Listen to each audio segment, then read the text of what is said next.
I'd have $6.30. No kidding, folks. Whether you need carpet for your home or business, whether it's your boardroom, bedroom, or investment property, I've got just the thing at half price. Whether you visit my showroom on Lancaster Avenue in Bryn Mawr or my warehouse in Conshohocken, you'll save big. Call me at 1-800-220-RUGS. That's Norman Carpet, 1-800-220-RUGS, or visit us at normancarpet.net. Don't miss Dr. Marianne Ritchie, your radio doctor, Saturday afternoons at 5. Tune in for accurate information so you can make the right medical decisions. Your radio doctor, Dr. Marianne Ritchie, Saturday afternoons at 5 on Talk Radio 1210 WPHT. WPHT, WPHT HD, WOGL HD3, Philadelphia. Always live on the free Odyssey app. From the Cherry Hill Volvo Studios, where relationships matter. Live and local from Philadelphia. Free speech lives here. It's Kayal and Company on Talk Radio 1210 WPHT.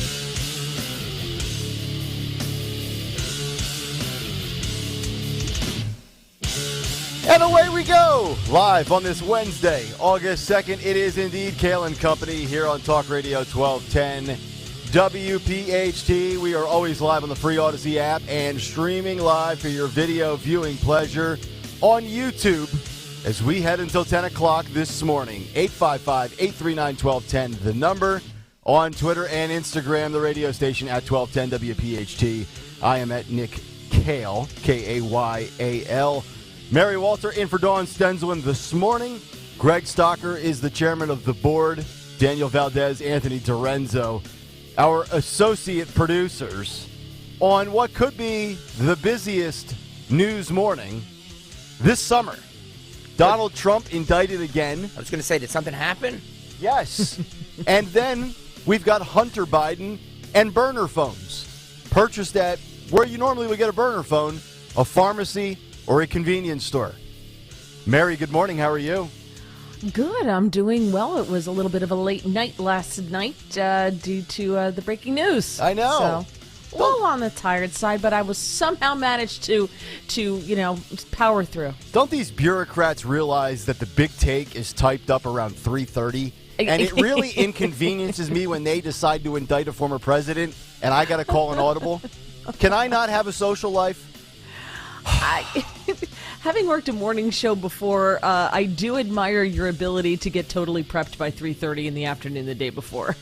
And get a nap in, by the way, as well. Yeah. It's a science. Trust me. Trust the science, as we were once told.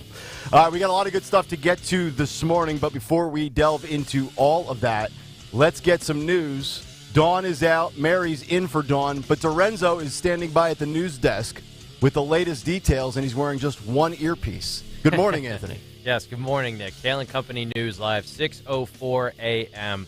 Yes, so starting off, Hunter Biden told Devon Archer to buy a burner phone ahead of the Burisma hire. This is according to the New York Post.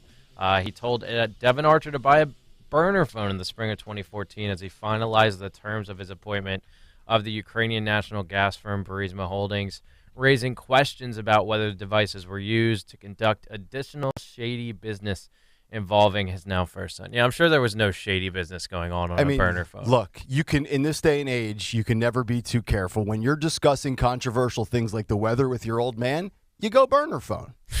Got to keep your head on a swivel these days. Hey, privacy, that's why we use DuckDuckGo. So, yeah, we'll see how that continues to move forward. Stalker, he's already shilling. You hear that? He's got a DuckDuckGo mention in there.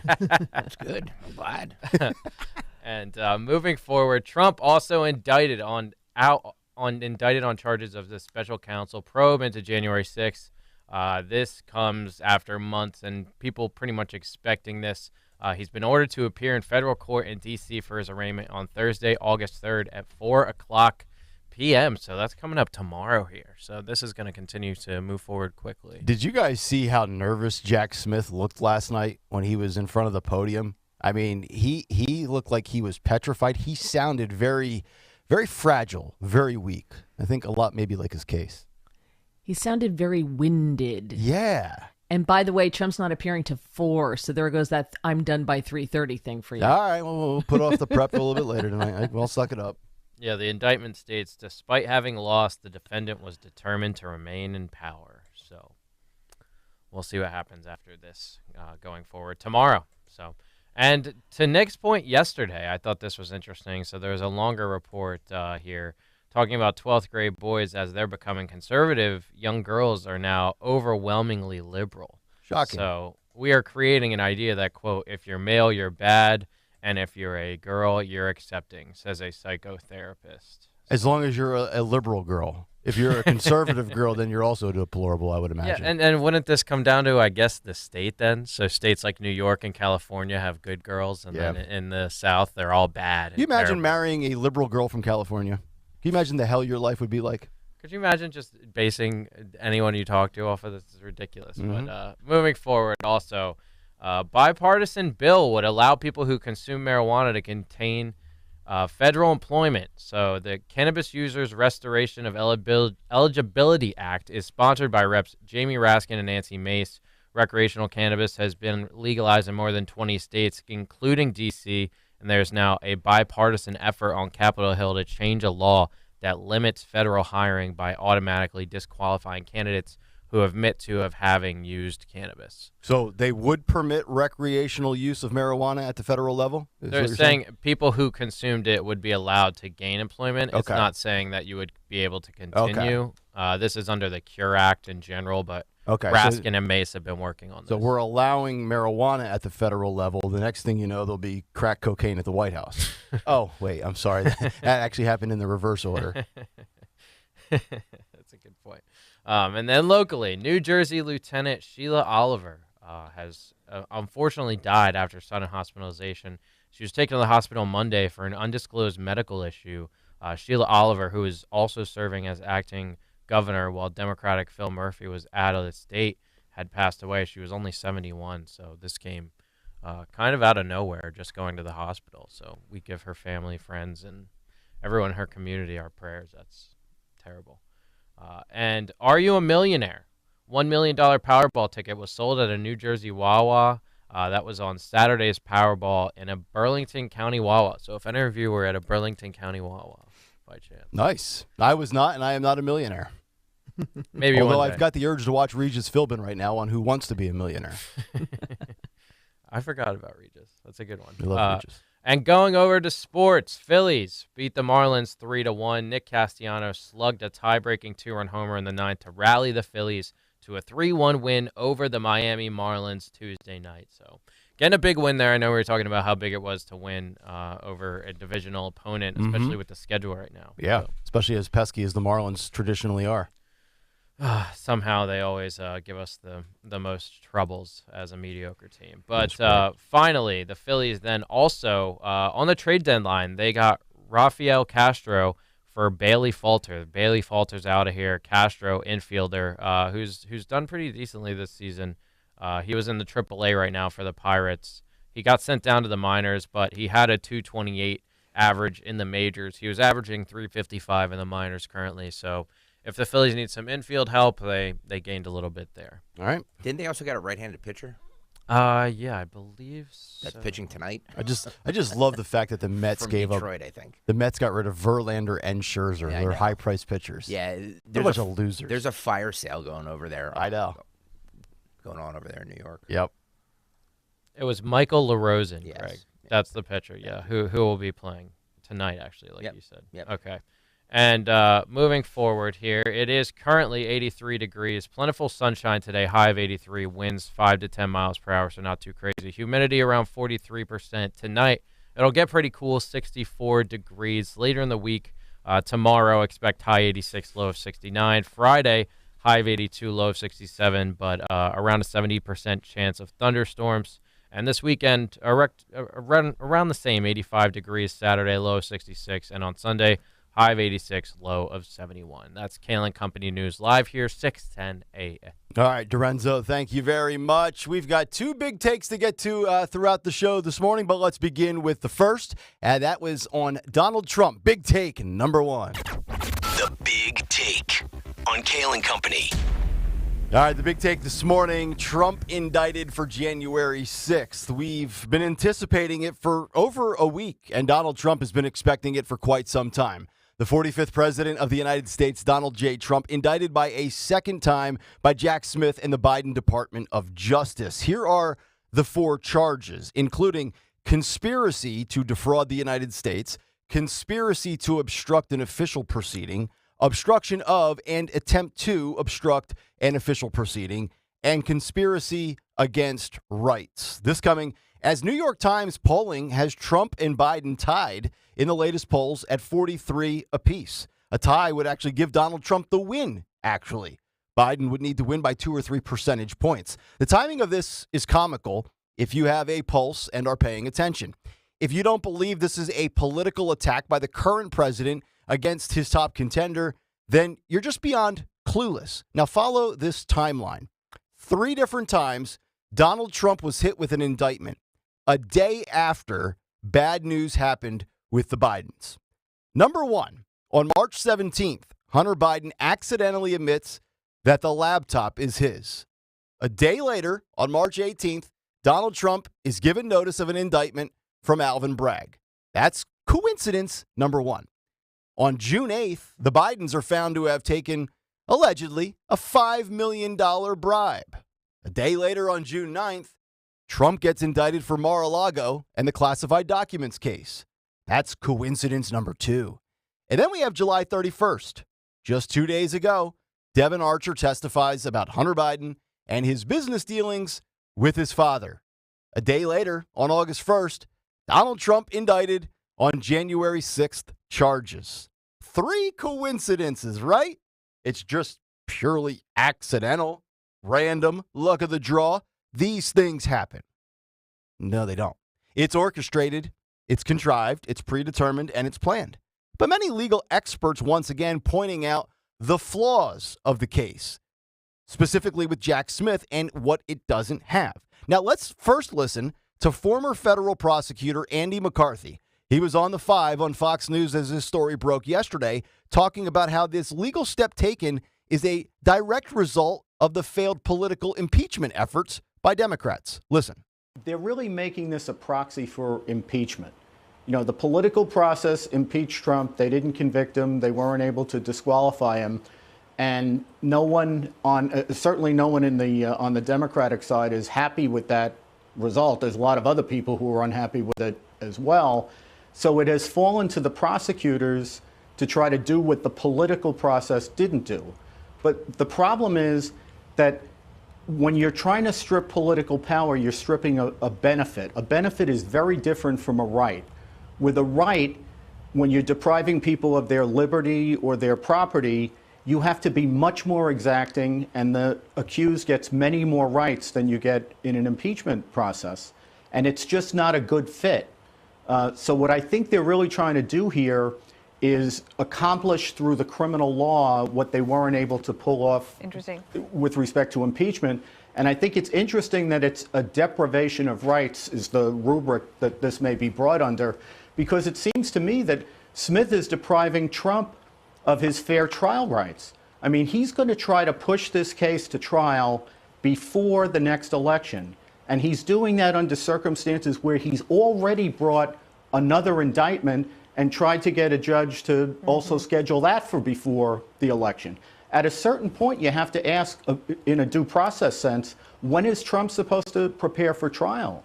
Well, we couldn't get him in the political arena, so let's weaponize this bad boy and have the DOJ go after him. This, as we know, will only boost Trump even further in the polls and make him an even bigger martyr. And they better be careful, because this might just get him elected once again. And wouldn't that be poetic justice? He lost in 2020. They tried to impeach him. They tried to jail him. And instead, they accidentally elected him again. Joy Reid, Joy Behar, Hillary Clinton, and all of CNN would spontaneously combust into dust particles and debris should that be the way this plays out. Now let's take a listen to Fox News legal scholar Jonathan Turley. He was also on the 5 and had this to say. To tell you, I am really quite astonished by much of this indictment so far. It regurgitates a lot of the allegations against Trump, and there is room for criticism. in terms of the claims being made about stolen elections. But it's criminalizing all of that. You know, it states in the indictment the president spent months spreading false rumors and allegations of election irregularities. Really, is that a criminal issue? I mean, is that the basis of this conspiracy? It seems to me rather loose at the joints. This is now the second time in U.S. history that a former president has faced federal criminal charges. Quote, "This is nothing more than the latest corrupt chapter in the continued pathetic attempt by the Biden crime family and their weaponized Department of Justice to interfere with the 2024 presidential election, in which President Trump is the undisputed frontrunner and leading by substantial margins." A Trump campaign spokesperson told Fox News Digital, quote, "But why did they wait 2.5 years to bring these fake charges? Right in the middle of President Trump's winning campaign for 2024? Why was it announced the day after big crooked Joe Biden scandal broke out from the halls of Congress?" End quote. The answer, election interference, the spokesperson continues. The, quote, "lawlessness of these persecutions of President Trump and his supporters is reminiscent of Nazi Germany in the 1930s, the former Soviet Union, and other authoritarian regimes. President Trump has always followed the law and the Constitution with advice from many highly accomplished attorneys," the spokesperson said. Quote, "These are un-American witch hunts that will fail, and President Trump will be reelected to the White House so he can save our country from the abuse, incompetence, and corruption that is running through the veins of our country at levels never seen before." The spokesperson added, 3 years ago, we had strong borders, energy independence, no inflation, and a great economy. Today, we are a nation in decline. President Trump will not be deterred by disgraceful and unprecedented political targeting." End quote. And you thought August 2023 would only feature some GOP primary debate drama? Look, you may be exhausted. You may be entertained. Either way, I suggest you buckle up. It's turbulent times, full speed ahead in the race for 2024. And that's the big take. The Big Take on Kayal and Company.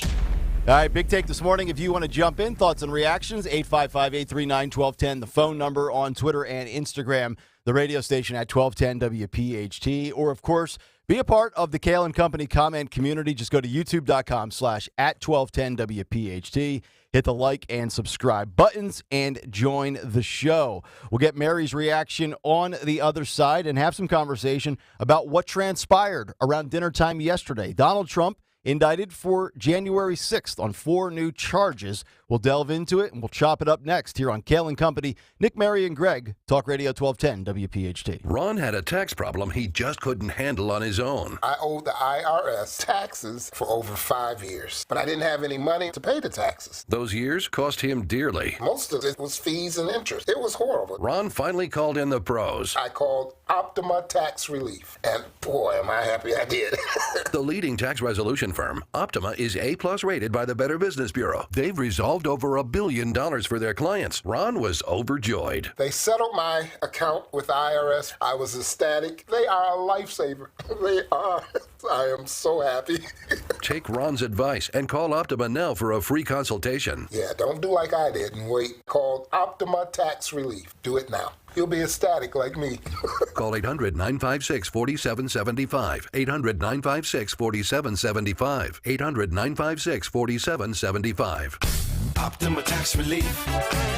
Testimonial from an actual client. Some restrictions apply. For complete details, please visit OptimaTaxRelief.com. Hey, it's Rich Zioli. Do you really want to take shots the rest of your life just to lose weight? NJ Diet's typical results are twice as fast as weight loss injections without any of the side effects. Plus, you learn proper portion control. You develop healthy eating habits that last you the rest of your life. By the end of NJ Diet's 40-day program, you will lose 20 to 40 plus pounds, contractually guaranteed. You will lose the weight. You will keep off the weight the natural way. NJ Diet uses your hair, saliva, and blood work along with scans to personalize natural solutions and supplements. That's going to get your body into the fat-burning zone. Then, NJ Diet uses your DNA info to help keep the weight off. Locations throughout the East Coast are available with live online video consultations. Don't take shots the rest of your life. Lose weight quickly the natural way with NJ Diet. 855-5NJ-DIET, 855-5NJ-DIET, or schedule your consult at NJDiet.com. NJDiet.com, lose the weight for good.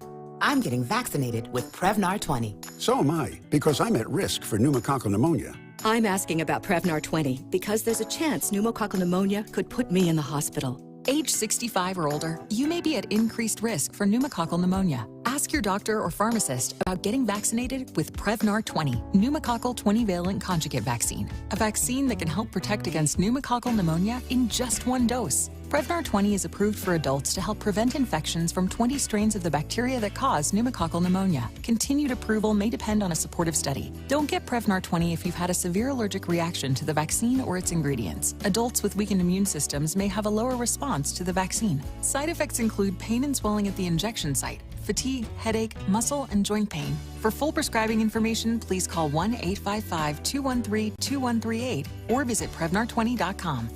I want to be able to keep my plans. So I'm asking my doctor about getting vaccinated with Prevnar 20. Hire comedian Joe Conklin for corporate events, golf outings, and private parties. Yo, this is Tom Sapwager from Shriners Tree Care out in King of Prussia. We had Joe Conklin. We did not stop laughing for the whole show. Hey, this is George Wolf. We've had Joe Conklin at our events for the last 3 years. He will keep coming back in droves. Hi, this is Al Morgani from the Dave the Geese Foundation in Medford. We hired Joe Conklin. He arrived drunk and things went downhill from there. Hire Joe Conklin for your next event. Go to joeconklin.com. joeconklin.com. So many listeners are enjoying beautiful, easy-to-maintain homes thanks to Rhino Shield, and you can too. Dom Giordano here with my good friend, the local owner of Rhino Shield. John, take it away. Hello, it's John from Rhino Shield. For years, you've heard about our exclusive elastomeric ceramic house paint with the unheard of 25-year warranty. Today, I want to ask you, do you need to paint your home? Maybe even been putting it off for too long? If your answer is yes, then ask yourself if you want to paint it one last time or if you want to be painting it again in 5 or 6 years. Rhino Shield can make your next paint job your last. Rhino Shield is waterproof, protects your home, is affordable, and looks great on any exterior surface. Let Rhino Shield show you how you can be done with frequent painting. Call us today at 484-406-5111 for a free consultation. That's 484-406-5111. Dom Giordano at noon. Kayal Company now on Talk Radio 1210, WPHT, and the free Odyssey app.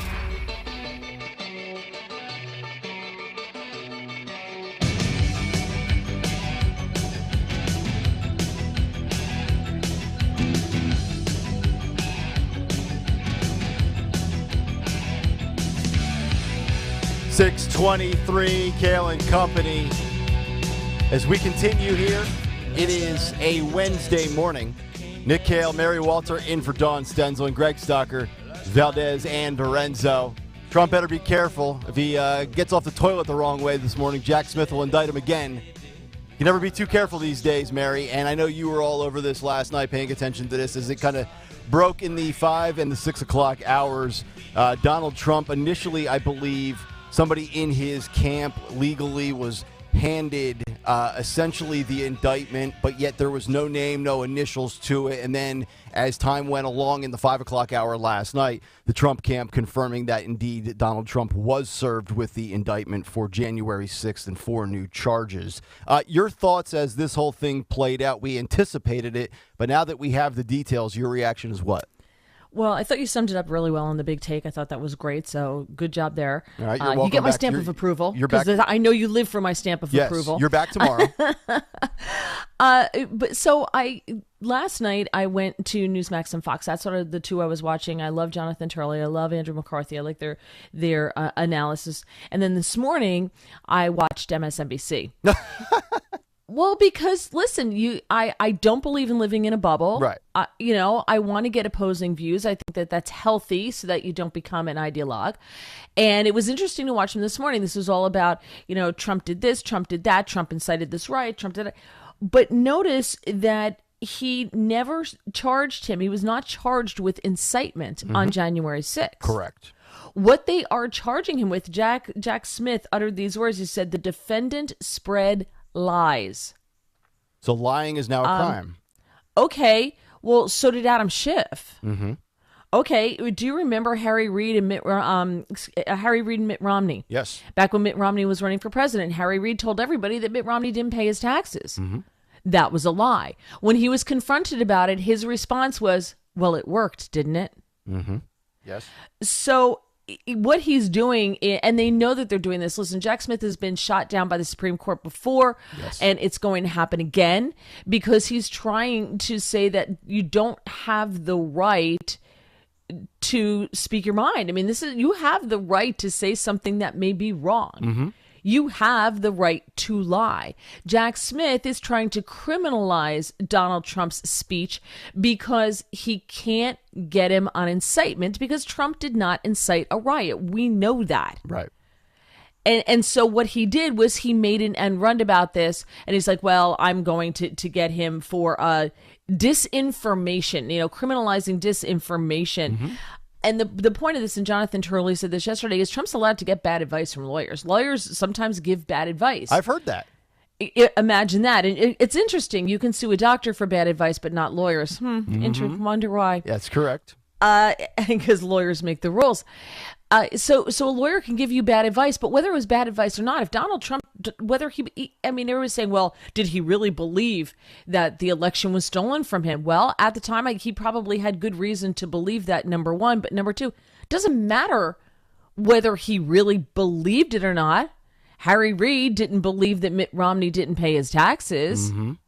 We know that Adam Schiff knew darn well that the laptop was not Russian disinformation. The 51 intelligence agents, former intelligence agents, knew that the laptop was not Russian disinformation. Yet they signed that letter to influence the outcome of an election, which to me is far more egregious than saying that I think the election was stolen. Listen, how many Democrats challenged Donald Trump's election and George Bush's in 2020, right? Oh my God. George Bush's in the 21st century, right? Every Republican president. The Democrats have been election deniers for 20 years. Exactly. But it's okay for them. This, listen, he's going to be found guilty in DC. That's going to happen. DC is phenomenally politicized. I think they voted something like 98% for Joe Biden. Yeah. So he's not going to get a fair jury. This judge is known for going super hard on January 6th defendants, giving some of them jail time, even when the prosecution didn't ask for jail time. Right.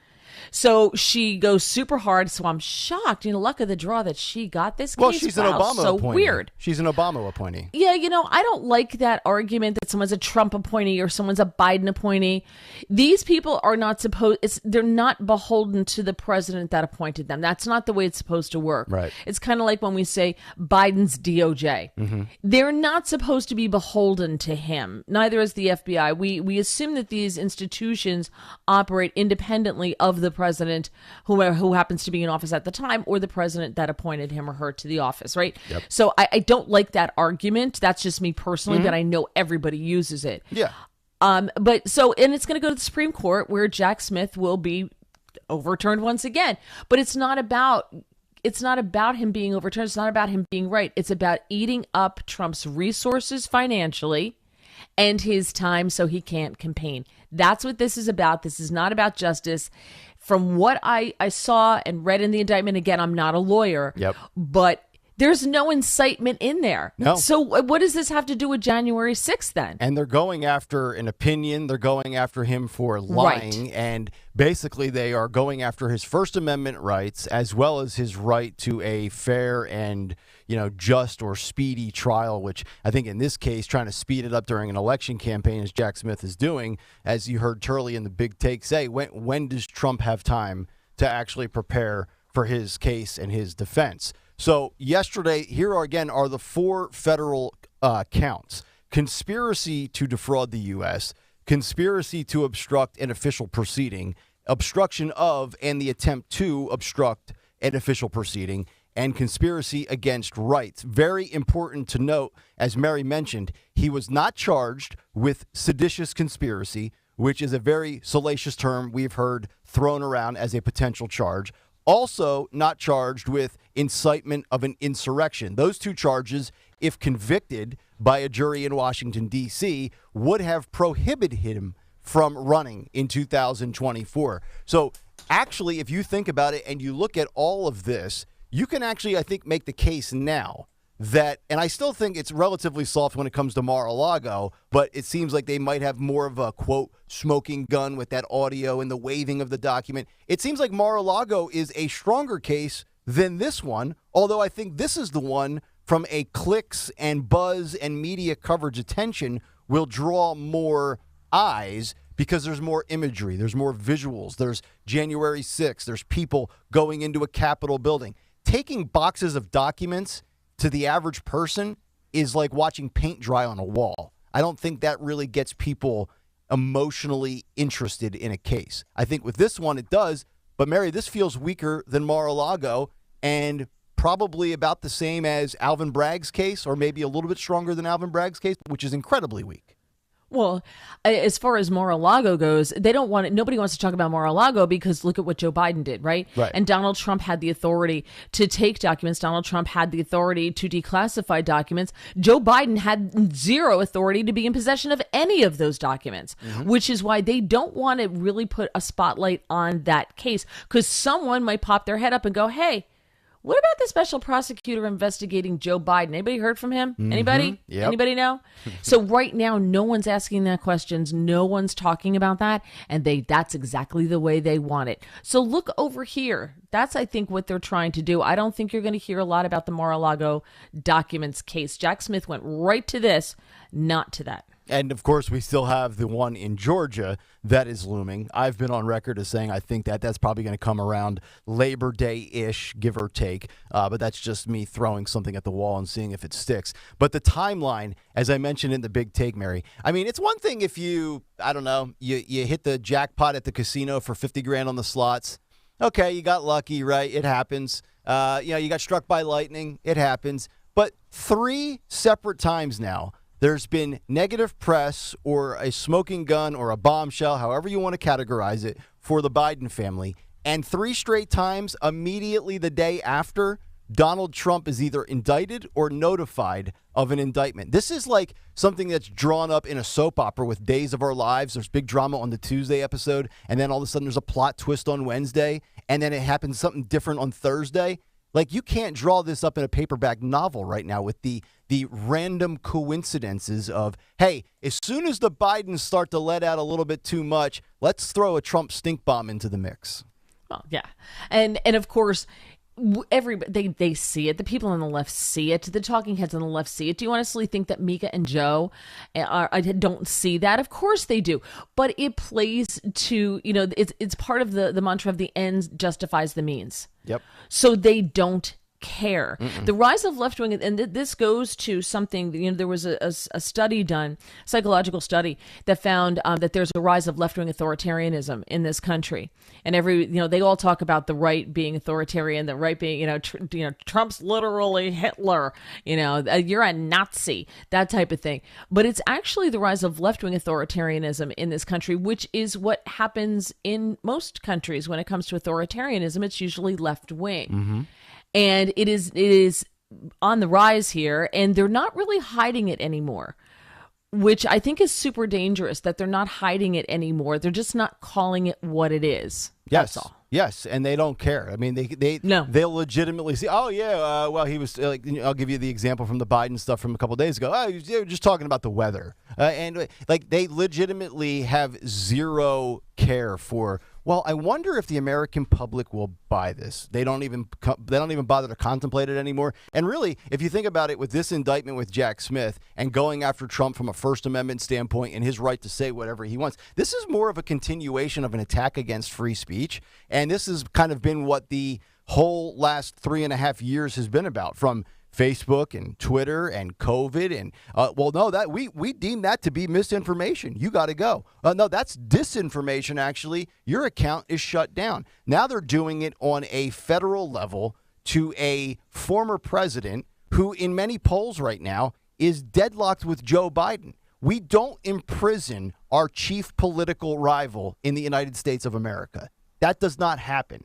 They're trying to make that happen here. We're going from a first world country all the way down to, I'll go below a third world country, if there's even anything lower. It's like a fourth world nation. That's what I expect in nations with populations of 38,000 people. We have some clips from when Jack Smith spoke yesterday in the 6 o'clock hour. Okay. I'm going to go through a few of them here if you guys want to. Yes. This is, he says January 6th was an unprecedented assault on our democracy. This was from yesterday. Today, an indictment was unsealed, charging Donald J. Trump with conspiring to defraud the United States, conspiring to disenfranchise voters, and conspiring and attempting to obstruct an official proceeding. The indictment was issued by a grand jury of citizens here in the District of Columbia, and it sets forth the crimes charged in detail. I encourage everyone to read it in full. The attack on our nation's capital on January 6, 2021, was an unprecedented assault on the seat of American democracy. As described in the indictment, it was fueled by lies. Lies by the defendant targeted at obstructing a bedrock function of the U.S. government, the nation's process of collecting, counting, and certifying the results of the presidential election. I think this will get appealed. I think, as you said, Mary, this will go to the Supreme Court. And as you alluded to a couple of minutes ago, Jack Smith, the last time he was in front of the SCOTUS, got sent back to the kiddie table at Thanksgiving, quick, fast, and in a hurry. I think that's exactly what will happen again this time.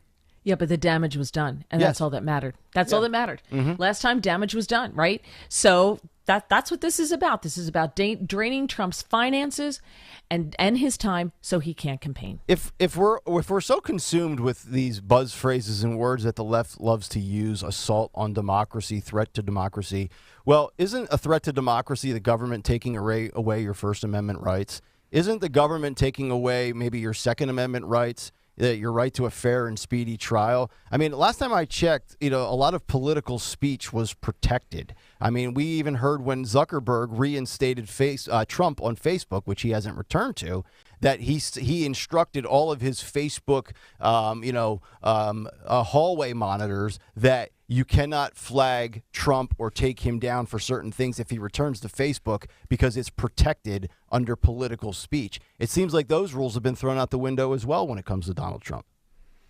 Oh, but that's what you do. Listen, Venezuela devolved into authoritarianism in 10 years. Mm-hmm. It's not that hard to do. We have an entire generation coming up that believes that if you say something that offends me, that hurts me, that I have the right to punch you. You're a Nazi, right?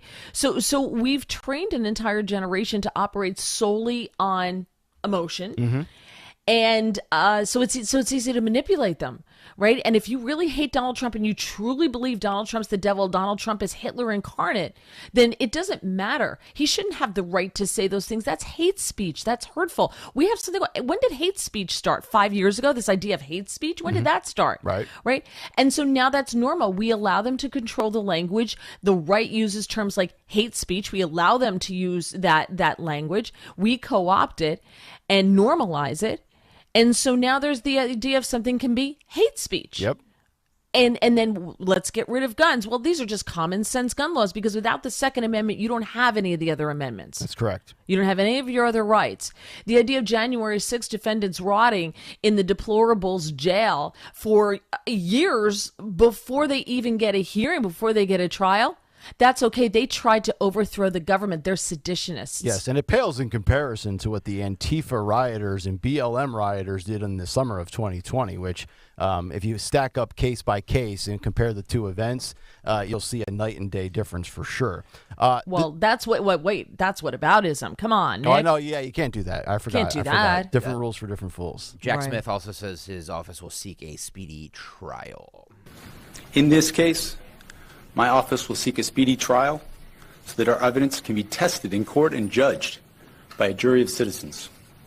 Very loose theories that they're trying to strap to. I think something from 1866 was referenced yesterday.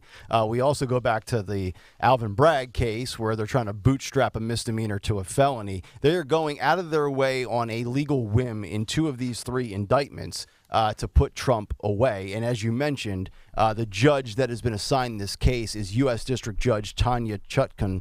According to the court docket, she is an Obama appointee, the only federal judge in Washington, D.C. Mary, what you alluded to, who has sentenced January 6 defendants to sentences longer than the government had requested. And I know you said something about 98% vote Biden in Washington, D.C. It's safe to say Trump's playing a road game when it comes to this case. But he knows it. He knows what he's up against. He knew that this was coming. We know the game. I hate to say, listen, if Trump doesn't get the nomination, I'm okay with that. I'm just not voting for Joe Biden. I mean, honestly, I don't care who you put up. I'm not voting for Joe Biden at this point. Right. I have my Trump 2024 flag ready to go just in case, There right? you go. But what is happening here is, I hate to say it, Trump has been right every time. I mean, how many times has Trump predicted something was going to happen? This is what they're going to do. And Trump was right. Mm-hmm. There's a whole list making the rounds on, sorry, Greg, Twitter, that says, things that Trump was right about. Right. And they told us he was wrong. He was a liar. He was this. He was that. You're a fool if you believe it. How could you possibly follow this man? And you're like, but Trump was right. Yep. Trump was right. And he knows what's coming. He knows this is happening. And we know this is going to go to the Supreme Court. And we know it's going to get thrown out. But that's not the game. And once you realize that that's not the game, you get it. And I'm sure he'll be on the first tee box by Friday around 10 a.m., hitting driver and going about his life. Amazing. You could. Yeah. I tell you what, if I had, and he knows better. He knows his situation better than I do. But I would struggle to hit a nice tee shot on the first tee box with all these indictments looming. But his ability to just kind of compartmentalize it is pretty amazing. We got a little more Jack Smith. Yeah, this indictment is only an allegation, and the defendant must be presumed innocent until proven guilty. Oh. In the meantime, I must emphasize that the indictment is only an allegation, and that the defendant must be presumed innocent until proven guilty beyond a reasonable doubt in a court of law. Or Democrats will just say he's guilty even if proven not guilty, but that's the way it works. It's interesting when you talk about Trump's right to the First Amendment, and I thought Tom Cotton, senator from Arkansas, Republican, made a really, really good point where you don't have to agree with Trump on what Trump claims about the 2020 election, while simultaneously you can agree with him and agree from a legal standpoint that his rights are being violated. Let's take a listen to Tom Cotton, a Republican senator from Arkansas. Well, Laura, I think your word diatribe is well put. I've only had a chance to skim through it, but it seems like something that you would get from an MSNBC producer for a special on that channel. These are all constitutionally protected activities in which former President Trump engaged, political activities and free speech protected by the First Amendment. You don't have to agree with him. You don't have to think he was right, but I don't see how these charges can go forward without a serious constitutional challenge from the former president. I also just want to point out that Jack Smith is an ideological zealot. He charged Bob McDonnell, former governor of Virginia, on similar crimes years ago. He got a conviction, and then he was reversed unanimously at the Supreme Court because his legal theories were so far-fetched. I think it's very curious that Merrick Garland chose that man to pursue the former president. Again, I think that's really well said, especially in the first half of that clip, Mary, where you can have your thoughts on whether you agree with Trump on the way 2020 played out and then the events that transpired on January 6th. But from a rights standpoint, it feels like his rights are under attack. Yeah, of course they are. Because they, again, by any means necessary. And that phrase, just every time I hear all this stuff, just keeps popping back up in my head. Mm-hmm. By any means necessary, this is what we're going to do. Yeah. And if it means that we have to strip him of his rights in order to stop him, in order to slow him down, that's what we will do, even though we know we're not going to win in the long run. That's Jack correct. Smith doesn't care whether he wins or not. Do you think Jack Smith cares No. whether he wins or not? No, he's No. a hero. He's lauded by the left, Mm-hmm. right? Nobody knew who he was before this. Now he's got cult status. He's got what everybody in D.C. wants, power and recognition. Same thing with Alvin Bragg. 855-839-1210 is the phone number. If you want to give your thoughts and reaction to the Trump January 6th indictment, we'll certainly take those phone calls. And also, everybody's got a burner phone these days, right? We'll get into that as we continue. But maybe you want to do a little research. You want to read the indictment put together by Jack Smith, and you got to pull up a browser, right? You got to pull up an app, a website to find it. Can I suggest DuckDuckGo? DuckDuckGo is a browser like Chrome, but it's private, and it blocks trackers. It comes with DuckDuckGo Private Search, which is like Google, but it's not going to spy on your searches. and it's incredibly convenient. Everybody can get it right now, whether you have a smartphone, a tablet, a laptop, a desktop, Android, Windows, Apple, iOS, Mac, Samsung, Galaxy, you name it. DuckDuckGo, your one-stop shop for the premier search engine out there today. It is unbelievable. 4.7 average rating, 3 billion private searches a month, and they're not going to track you. They're not going to tread on you. 3.5 million reviews on Apple and Google Play. And globally, it's the number 2 mobile search engine in the U.S., the UK, Canada, Australia, and more. Download it today, DuckDuckGo.com. This is Larry Steinhaus of Investor Schooling. I am so proud to announce the continuing success of our students at Investor Schooling. You already know that at Investor Schooling, we teach real estate investing and stock options. Did you also know that we teach things about tax savings, estate planning, and business coaching as well? We teach things about money I bet you never knew. At Investor Schooling, we teach from the perspective of true experience. If you want to see what our students think about Investor Schooling, please check out the over 160 5-star Google reviews. To find out more about how you can change your financial life, go to investorschooling.com or call 866-424-2829. That's 866-424-2829, and you can attend a complimentary class this Thursday at 7 p.m. Attend that class and see for yourself what Investor Schooling is all about. Go to investorschooling.com or call 866-424-2829. That's 866-424-2829. We can't wait to see you this Thursday. Hi everyone, this is Stephanie Kelly from Emmons Roofing and Siding, and I have some exciting news to share. Emmons has partnered with SunPower, the top-rated home solar company in New Jersey. SunPower has been leading the solar industry for over 37 years and is the only U.S. solar company that's lasted longer than their 25-year warranty. Kill the bill, the energy bill that is. Imagine no more high energy bills, while all the while helping reduce your carbon footprint at no cost to you. It's a win-win. Yes, we now offer solar, but remember, if you need a new roof, siding, doors, windows, or interior remodeling, don't wait. Right now, Emmons is offering all 1210 listeners 10% off roofing, siding, and Anderson windows. And we are continuing to offer 12-month same-as cash financing. And don't forget that lifetime warranty on your roof. Give us a call today for a free estimate at 856-885-6677, emmonsroofing.com. Roofing, siding, windows, doors, kitchens, baths, and solar. Trust Emmons to be your first and last stop for all your home improvement needs. emmonsroofing.com.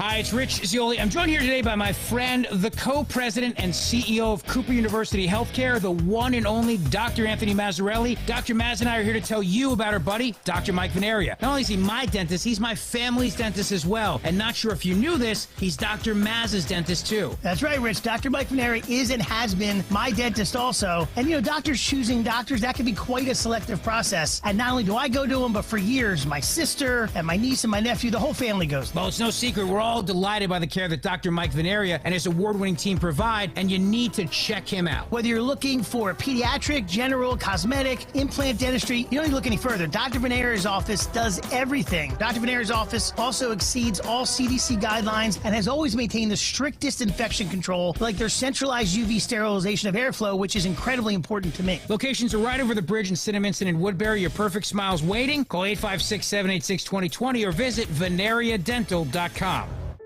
Hypertrophic cardiomyopathy is a serious heart condition. Some symptoms include being short of breath, feeling tired, or having dizziness or chest pain. My HCM impacted how I felt and what I could do. So I asked my cardiologist about treatment advances that gave me new options. That conversation was big for me. Talk to your cardiologist today. You may be glad you did. John was compensated for his time. Sponsored by Bristol Myers Squibb. Hey, Collegeville, tell your smart speaker to play 1210 WPHT.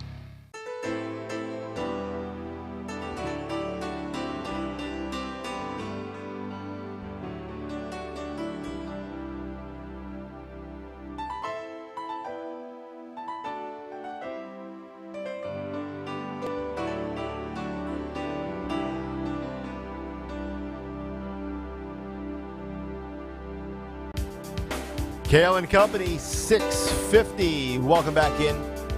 Here on Talk Radio 1210 WPHT. Nick Kayal, Mary Walter, Greg Stocker. As we head till 10 o'clock this morning, 855-839-1210 if you want to jump in. You can get us on Twitter. You can watch us on YouTube. Stream us, listen to us on the Odyssey app. If you can't get us, you're not trying. It's that simple. We will get to the Hunter Biden burner phone story here coming up in just a moment. But, Mary, I was just thinking about this as we put a little bit of a bow on some of the Trump stuff for at least round one of the morning. You ever notice, too, when we were talking about the timing of all of this, you had March 17th and then March 18th, June 8th, June 9th, July 31st, August 1st. You ever notice that the coincidences always seem to happen in favor of the Democrats? I've never seen like a good thing happen for the Republicans coincidentally. It's kind of like when they do a recount, they always seem to find Democrat votes. Did you ever notice that too? It's so bizarre. It's weird, It's right? like, aren't we due just to have one fall on our lap for once? No. No? No. You're not allowed. Okay, I'm just checking. I don't have an updated copy of the rules book, so I'll probably download that during the next break. Oh, it's very simple. It's they win, you lose. Okay. That's it. Those are the rules. All right. Sounds like a democracy to me. So yesterday, what was going to be the big take prior to the Trump official indictment was the Biden barrage continuing against the brand. And I thought this was really, really fascinating from the standpoint of the levels to which Hunter Biden and Devin Archer and his cronies would go to avoid detection. Like, when you were Osama bin Laden, you were very careful, internet, wiretapping. You had to cover your tracks. That's what criminals and terrorists and global threats do. It's a very much a concerted effort to avoid detection. So when the president's son, or vice president at the time's son, goes out and acquires burner phones from CVS Pharmacy and 7-Eleven convenience stores, I think that raises my curiosity level a little bit. Because when I hear these stories, I think, okay, the dude was cheating on his wife and he bought a burner phone. Or the drug dealer needed a third phone to go with his pager and his beeper. Remember back when we had beepers in the 90s, Mary? And he had to avoid detection, so he bought the prepaid phone with the preloaded minutes on it because he didn't want to have it on like his AT&T or Verizon bill. And this plays out yesterday where the Daily Mail gets an exclusive of Hunter Biden telling Devin Archer to buy a burner phone 3 days before the meeting with then VP Joe at the White House, and weeks later, the business partners announced their board setups and their board seats at the corrupt Ukrainian gas firm Burisma. So DailyMail.com obtained an email from Hunter Biden to business partner Devin Archer telling him, buy a cell phone from a 7-Eleven or CVS and I'll do the same. The request came at the end of an email that also hinted at Hunter's touting of his influence over his VP father, who he described as my guy. So, sometimes we hear the big guy as in 10% for the big guy, but Hunter also refers to Pops as my guy. And when you see some of the details here, essentially what this was an email dated from April of 2014 in which Hunter Biden sent a long email with like almost bullet point numbered lists to Devin Archer, and there's 22 specific bullet points, and they're actually numbered 1 to 22. And the email begins by saying, I have to go to Houston with Bo tomorrow for MD Anderson checkup. Some thoughts after doing some research and some further thoughts on organization moving forward. And after laying out his 22 specific thoughts in the email, we get to the part where bullet point 22 says, buy a cell phone from a 7-Eleven or CVS tomorrow, and I'll do the same. And that, to me, right there, is the concerted effort to avoid detection where, again, the crime family, and I think they had up to 13 different phone numbers, some of which even may have belonged to Joe Biden. I mean, Mary, what's the old adage? If it sounds like a duck and it walks like a duck, it's a duck. I mean, do we need to go any further here? Yeah, of course we do. I want to see the transcript of the Devin Archer interview, the 5-hour interview. I want to see the transcript like this because Republicans maddeningly don't ask the right questions. Mm-hmm. They don't ask the questions that you and I would ask, right? Questions we're asking now. I want to know, okay, did you buy the cell phone, Devin Archer? And what was it used for? Why did you need this phone? That's correct. That's what I want to know. Answer the question. Did Joe have a burner phone? Ask Devin Archer. Did they ask Devin Archer that? This isn't about Hunter. Everyone keeps saying, well, I'm not going to vote for Hunter. This isn't about Hunter. This is about Joe. Yes. And whether the man sitting in the Oval Office right now is sending our children into debt for the rest of their lives and by shipping money to Ukraine because he's compromised. Is that why this is happening? Mm-hmm. We need to know that. Unfortunately, we're not going to know it till it's too late. Right. Joe's going to be out of office. It's going to be years down the road. He may even be dead by the time we ever find out, I think, the truth about all of this, because they have so many shell companies. And one of the, wasn't one of the Burisma guys who said that the payments were purposely made through companies to go through companies to go through companies, that they bragged that it would take 10 years for anyone to figure it out? Yeah. Yes. You're spot on. And you sit here and you look at some of the details of this story.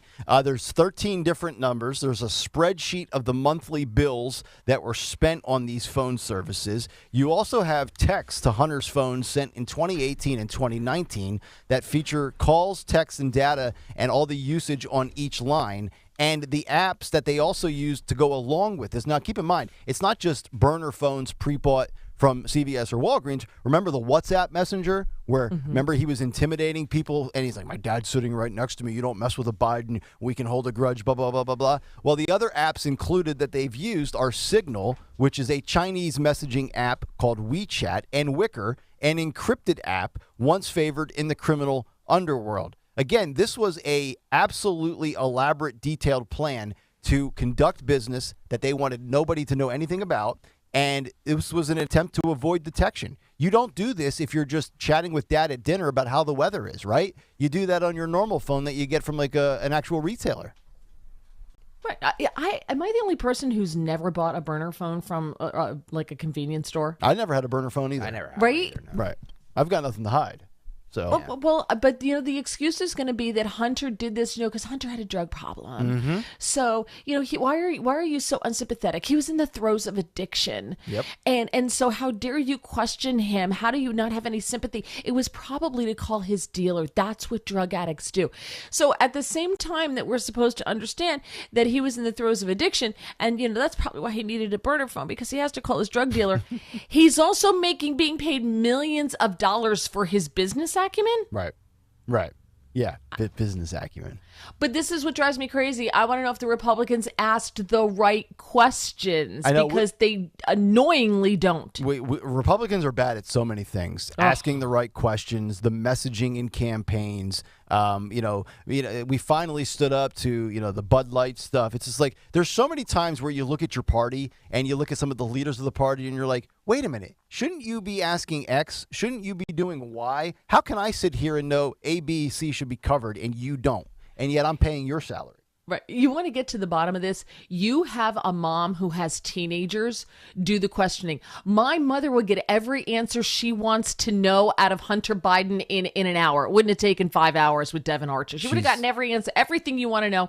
Questions would have been asked and answers would have been gotten. She's got the intimidating stare, doesn't she?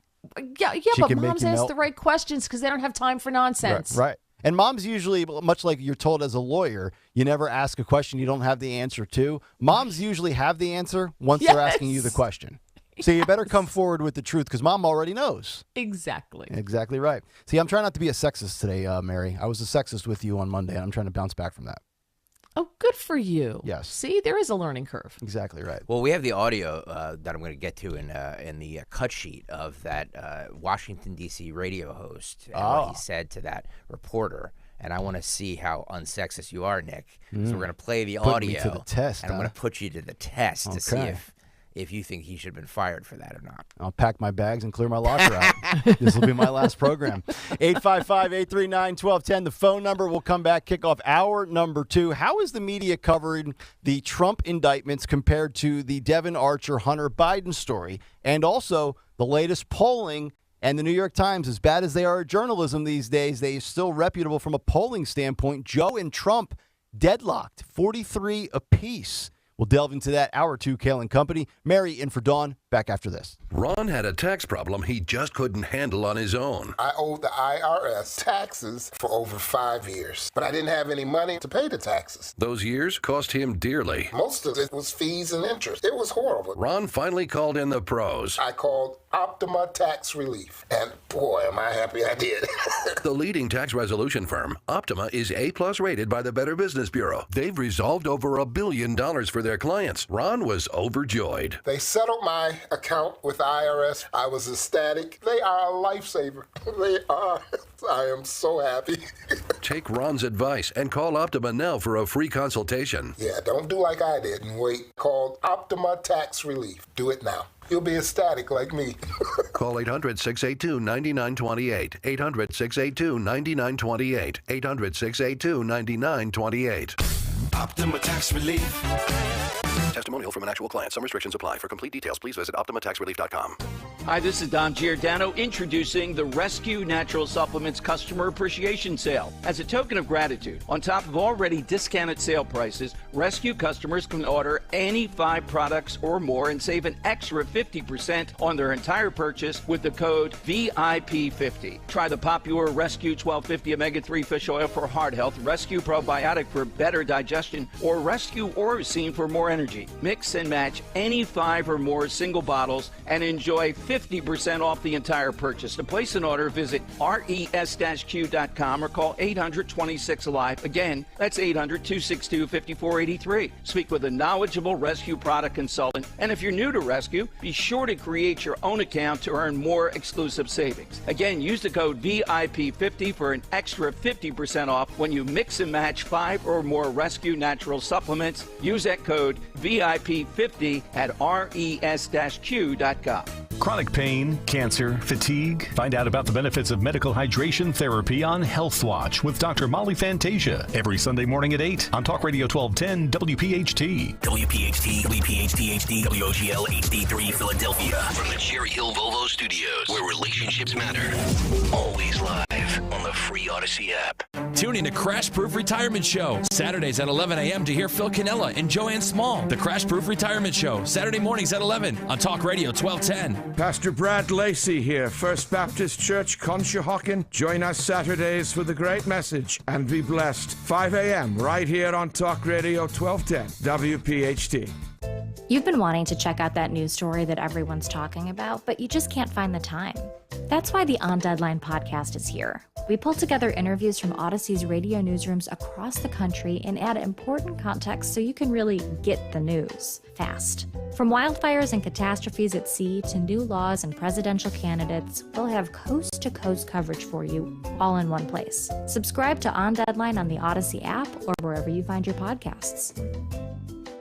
Got chronic joint pain but want to avoid steroids and surgery? Take some advice from pro football legend Emmitt Smith. Call QC Kinetics. Let QC Kinetics help you improve your quality of life with biologic therapies that get your body to repair and restore damaged tissue. These exciting new regenerative treatments from local medical professionals can help your body heal itself with lasting pain relief. Trust me, you want to avoid surgery if you can. Check out these biologic treatments to see what your options are. QC Kinetics, restorative regenerative solutions with no downtime, no surgery, no drugs. I'm talking about joint pain we all can relate to in your knees, your shoulders, your hips, and your lower back. They'll get you feeling good again. Get relief now. What are you waiting on? Make the call to QC Kinetics. Tell them Emmitt Smith sent you. Call QC Kinetics, 215-999-3000. That's 215-999-3000. 215-999-3000. Kayal and Company mornings. Rich Cioli afternoons. Free speech lives here. Talk Radio 1210 WPHT.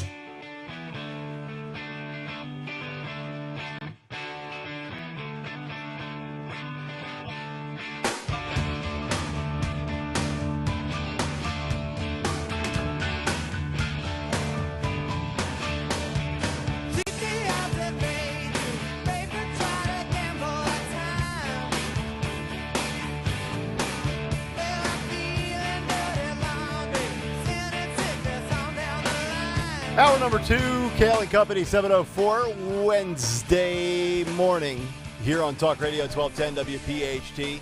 It is Nick Kayal, Mary Walter in for Dawn Stensland, Greg Stocker, Valdez Dorenzo here as well.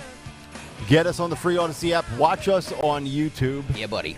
And do what Stocker says when he tells you to go to YouTube. Hit all those buttons. Hit the subscribe button if you have not done so yet. YouTube.com/@1210WPHT. Hit the subscribe button. We're over 4,100 subscribers, which is just astronomical, thinking that we started at 0. That's correct. When this whole experiment started at the end of April.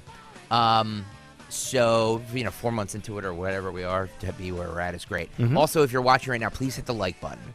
46 likes. I want to get up to 100 likes. So if you're watching right now, please hit the like button on the program today. And then once we get to 100, you'll ask for 2. My lighting kind of stinks in here, boys. Like there's like a glare. Yeah, you look like very dark. I'm very dark. Yeah. I mean, if Dawn was in the other studio and it was like that, she'd be giving Anthony the business right about now. I know. Can we get the lighting working? It's because we're in the middle of a segment. The blinds are up, so close the blinds. Mary, how's your lighting down? She looks great in Jersey. Yeah, no, I look very tired this morning, but I have my coffee now, so all is right with the world. So you did the first hour, no coffee? I was just going to say that. Yes, no coffee the first hour. I try to do intermittent fasting, which means I wouldn't have this until noon. Okay. But look at me. I'm exhausted. Well, you look better. I feel great, and yet you still look better to me, and I'm not exhausted. But you're like a veteran of morning radio. You're used to these hours, aren't you? May I just say, you never get used to getting up at 2 or 3 o'clock in the morning. You just don't. It's the biggest lie, and it's something. It's like telling a bride that when it rains on her wedding day, it's good luck. It's all a bunch of BS. Yeah. I would actually like to counter and argue that, Your Honor, if I may. Permission for rebuttal. This is why I do the prep in the afternoon and the early evening hours, so I can sleep till 4:20. Well, the last morning show I did started at 5, and we had to be in studio at 4. Yeah, I've told Greg if he ever tries one of these 5:30 start times, that we're going to try to capture an extra 30. I'm like, I'm out. Yeah. I don't know how the morning people do 5:30 to 10 or 5 to 10. Like, you're either a morning person or you're not. I'm a night owl. I just am. My husband bounces out of bed at 4:30 in the morning so he can get up and do his P90X, and look at that. P90X. And I can barely make it up the stairs. Uh-huh. I'm just a believer in 4 hours is about the maximum anybody should do radio for in one given shift. A lot of these people try to squeeze out 4.5, 5 hours. I'm like, no, I think 4 is. I actually think 4 is a little excessive. I think the ideal show is 3 hours, but that's just inside radio with Nick Kayal. Yeah, no, I agree with that. And I actually did 4.5, 5 hours in one shift for a while, like years and years ago. By myself, yes. And today I will be doing 7 hours of radio today. Yeah, I see. I don't need to hear myself talk that much. God bless you. 7 hours of radio? Zioli's been known to do that. He'll go from like doing a national show to his afternoon show. I'm like, dude, you've been on the air since noon to 7? Yeah. Like, I would want to kill myself. Not that I've thought about it. Anywho, 855-839-1210, the phone number. So we know this is not going to be a surprise, but it is really remarkable just to see the extent to which and the lengths that the mainstream media will go to paint a picture that they want to paint. And look, both sides paint a narrative, for sure. Everybody's got an agenda, but at least on the other side of the spectrum, whether it's a Fox News or elsewhere, you're going to get at least acknowledgement of the other stuff. On the left, they just flat out don't care. So this is from newsbusters.org, CNN and MSNBC, and how they covered the Devin Archer, Hunter Biden story, as well as the Donald Trump ongoing indictment stories. So newsbusters.org, on the day that Devin Archer, a business associate and longtime friend of Hunter Biden, testified before the House Oversight Committee, CNN and MSNBC instead flooded the airwaves with their favorite topic, Donald Trump.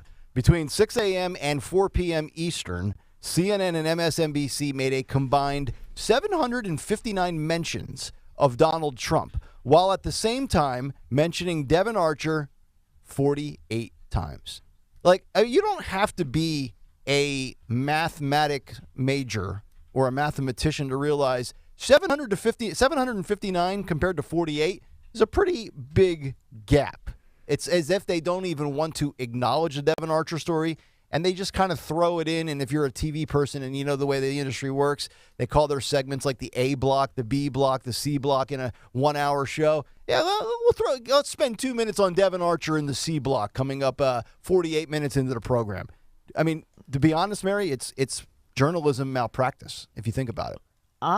That's assuming it's journalism. Well, that's correct. It is not journalism. It hasn't been journalism in a long time. That's a good point. Right? When was the last time? I will say that under Chris Licht, every now and then CNN would stumble into journalism accidentally. They didn't mean to do it, but every now and then they'd be like, "Whoa, what is this?" So this is about ratings. When it's about the corporatization of media. Mm-hmm.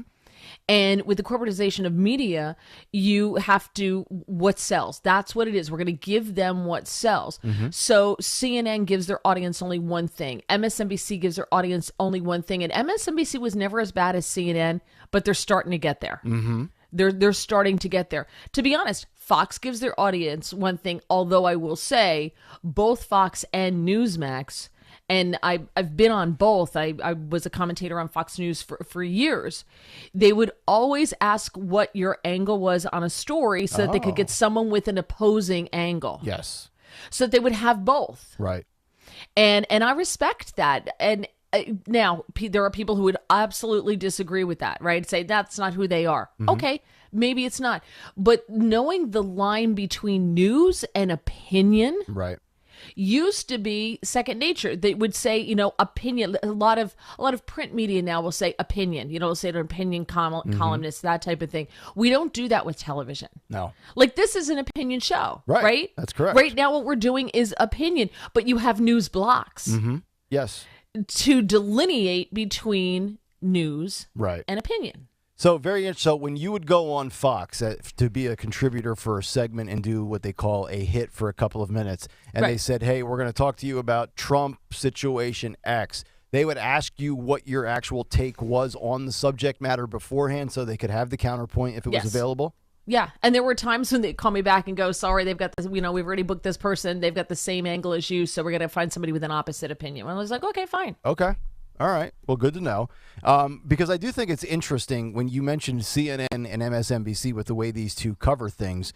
And look, I as well as Greg and Mary, you as well, when you're in the radio business, there is a phrase and a cliche that is used by brand managers, consultants, everybody in the industry. It makes your eyes roll over, but you're always told, play the hits. There's a reason why music stations play the same 13 songs, because the data shows people like it and people stay tuned in for it. So here's, I'm going to rip CNN, but I'm also going to give them credit.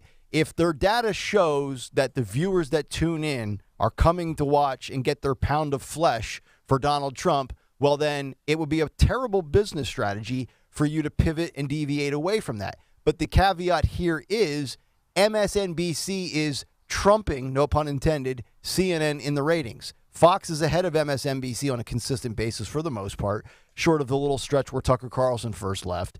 But MSNBC does left-wing better than CNN. So if you're CNN and you're trying to play the hits and you're not generating results, what do? Well, I mean, you bail on Trump? You go straight news. We've had these conversations before because what they're doing, MSNBC's doing it better, and they've got the market cornered. Well, we're back to, and I think we had this conversation yesterday about Monday, rather. What's today? Wednesday? See, I don't even know what day it is. With Chris Licht, right? When he did that, he said, "I'm going to bring them back to what they were. I'm going to make CNN the powerhouse they used to be." And what was that powerhouse? News. Right.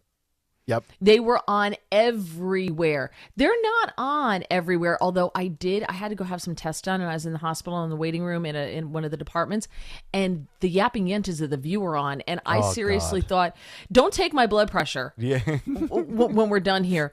So that's kind of, there's still certain things that you just can't put on for everyone. If it's straight news, they would be back in airports, they'd be back in hospitals, they'd be back in offices, and that's what he tried to do. But the indoctrinated worker bees couldn't handle it. They couldn't do it. That's correct. So to your point, MSNBC does it better than they do. So they have a very small pool from which to play the hits. That is correct. And they will obviously they will extract every ounce of juice out of the lemon that is the Trump January 6th indictment. That will be covered ad nauseum probably for the duration of the rest of this week through Friday until something else breaks. And of course we know, like Fox, they'll talk about it a ton as well. But at least Fox, and I don't have the numbers in front of me, but I got to imagine that it's relatively, I would imagine, pretty close between the amount of coverage they've given the Hunter Biden, Devin Archer story Monday and Tuesday, and then you take a little bit of yesterday with Trump and some Trump stuff today and tomorrow on Fox, and I'm guessing it'll be pretty close to 50-50 because now here's the thing with Fox. They have been accused recently of pivoting away from Trump, not supporting Trump. Tucker Carlson is out. We know Rupert Murdoch originally backed Ron DeSantis. So I think the hardcore person has maybe moved away from Fox when it comes to getting that Trump coverage and perhaps going to Newsmax or is it OAN's the other one? It seems like those are even further right than what Fox apparently is labeled as. Not sure if you agree with that. I know you work for both of them, so I don't want to put I'm going to walk that fine line. Yeah. So it's interesting to see the way people consume their media and what they think of it when it comes to not just the slant, but how much actual minute-by-minute coverage somebody gets. Again, Trump, 759 minutes. Devin Archer, 48 minutes. Those are MSNBC and CNN. 855-839-1210, the number. But speaking of numbers, and again, it's always a coincidence, right, when it comes to Trump and Biden, when Biden is struggling, when there's bad news, when there's allegations, you throw out something Trump, distract, go after, get all the dogs off the back of Biden, if anybody in the mainstream media actually cared to go after Biden. But a New York Times Siena College poll has found now that both men would receive 43% of the support if the presidential election were held today. The results are from a national poll, thus suggesting Trump would win the Electoral College. Republicans tend to need fewer popular votes than Democrats to win the election. See 2000 and 2016 when Al Gore and Hillary Clinton won the popular vote but lost the election. So from a polling standpoint here, they are even at 43%, as well as when we talk about things such as disapproval, they're both hovering right around 54 or 55% respectively, which I certainly believe is more of the, hey, I'm exhausted by Trump, I'm exhausted by Biden, I want two different options. Stocker is on record saying he thinks we will have two different options when that time comes. But right now, if they're tied, and this was done pre-January 6th indictment, Mary, I got to believe the next polling that comes out, if history is a guide for us, Trump's polling is going to be even higher and off the charts. I think you're right. I think that happens. But I do think that Trump hits a certain point where he doesn't get any more because of the never Trumpers, the people who are just never going to vote for him just because they don't like Donald Trump. So I think there is a bit of a ceiling. But the Washington Post just had a piece that Democrats are in a little bit of a panic mode over the black vote in this country. Right. That they're starting to realize that Trump was very successful in peeling away black voters from the Democrat Party, bringing them over to the Republican Party for the first time. Look at what the parties stand for. It's kind of flipped in a way. More people view the Republican Party as the party of the working class. That's correct. It used to be the Democrats. Right. 20 years ago, if you asked, people would say it was the Democrats were the party of the working class. Now, Democrats are seen as the party of the elites, and Republicans are seen as the party of the working class. That is correct. So, and they're also pulling a lot of Hispanic voters away because their values don't line up with Democrats. But Mary, I was told Republicans and Trump, they were racist. I mean, why would black people and Hispanic people go Trump and go Republican if they're racist? It's not adding up. Yeah, isn't that funny how that works? Oh man, so it's only the woke white liberals that say Trump is racist. I got you. Okay. Bingo. And women. I'm learning so much today, Mary. The woke white liberal women. Right. Yes. They're the biggest defenders. They are the ones who are out there, who believe that, a black man needs a white liberal 20-something to defend him. Right. That is correct. 855-839-1210. Let me grab Ed. He is in Delran. He's got some thoughts on the media coverage of Trump v. Biden. Ed, good morning. How you doing, buddy? Good morning. And listen, I just want to say I've been a fan of Mary's for a long time. There's something about Mary, Ed. I agree. Thank you, Ed. Yep, there you go. Hey, I used to talk to you on the passion phones, but let's talk about Joe Bite Me crime family. Isn't it amazing how the media focuses on Trump and not the criminality of Joe Biden and enriching his entire family. And quite frankly, the Clintons have enriched their family through political not shenanigans. The Bidens have, and they're the worst. And also Obama and company. Am I right? Yeah, Ed, you're right. You're on a roll. I'm letting you go. Oh, yeah, thank you, and I appreciate that. And let me tell you what else, too.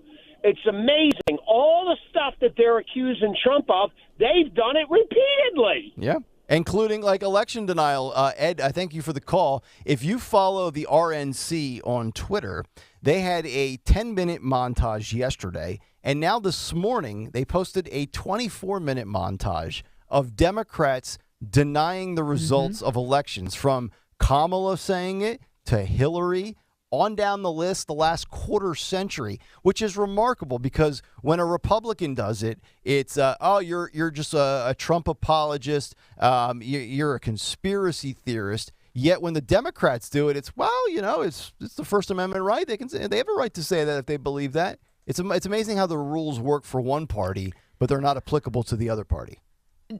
Do you remember during the second Trump impeachment when his lawyers just sat down and played an entire montage of Democrats challenging elections? And then they played another one of Democrats inciting violence. Maxine Waters, you get out there, you surround them, you're getting in their face. And the Democrats have no comeback for that. No, they have none. He just used their words against them.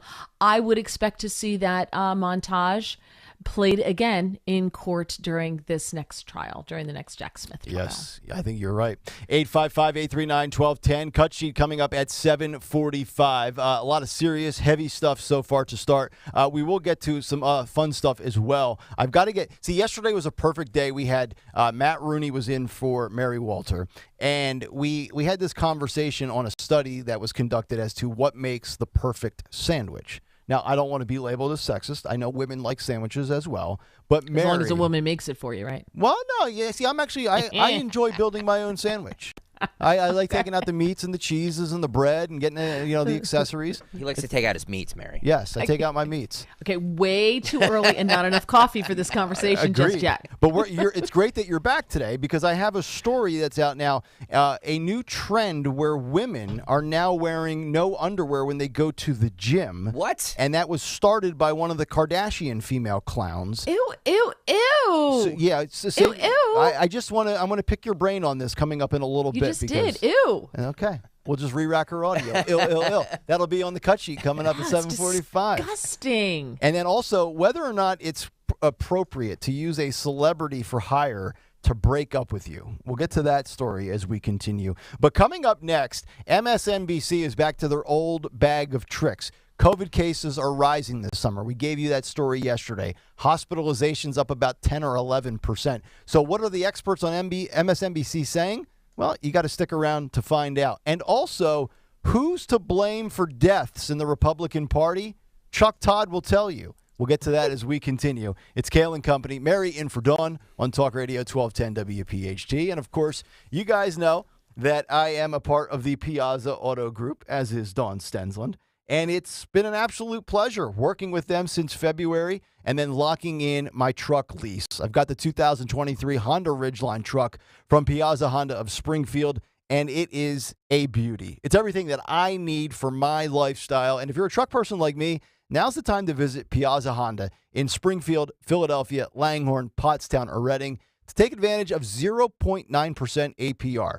If you don't need a truck, okay, I got you. How about the Civic, the Accord, the CRV, the Pilot, and many more? The Piazza Auto Group, now with 17 brands, 35 locations. It is my go-to for all things automotive. To find your new or certified pre-owned vehicle today, just check them out online at piazzaautogroup.com. We wanted to let you know why you should switch to DuckDuckGo by explaining how they work versus Google Search and Chrome. DuckDuckGo is a browser like Google Chrome, but it's a private browser that blocks trackers, so it helps stop creepy ads following you online. It comes with DuckDuckGo Private Search, which is a search engine like Google, but doesn't spy on your searches. And there's no catch. It's free. DuckDuckGo makes money from ads, but not the creepy kind. If you search for a car, you see a car ad. That's it. Join the tens of millions of people taking back control of their online privacy and download DuckDuckGo from the App Store, Play Store, or DuckDuckGo.com today. Hey, it's Rich Zioli. Do you really want to take shots the rest of your life just to lose weight? NJ Diet's typical results are twice as fast as weight loss injections without any of the side effects. Plus, you learn proper portion control. You develop healthy eating habits that last you the rest of your life. By the end of NJ Diet's 40-day program, you will lose 20 to 40 plus pounds, contractually guaranteed. You will lose the weight. You will keep off the weight the natural way. NJ Diet uses your hair, saliva, and blood work along with scans to personalize natural solutions and supplements. That's going to get your body into the fat-burning zone. Then, NJ Diet uses your DNA info to help keep the weight off. Locations throughout the East Coast are available with live online video consultations. Don't take shots the rest of your life. Lose weight quickly the natural way with NJ Diet. 855-5NJ-DIET, 855-5NJ-DIET, or schedule your consult at njdiet.com. njdiet.com. Lose the weight for good. You're out of breath. Have a constant dry cough that won't go away. It could be interstitial lung disease. ILD is rare, but it's serious. It can be the fight of your life. And you can't face the fight of your life if you don't know you're in it. Ask your doctor. Find a pulmonologist. Get answers. There's hope. There's help, but don't wait. Go to lungsandU.com/fight ILD. Corporate events, private parties, kick your next event up a notch. Hire comedian Joe Conklin to entertain your guests. Hey, this is Dr. Charles Langman, and we hired Joe for a kickoff for our fundraiser, and he was just awesome. Knocked people's socks off. I hired Joe to be the entertainment for the Liberty USO. The crowd went wild. I definitely recommend Joe to anybody that wants to make a great impression with their customers. Hire Joe Conklin now for corporate events and private parties. Go to joeconklin.com. joeconklin.com.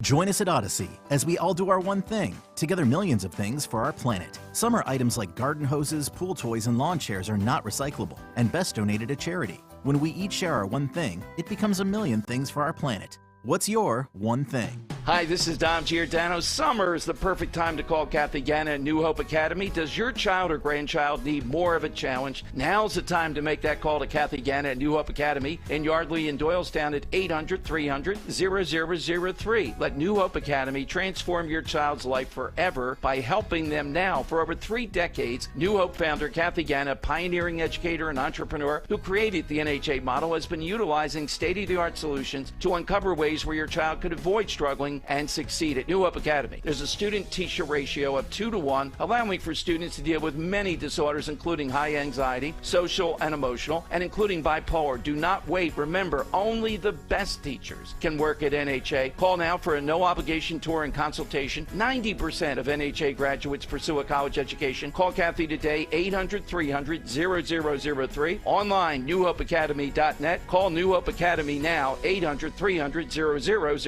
Diabetes, high blood pressure, anxiety meds, everyone's on them. If you're a 50-year-old male, maybe a bit porky, and you may even have type 2 diabetes, $1 million of term insurance may only cost you about $200 a month. Call Term Provider. Speak with Big Lou at 800-777-1225. Big Lou will find a term life policy for you even if you have type 2 diabetes, are overweight, or have high blood pressure. Term Provider has helped thousands of people like you who think they can't afford term life insurance. To buy $1 million of affordable term life for you, all you need to do is call Big Lou at 800-777-1225. Lou will make sure the scales are tipped in your favor. Call 800-777-1225. Big Lou will answer your call and work to fit you into a term life policy that you can afford. Remember, Big Lou's like you. He's on meds too. Call 800-777-1225, 800-777-1225, or biglou.com. It's college season, and parents have a lot to consider. You can say that again. You got 6 college visits. 2 down. 18 care packages. I know my baby. Then there's Parents' Weekend. Just 1? Speaking of, when you get a Citizen student loan with multi-year approval, all you need is one easy application. Learn more at citizensbank.com/one-and-done. Citizens, made ready. To follow Talk Radio 1210 WPHT on the free Odyssey app. Download it now.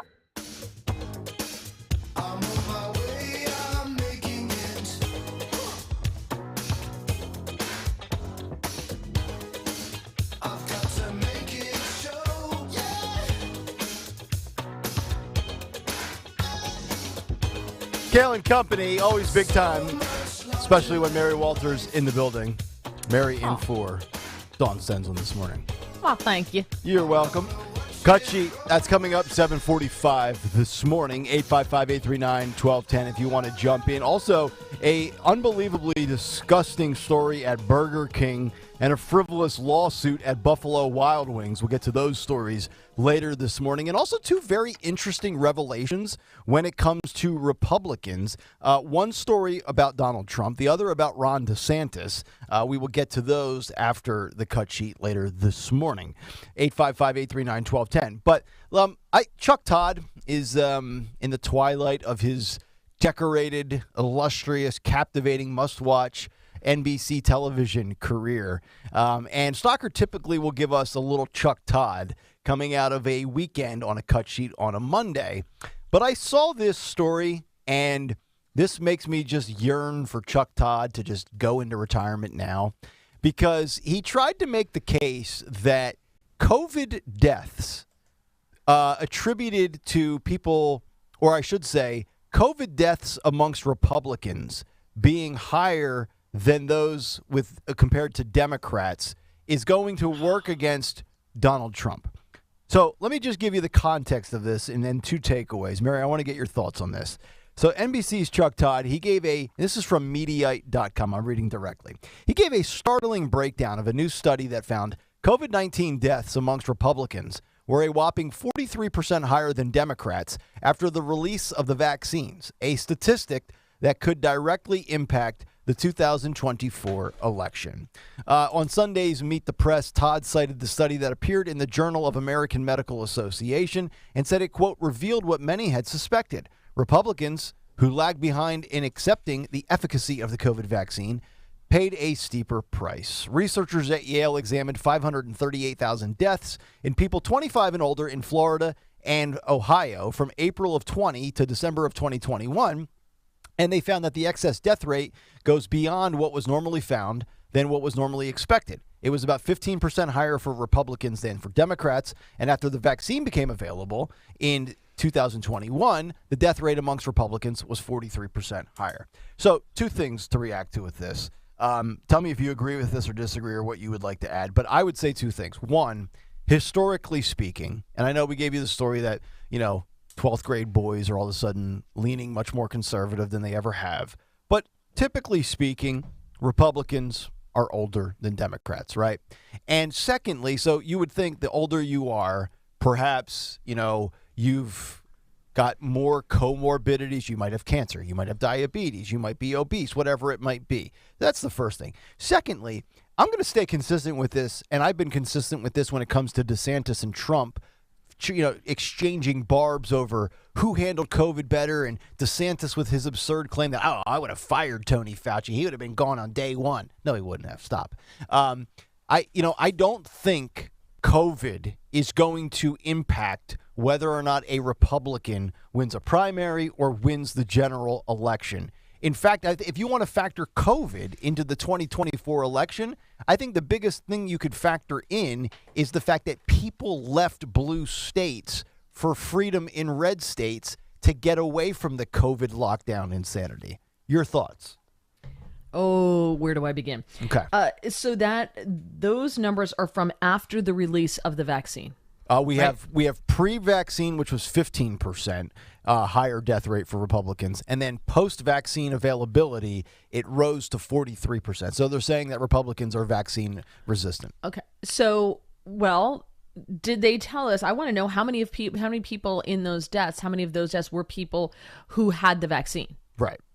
That's a missing piece of that puzzle. Mm-hmm. So how many people were vaccinated? They're trying to infer that Republicans didn't get the vaccine and therefore more Republicans died from COVID because they refused to get the vaccine. That's the inference here. Mm-hmm. But we don't know the denominators, right? We don't know how many of those deaths were people who were vaxxed. Right. Right? Right. We don't know if those were deaths from COVID or with COVID. Thank you. I was hoping you would bring that up.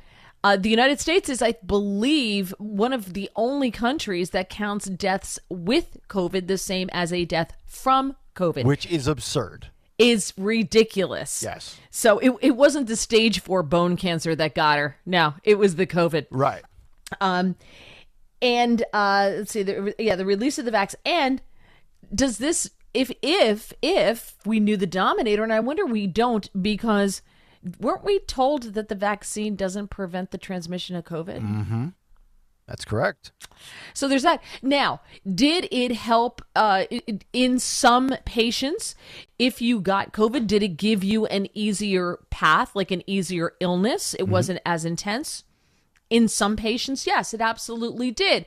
So honestly, if you were over, 65, 70, and you had comorbidities, obesity, diabetes, lung problems, those types of things, getting the COVID vaccine was probably a smart idea, because should you get COVID, which I think they say like 90% of people have had the virus and a lot of them just don't even know it. Yep. But if you were one, you were less likely to be symptomatic or have complications from it, That's depending on when you got it. Because now we know some of them only lasted for about 3 months. The efficacy was about 3 months, depending on the vaccine you got. So if you got it in the golden window and you got COVID at the same time, then you had a chance of a less serious course of the illness. So I call BS on this entire study. Yeah, I'm with you. And I just love the stories of, you start to find out some of the data shows you that the more COVID vaccines and boosters you get, the more likely you are to actually contract COVID. And I remember Rochelle Walensky was making her big media corporate blitz where she was showing up at random CVS's, not to get like a burner phone, but to roll up her sleeve and get another booster. And you saw the ads on social media, all these people that were advocating for it. I mean, she's had, I think, 6 total shots, and she's had COVID, I think, 7 times. It's remarkable. Every time she seems to roll up the sleeve to get the booster, she has to put out that ridiculous post that I shouldn't say we all. A lot of people love. When they tested positive for COVID, it was like a stock copy and paste job from those on the left. I recently contracted COVID despite my best efforts to social distance and wear a mask. I'm grateful for the vaccine because my symptoms are very mild. It could be much worse if I didn't get the shot. And it was like legitimately like talking points, and everybody just did the same thing. Right. Well, Dick Durbin just tested positive 2 weeks ago for the 3rd time this year, and it was July. I mean, Mary, the dude's getting COVID every other month. Either I'm the luckiest guy on the place of the earth, or I'm doing something right, or I can't explain it. I've had it one time. But like, I'm not a hermit. I don't live at home. I'm not scared of my own shadow. Like, I'm out and about with people all the time. I've never had it. And Greg's never had it. No. Well, that you know of. You may have had it. Well, you may have had it, Greg. You just had 0 symptoms. So you may still have it. I disagree with antibodies it. I disagree with that because I have a 3-year-old who I feel like I would have given it to him, and he probably would have shown symptoms. And my wife, who literally gets everything. She gets everything that my son brings home from his preschool. She didn't get it either. So I would say that we might be. Well, children are less likely to show symptoms than any other age group. Yeah. Young kids. So yeah, my daughter's never got it either. Right. So they very well may have, though, the antibodies in their blood because they did have it. You just didn't know it. Vast majority of people who have tested, if you get your blood tested for it, were surprised to find out that they had it. So, and young people, again, children are the least likely group to show any kind of symptoms at all. So, can you believe we're August 2nd of 2023 talking about it still. And we're still freaking talking about COVID. I know. Because they don't let it go. Yeah. I was out yesterday after I did what I had to do yesterday morning, and I was running some errands, and there I saw a woman in BJ's with a mask on. It was like the typical paper mask. It's got the spots on the side, and it wasn't fitting properly. And I'm like, oh, honey, you're damaged. Ketchup stain on it, the whole bit. Yeah. I just maybe a little mustard. Yeah. I feel badly for these people at this point in the game because their brains are truly broken. They're never, ever going to get over this. They're going to live in fear their entire lives. And last point here, why are people still testing to see if they have COVID? Like, why? Right. Why are you still? What are you going to do differently? I thought I had it, a couple months ago, and I said to myself, maybe I have COVID. He says, maybe you do. Yeah. And I said, I'm going to go test. He looked at me and said, why? Why? What are you going to do differently? Yeah. You're going to take Tylenol. Yeah. You're going to get some sleep. You're going to be fine. Drink fluids, lay down, sweat it out. In 36 hours, you're back to your grind. Yeah, that's a good point. Let me ask you this, Greg, because you said that nobody has had it, but you can get the test done to see if you do have the antibodies. Do you have any interest or curiosity in finding out? No care. None. I had it. You did? Oh, yeah. So I'm done. I had the bad one with taste and smell and everything. Mm-hmm. And I had COVID fatigue and COVID fog, which, by the way, no joke. Seriously, it kicked my butt. Not a joke. But I lost a lot of weight, so it was great. So, It's a good dieting technique. all the ladies know the first thing we do when we can stand up, jump on the scale. Or when you get done jumping on the scale, you can go to the gym and jump around without any underwear on, which is apparently a thing that the Kardashians are pushing. Talk about this. This is disgusting. I just need to know: is this a thing? I mean, can don't dudes know. partake? Don't ask me. I mean, here's the thing with guys. Like, as somebody that's pretty fit, like I wear compression shorts underneath my basketball shorts or my gym shorts. What are compression shorts? Compression shorts are like real tight, like Under Armour type stuff. Yeah. So your boys don't rub together? Yeah, I mean it's like a girdle. It's like a jock strap, but it's it's a compression sleeve for your rump and your package. I got you, buddy. Yeah. I got you. Yeah. There's a lot of weird things going on in your life. There's a lot of things going on. Okay.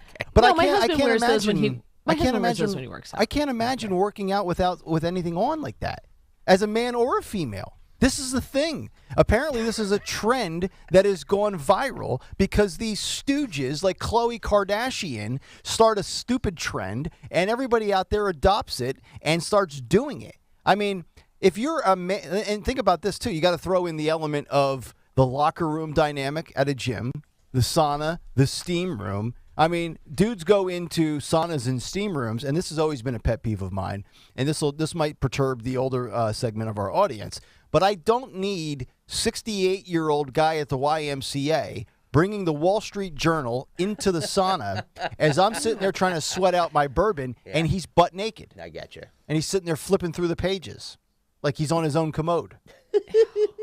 Total violation. There's a lot of things that we could break down here with working out, Mary, as a fitness person. And a lot of it goes on not only in the gym, but in the locker room. First of all, I can't do that group sauna thing. To me, that is, I don't want to sit in somebody else's sweat. Thank you very much. If I want to do that, I'll just go outside in the summer in August and just sweat. Yeah, I do try to avoid the sweat spots. So, ew.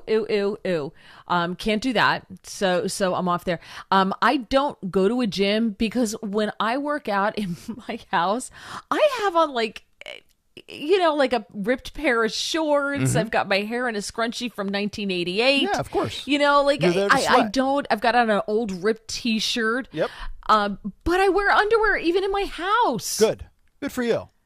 Just because it's disgusting. I agree.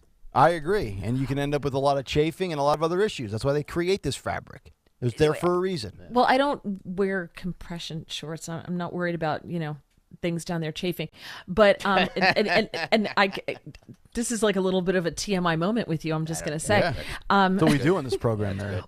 But people who go to the gym, if you look at Twitter, sorry, Greg, there are videos. Can we stop getting our news from Twitter? There are videos all the time of these women, these young 20-somethings who are hot, but they're wearing the tightest clothing they possibly can. Yes. And they're working out, and then they're videotaping themselves. They're streaming themselves working out, and then they're complaining that, see that guy over there, he's staring at me. And I'm like, because you look like you're about to charge him per hour. That's why. Mary, I was going to bring that up, but I didn't want to be labeled a sexist. You can't show up looking like you're ready for a swimsuit photo shoot, and then when guys stare at you, be offended that you're dressed like that. What do you expect us to do? Exactly. If you don't want people to stare at you, don't go out dressed like a hooker. Right. Throw a sweatshirt on, for God's sakes. And if you're good looking, I'll still look at you. Did you Secret Squirrel in the YouTube chat says, did you say butt naked? It's buck naked. Yeah, it is buck naked. Did you say butt naked?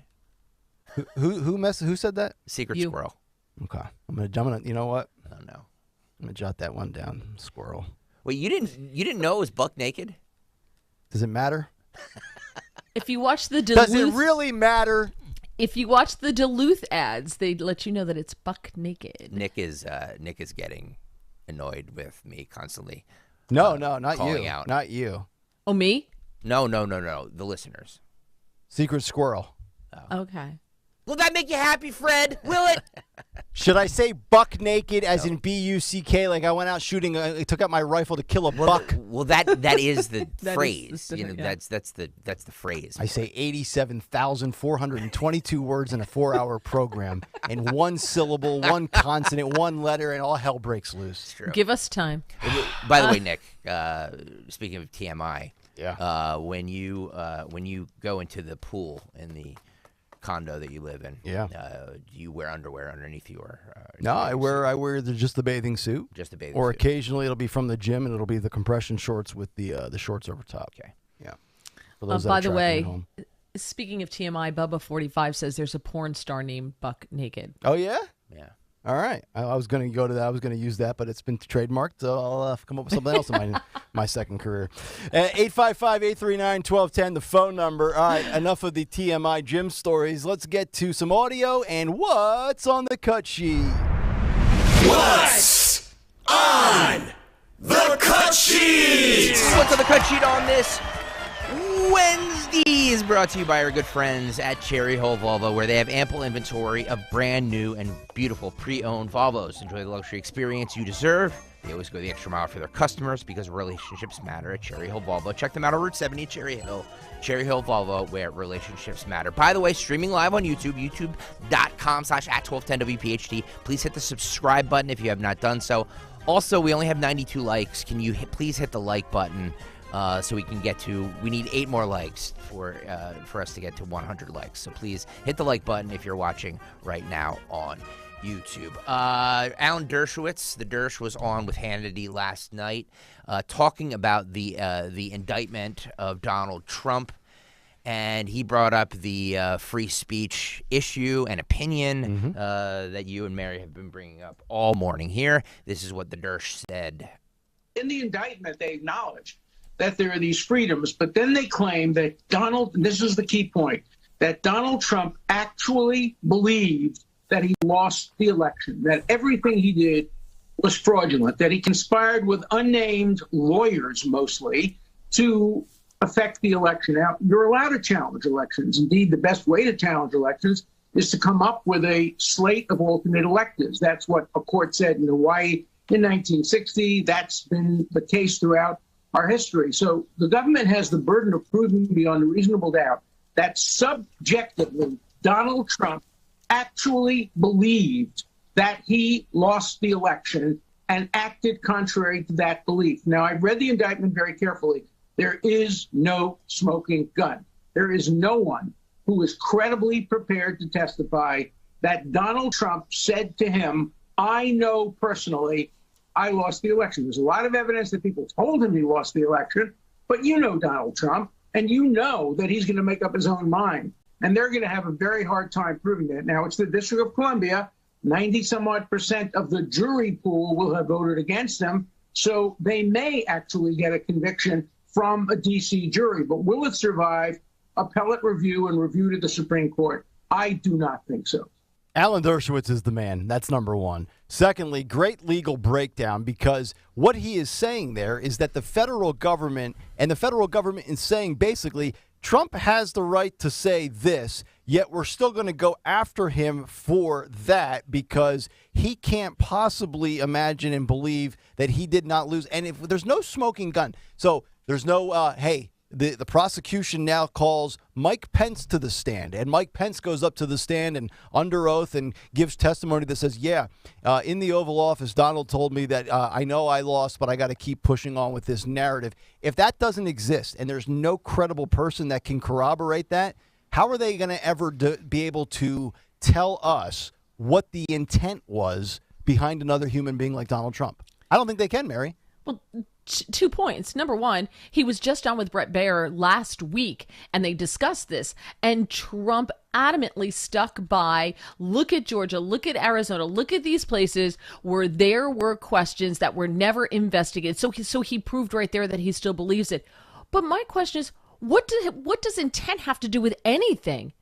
What does that have to do with anything? You're trying to criminalize lying then. Right? So if you're going to do that, are we going after Adam Schiff? Are we going to go after every Democrat who challenged Trump's election and Bush's election? Are we going to go after them? I mean, are we going to go after Hillary Clinton for still going around saying that he's an illegitimate president? What about all the hosts on MSNBC and CNN who said he's an illegitimate president? Are we going to throw all those people in jail because they didn't really, they said a lie, they lied? Yeah.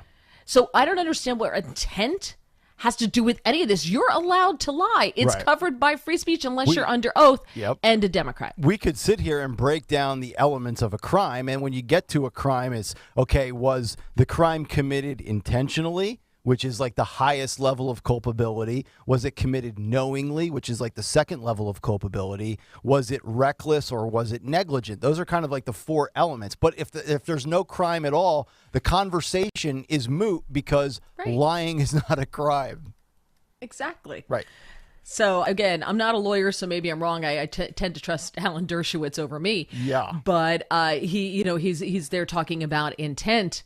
But they can't prove the intent. I go back to Brett Baer's interview last week. By the way, Nick, are you in the YouTube chat? I did. Commenting on? I did comment on a Married with Children reference I saw pop up. Okay. All right, listen. Rare cameo by me. Mary doesn't work for me, so I can't scold her. Just to let the people know that I'm there. She's also in the chat. Can we, that's what I am here for. I'm here to let you guys know what's in the chat. So you guys just concentrate on the show. I did comment on... No, I'm just saying that, especially you, Nick. Did you see the Married with Children reference they made? No, I'm glad you made it in the chat and not to the hundreds of thousands of listeners that are listening right now. So I applaud you for that. They were said in regards to our butt naked versus buck naked conversation. Somebody said, not Buck, the dog from Married with Children. Okay. And I said, yeah, poor dog died. Again, concentrate on the show. 4 hours on the show. I will monitor the YouTube chats, and you guys can talk about your work. Okay. Thank you. I just got scolded, Mary. No, I'm just. Look, we air our dirty laundry on the show. That's what we I'm do. over on Twitter commenting there. I'm staying off of Twitter. I'm actually going to stay out of YouTube chats. I'm going to stay off of Twitter. Mary does not work for me, so she can do whatever she wants to do. I'm just giving my opinion. I can multitask. It's all right. Okay. And by the way, I accidentally clicked on the Venmo app again instead of the X app when I tried to load up my Twitter last night. Navy Prepper says stalker, nicknamed Dictator. Yes, that's right. I'm not trying to be a dictator. I'm just trying to make sure we're doing the best possible show we can do. By the way, if you're not watching or if you're watching right now, please hit the like button. 123 likes. Want to get that? Remember we talked about working with your boss yesterday, Nick? I know. You know what? Wait, hang on. Can I redact that? Hang on. We talked about that. What's worse, me having this conversation with you on the air or taking it into the conference room? Oh, no. The 1002 conference room is the worst. That's what I mean. Yeah. That's what I mean. So, we air everything out right here. That's what we do. The audience seems to like it. The numbers show that. So, let's keep going. All right. Rudy Giuliani was on Newsmax yesterday. He appears to be co-conspirator number 1 in the indictment. Okay. And this was his take on Jack Smith, the special counsel or the special prosecutor, and the indictment in general. This is Rudy Giuliani from yesterday. So what do you say to Jack Smith? I mean, and again, I guess you have to be careful what you say. He still is the special investigator, the special prosecutor. I kind of holds yours and others' future. Go ahead. I long ago stopped being careful, and I don't worry about the Jack Smiths of this world. I have a chapter in my book called "Stand Up to Bullies." So here's what I say to Jack Smith: after the Supreme Court threw out your case, which should have been a disgrace, and you should have gone and found another profession because you don't belong in this one. This one will be your legacy, violating the right of free speech of an American citizen. Never mind whether he was president or not. It could be anybody. It could be a homeless person. You don't get to violate people's First Amendment rights, Smith, no matter who the hell you are or no matter how sick you are with Trump derangement syndrome. Wow. And this isn't the first time you've acted like an unethical lawyer. It should be the last. What about his? I guess you call him his boss, maybe not his boss, but the guy who appointed him. What about Attorney General Merrick Garland? Investigating his son-in-law? I say I want to investigate his son-in-law, who's making millions teaching kids how to change their gender. While the boss, I mean, it's all about money in the Biden administration.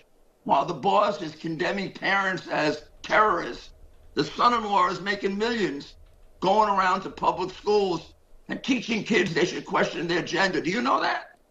They don't cover it. Our crooked press doesn't cover that. I think I've covered that with you on the balance quite a few times. I know we have. You and I have. It's amazing. But everybody covers it up. Wow. Rudy Giuliani going off on Jack Smith. How about that?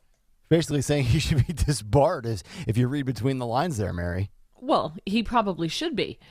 Should have probably. I agree with him. Should have happened a while ago. When he's that bad that you get overturned, and he has a history of some unethical practices. Yet he maintains his law license, just like Hunter Biden, still part of the D.C. bar. Imagine that. I know.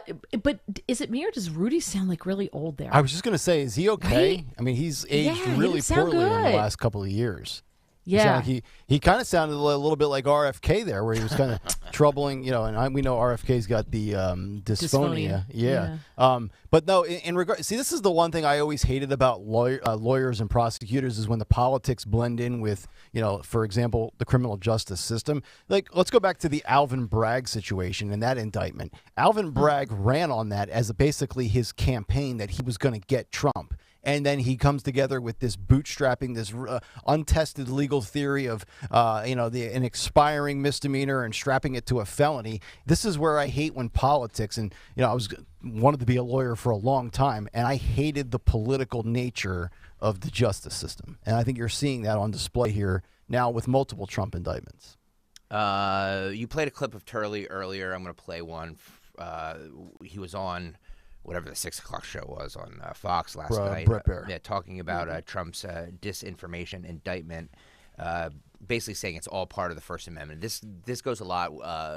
It's a lot of the same for what you played, Nick, this morning in your big take. He just adds on to it a little bit. This is cut 10, Daniel. But the most jarring thing about this indictment is that it basically just accuses him of disinformation. This is a disinformation indictment. It says that you were spreading falsehoods, that you were undermining the integrity of the election. That's all part of the First Amendment, and I think that courts will look skeptically. He might have a fair shot with a D.C. jury and maybe a D.C. judge. He's going to have a harder time with the courts. And this reminds me of sort of the McDowell complaint, where he took the Virginia governor, got a conviction, and then was unanimously overturned by the Supreme Court. It is a bridge too far. And one of the things I was looking for is I assumed that Smith had this type of aha moment, that there's something in there that the January 6th committee didn't find, that supported. We heard about witness tampering. It's not in there. I mean, everything in this indictment is basically what has been discussed in the news. Now, by the way, the other thing that is not in here is conspiracy for incitement. Not in here is a seditious conspiracy.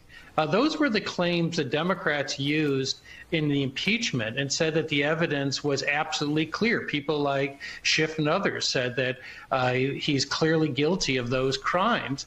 Well, they're not in here. Instead, he's using the favorite of prosecutors, these type of conspiracy and obstruction claims.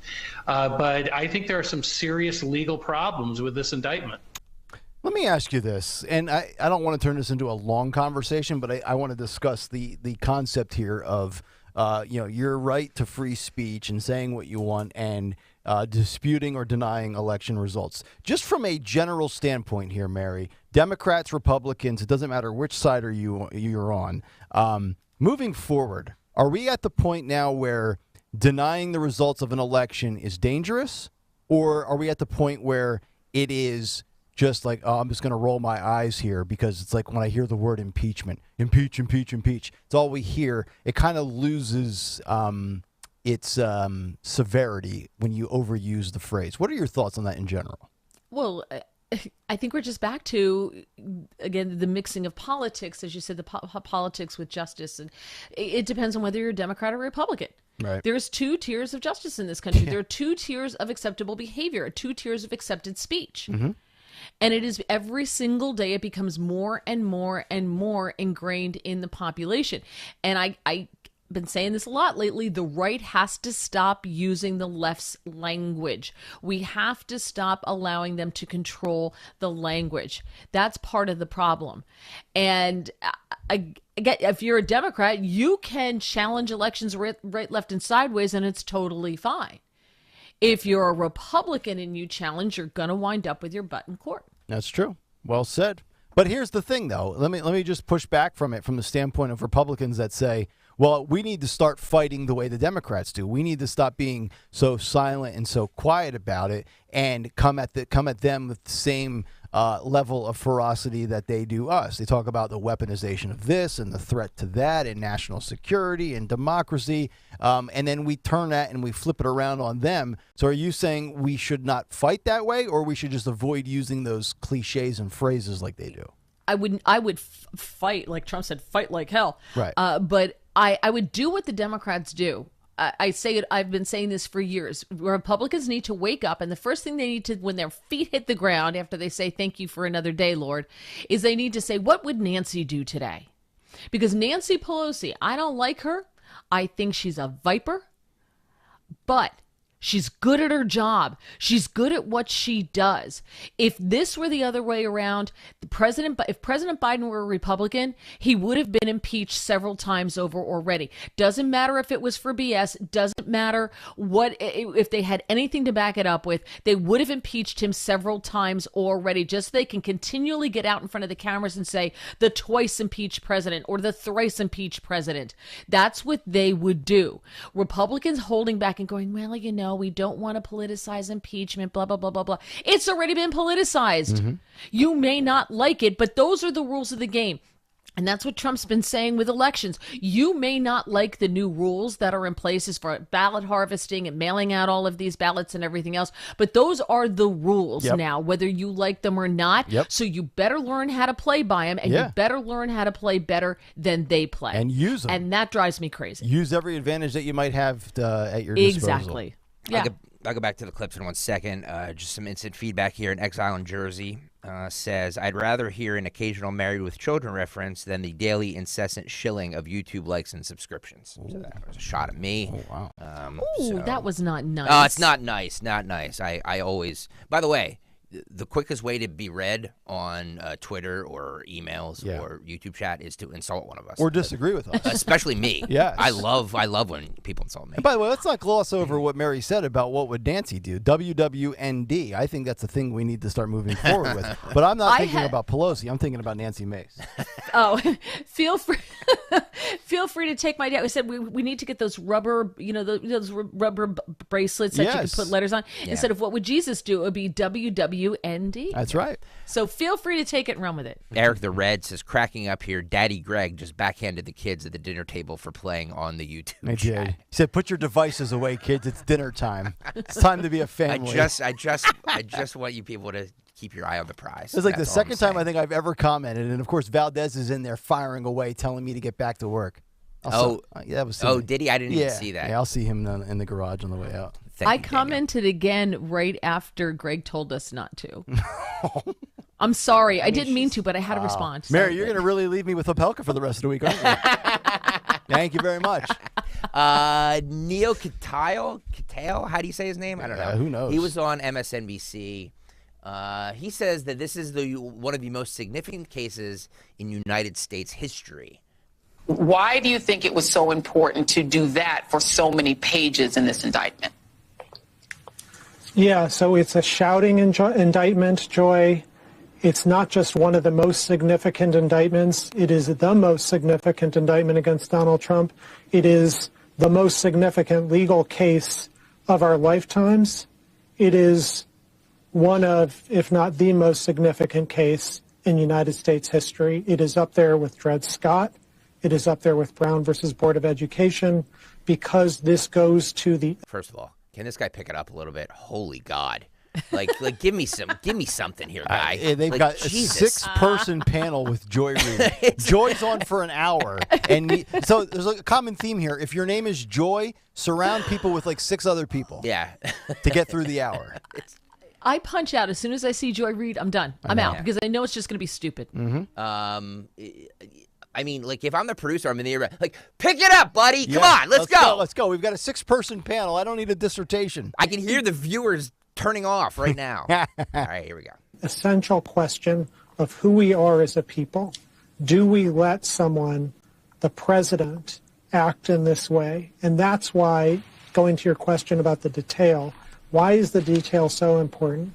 Because Jack Smith has to do 2 things, and he has to do them unprove under the highest standard of the law, which is all lied against him, called beyond a reasonable doubt. He's got to prove 2 things to this jury of 12 people. And if any one of the jurors says, I disagree, Donald Trump goes free. So he has to win all 12. What are the 2 things? 1, that Donald Trump committed a bad criminal act, that he conspired, he agreed to try and overturn the election, to interfere with the election results, to obstruct the counting of the votes on January 6th, one of our most solemn days. That's number 1. Number 2, Smith has to prove that Donald Trump did that with a bad criminal intent, that he didn't do it because he thought he won the election, but rather the contrary. That's where these 45 pages, and yes, I've been trying to read them as furiously as I can, really are so significant, Joy, because it's page after page of damning fact after fact. And of course, Donald Trump is entitled to the presumption of innocence. Of course, he's got the highest standard of the law in his favor. But at the end of the day, these facts speak really loudly, and they can't be spun. You can try it, on the media or on Truth Social or whatever, or on Twitter, but these are going to be tried in a courtroom, with one of the very best judges in Washington, D.C. I don't care if you're Republican or Democrat, if you're a prosecutor or a defense attorney. Judge Chutkin is known for being incredibly fair-minded. Yeah. She has a criminal defense background. Enough of this clown. Is he still talking? This is the guy. This is the judge who's fair-minded that sent people away for January 6th beyond what the prosecutors were recommending. He does make a good point, and this is a point that everybody should be aware of, and I think most people are. To get a conviction, Jack Smith or any prosecutor, you got about 1,000. You got to go 12 for 12. If you get 11 out of 12, Trump is acquitted. He walks free. But I do feel like the bigger thing at play here, Mary, is the Constitution seems to conflict with this notion of democracy, and it feels like the 2 don't mesh. It's like oil and water, and I feel like moving forward, when we talk about elections and democracy and this and that versus your constitutional right, the First Amendment, it seems like there's a little of a collision course going on here. If you see what I'm saying. Wait, are you saying that MSNBC is advocating for throwing out that pesky old dusty Constitution that was written by old white men? Perhaps. That one? Perhaps. Okay, yeah, that's exactly what they want. I can't. First of all, who put 6 people on a panel? Just from a viewer's point of view, who put 6 people on a panel? That's number 1.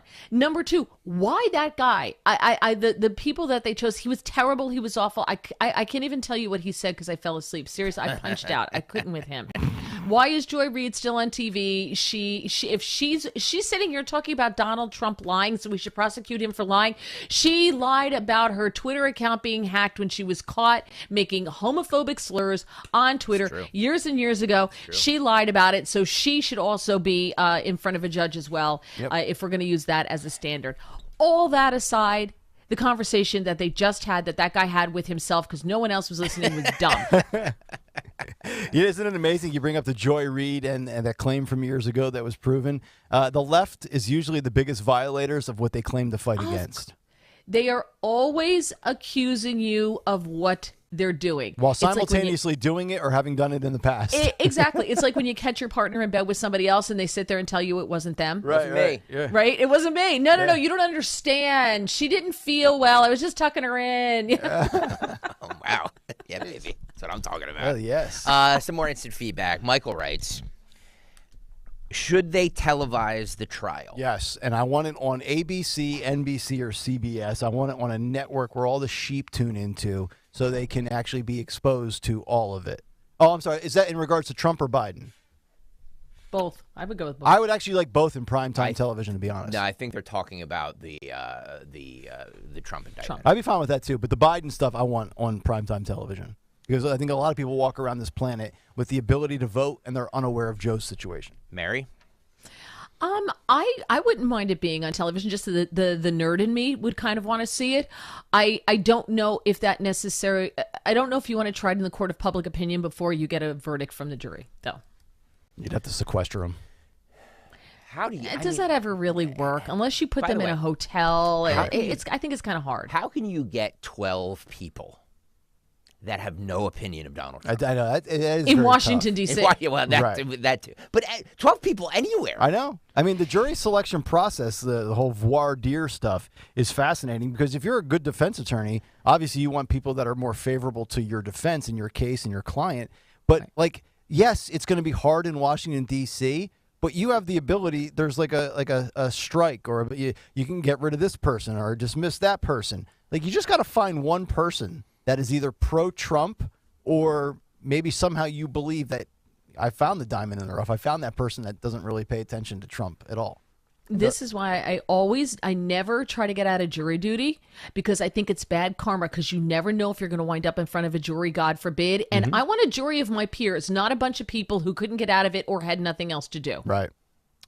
So I think, again, you want a jury of your peers. This isn't a jury of his peers. I think I'm going to watch John Cusack and Gene Hackman again tonight in Runaway Jury. Great movie, by the way, if you've never seen it.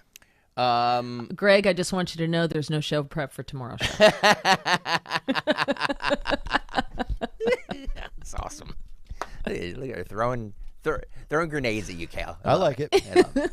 It's why I'm wearing my compression shorts. It's why we invite you back, Mary. And your wonderful insight too. Joe Biden never discussed business dealings with his son Hunter. You know why we know that? Because Joe Biden told us. No. Here's a little montage put together by Fox News over the years of Joe Biden saying that he never discussed business dealings with his son. Cut 3. I did not know he was on the board of that company. I've never discussed my business or their business, my sons or daughters. I never discussed a single thing with my son about anything having to do with Ukraine. I've never spoken to my son about his overseas business dealings. I have never discussed with my son or my brother or anyone else anything having to do with their businesses, period. I did not have sex with that woman. That's the mantra of the left. They just deny, deny, deny. And, we've got burner phones. We've got speakers. We've got Devin Archer dinners. We've got weather conversations.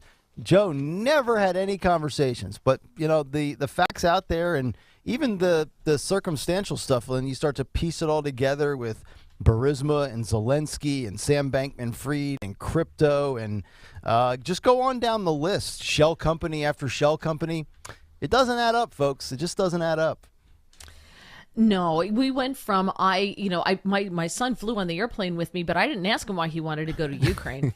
He just apparently wanted to go and do some sightseeing, but I never asked him why he was going there. Yeah, not at all. Or same thing with China. He apparently had never been to China, so he wanted to go. And I love my son. And I'm a good dad, so I said, "Sure, come on, it's take your kid to work day." Yeah, he's my guy. Right. And so we went from I never talked to my son to, well, of course he talked to his son, but he, didn't know anything about it to, okay, well, he did talk to his son's business partners, but they talked about the weather. So we're slowly but surely getting to the truth.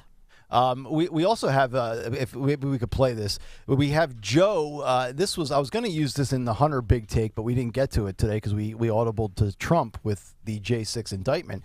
But we have the voicemail of Joe where he's leaving a message on Hunter's phone in regard to one of the New York Times stories. So you would only imagine that if Hunter picked up the phone, they would have talked about his business dealings. Let's listen to this if we could. Here's Joe Biden leaving that voicemail for Hunter. Hey, pal, it's Dad. It's 8:15 on Wednesday night. If you get a chance, give me a call. Nothing urgent. Just want to talk to you. I thought the article, at least the thing online, it's going to be printed tomorrow in the Times, was good. I think it's clear. And anyway, If you get a chance, give me a call. I love you. It's going to be printed in the New York Times tomorrow. I'm sure he's referring to the 10-day forecast.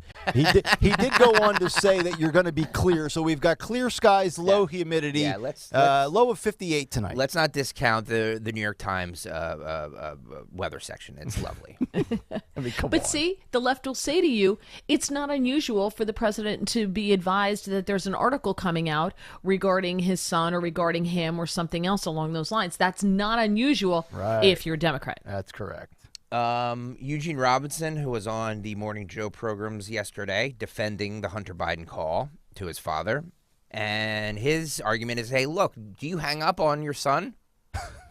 Got 7. And we hear here from Comer and other Republicans, it's wishful thinking. They're trying to create a scandal when there's no evidence that they have one.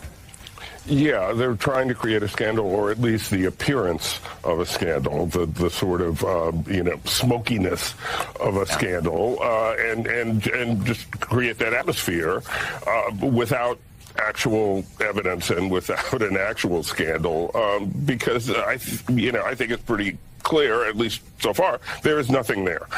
There is nothing there. You could certainly argue that at some point, if Hunter Biden put President Biden on the speakerphone for like 20 times, you could certainly ask whether at some point President Biden might have said, hey, quit putting me on speakerphone. Are you having a business meeting? Like, what is that about? But the context is that this was a sort of very fraught and sad time for the Biden family, and we know how important family is to the president. And so, including his do you hang up on your phone on your son at any time? But certainly at a moment like that, and probably the answer is no.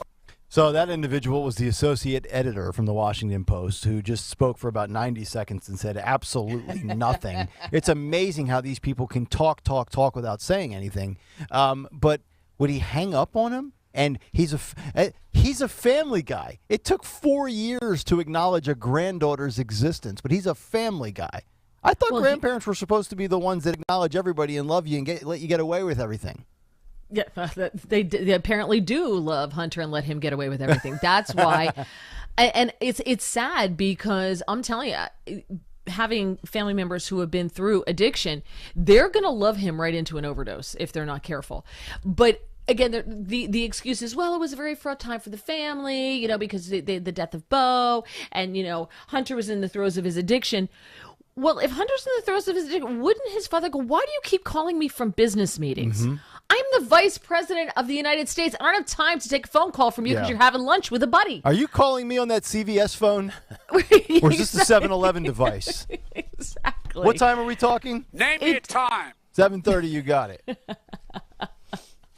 Joke. Yeah, it doesn't make sense. They're doing their best to spin it away. Oh yeah, nothing to see here. This is what they do. Mm-hmm. By the way, we are about 40 likes away from 200. Wow. So if you're watching right now, we're 161. That's about 39, I guess. Yeah. My math was a little off. Nice work. So if you're watching right now on YouTube, please hit the like button so we can get to 200 likes during this segment. So hit the like button right now if you're watching. Elevator Dave on the YouTube chat says, Nick, the spotlight bouncing off your greasy head is annoying. Why do you think my head's greasy? It's shiny. It's not greasy. I'm not sweating, actually, today. Kipper82 says, Morning Joe is more female than Joy. Oh, wow. I just read the comments. I don't endorse anything. We should merge the shows. It could be called Morning Joy. Something Nancy Mace's fiance never seems to get anymore. Speaking of morning shows, CBS this morning, Nancy Cordes did a report on the economy and how Joe Biden's approval numbers for the economy are in the tank. She ends this by saying, which I think is hilarious, he isn't getting much credit for the improving economy, but also admits that the people aren't feeling an improving economy. So I guess not feeling it, you can't give the credit, right? I guess, yeah. If you're not feeling it, you can't give credit. That's correct. Cut 6 here. All right, Bob, thank you. Well, the latest CBS News poll suggests Democrats may have an uphill climb when it comes to perceptions of the economy. 65% of the people we spoke to say the economy is bad despite the drop in inflation over the past year. Nancy Cordes is traveling with President Biden in Delaware. Good morning, Nancy.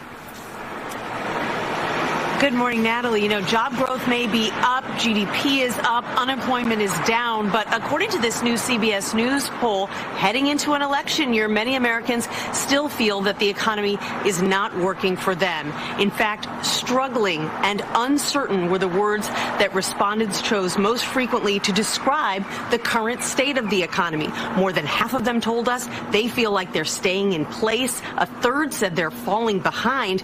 And while wages are now finally rising faster than inflation, 70% of Americans told us they're just not feeling that yet. So it's perhaps no surprise that President Biden still isn't getting much credit for an improving economy. No surprise. People aren't feeling it, they tell us. So his approval ratings for handling the economy are tied for an all-time low. Only 34% approve. 65% say it's bad. I'd love to chat to the 35% and with them that think it's not bad, because those have to be the people that are making money in the 1% of salaries and incomes. Like, we can sit here and talk about, unemployment is down because people need to have multiple jobs right now just to have any extra spending money. I mean, I don't know about you guys, but my money's already accounted for before it shows up in my bank account from direct deposit. Thanks, Joe. And oh, by the way, when you try to artificially fix the fuel market for gas, and that's short-lived, and now we're back up to $3.97 a gallon. Thanks a lot, Joe. Yeah, I think the people who say that the economy is okay are people who I think people who have union jobs. Not all of them, but a lot of them have union jobs. You know, and they get cost of living increases, those types of things. Those people who may be retired, who are heavily invested in the market. The market's been doing well, right? So those people may not be feeling it as much. You crash the market, a lot of people are going to feel differently with that. And of course, as you said, the people who are making so much money that they've been able to sock it away may not be feeling it. Or, you know, if you have rental properties, because of the influx of illegals in this country, the rental property market, along with the increase in rate hikes, right? Yep. To get a mortgage, your rental pool my sister is very, very, very squeezed right now. So rents are going up. My sister's in that market. She and her husband have purchased, I think, 3 or 4 different townhomes and flipped them, fixed them up, and now they rent them out. And I mean, she's doing really well with that. Yeah. In probably my favorite story of the day, I want to get both of your opinions on this. We touched about it. We touched on it on Monday. Anthony brought it up in the 6 a.m. newscast, but we didn't really get in. We didn't delve deeply into it, and we also didn't have the audio. Washington D.C. radio host Don Geronimo was fired after calling WUCA TV anchor Charlotte McBride Barbie girl and making other demeaning remarks about her during a broadcast from the Washington Commanders training camp last week. And by the way, this is a classic rock radio station. So he does a morning show on this classic rock radio station, but they are also the home of the Washington Commanders. So he was there for training camp, as our sister station WIP is here for the Eagles. Yep. During the broadcast from Washington Commanders training camp last week, Geronimo called McBride a chick and made remarks about her appearance to his co-host Crash Young. Crash Young. God, I just hate radio and the dumb names. Yeah. This is Don Geronimo, Crash Young here. Hey, my name is Nick Ryan. This is local because Don Geronimo used to be on a show called Don and Mike, which was heard here locally on WYSP when it was 94.1, when it was a rock station back in the early 2000s. Okay. So this is the conversation that he had with his co-host. I want to get your opinion on that. And then a CNN sports anchor discussed this as well. I want to get your opinions on that. So this is the first audio. Cut 4 here, Daniel. Hi, Barbie girl. Hi there. I'm guessing she's a cheerleader. There's that chick that you thought said tight. Yeah, I screamed tight when she was five. I think she's a sportscaster at Channel 9. Yeah. Or Channel 7. Yeah, she's familiar. I thought she was a cheerleader. That got him fired? Yep.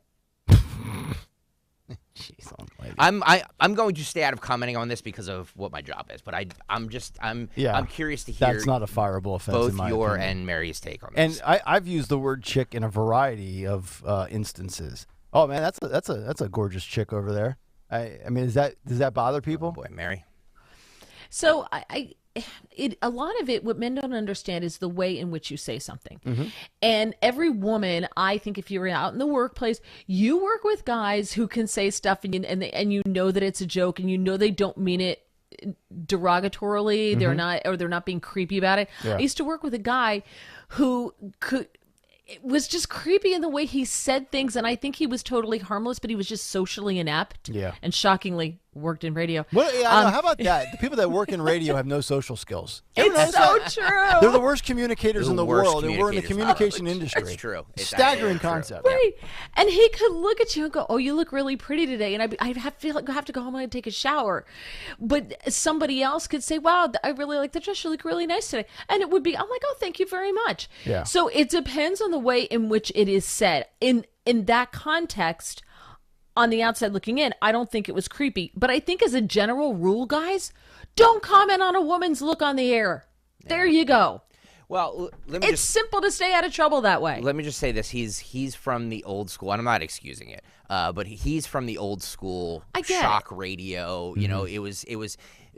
If you remember that lineup, it was Howard Stern, Don and Mike, and Opie and Anthony. Like that was the lineup for what they called hot talk or shock radio. Right. So like he's from that world. So he's an older guy who probably thinks it's 1998 again. You know what I mean? And so what is the tie-in here with the Washington Commanders? Well, was the organization ticked off? Yes, because I guess this reporter, and by the way, she considers herself a serious journalist, and she doesn't, that was her excuse on this, and not excuse, but that was her explanation on this, Yeah. and the Washington Commanders, she complained to them, Right. and they took Well, action. this is also a franchise that got rid of the nickname the Redskins for the Commanders because they're afraid of their own shadow. And they've also had a history of sexual harassment. Yes. Because Dan Snyder allowed that to cultivate in his workplace. Yes. Which I'm totally against. I'm just not one of these, hey, let's fire somebody because he said that. But I'm with Mary on the standpoint of, and like, guys, just don't ever say a word to a female about the way she looks in the workplace. Whether it could be from the bottom of your heart and you can mean nothing by it. But if that person's bothered by it, you're the one to go. Sharon on the YouTube chat, by the way, we're 20 likes away from 200. So if you're watching right now, please hit the like button. Sharon on the YouTube chat says, I feel so sorry for guys. It's like they can't say anything. Yeah. Well, that's the cancel culture. That's the cancel culture world we live in now. But that being said, it's an overcorrection. Were either one of you ever asked why you should, by a PD, why you should be fired because you're just going to leave and have babies? What happened to me? Why should I hire you? You're married. You're just going to have kids and leave. Why should I put time into you? Oh, hopefully that PD doesn't still work because that is no, he doesn't. But he didn't lose his job for it because I was young and naive and stood there and didn't know what to do. Yeah, that is an abysmal. And that's one of the tamer comments. I could tell you stories that you would be appalled at, but when you're a woman working in a male-dominated industry, as radio is, as sports is, as media is, you learn to shut up and take a lot of it, knowing full well that it's not the right thing to do. And then, so I think there's an overcorrection because of that. And in this case, I think it was kind of an overcorrection. If I were her, I would not have complained. I just wouldn't have. It just would have been like, she got attention, she got publicity. Yeah. She's probably hoping to get a couple million out of it. It's not the way to go. Yeah. Nick, are you familiar with CNN sports anchor Rachel Nichols? Oh, yes, Rachel. She was on CNN discussing this, and she just laid into Don Geronimo. She used to work at ESPN. That's what I figured. This is cut 5. Yeah, I mean, look, I was really bummed, man, to hear it. Aren't we past this? Aren't we done with this? Of course we're not, and that's always so disappointing. And you heard the way he talked about her, right? This wasn't just some offhanded comment. This was very extensively demeaning her, talking about how she looked, that she's tight, that she's a chick. I thought she was a cheerleader. This is a working journalist. This is a person who came to work that day, and this is what happened to her. And it's just so frustrating when you hear this kind of stuff, because we ask women in TV, all of us, and specifically in sports TV, look attractive, right? You tell people you want to be TV ready, you want to be presentable, and then you criticize her for looking attractive. That is a tough position to put a woman in. And the irony is that the Barbie movie that you referred to addresses this, right? There's this great moment in the Barbie movie where America Ferrera is saying that women are supposed to look like this, but then are criticized if they do look like that. That is exactly what happened here. And it's just frustrating if you are working hard to have respectability, to show that you know your stuff, to have someone who's a voice of the team, and that's what he was. He was a team broadcaster, say these things about you, and then you were expected to be in on the joke, which is also really frustrating, because then you have to be a partner to someone demeaning you, and that's worse. So I'm really happy to see that everybody involved saw this for what it was. You know, you would see this with Rachel Nichols and realize, well, okay, that's kind of what I would expect from somebody that's on CNN. But if you know the backstory to Rachel Nichols, she got passed over at ESPN for Maria Taylor for a job and was recorded, and there was audio of her complaining about it. Basically, and I'm going to just paraphrasing, that she felt that she got passed over by Maria Taylor, who was less experienced and younger, because she was African American, and that worked against Rachel Nichols. So in some regards, Rachel Nichols was kind of quasi canceled by ESPN. And many people at ESPN that are former NBA players as analysts that are black actually had Rachel Nichols back. And ESPN was like, wait, no, you're supposed to be offended by that. And you got to Google or DuckDuckGo the whole story. But I'm a little surprised that Rachel Nichols, who's in some regards kind of a cancel culture victim herself, had that stance. But then again, it's a female defending a female, so I got it.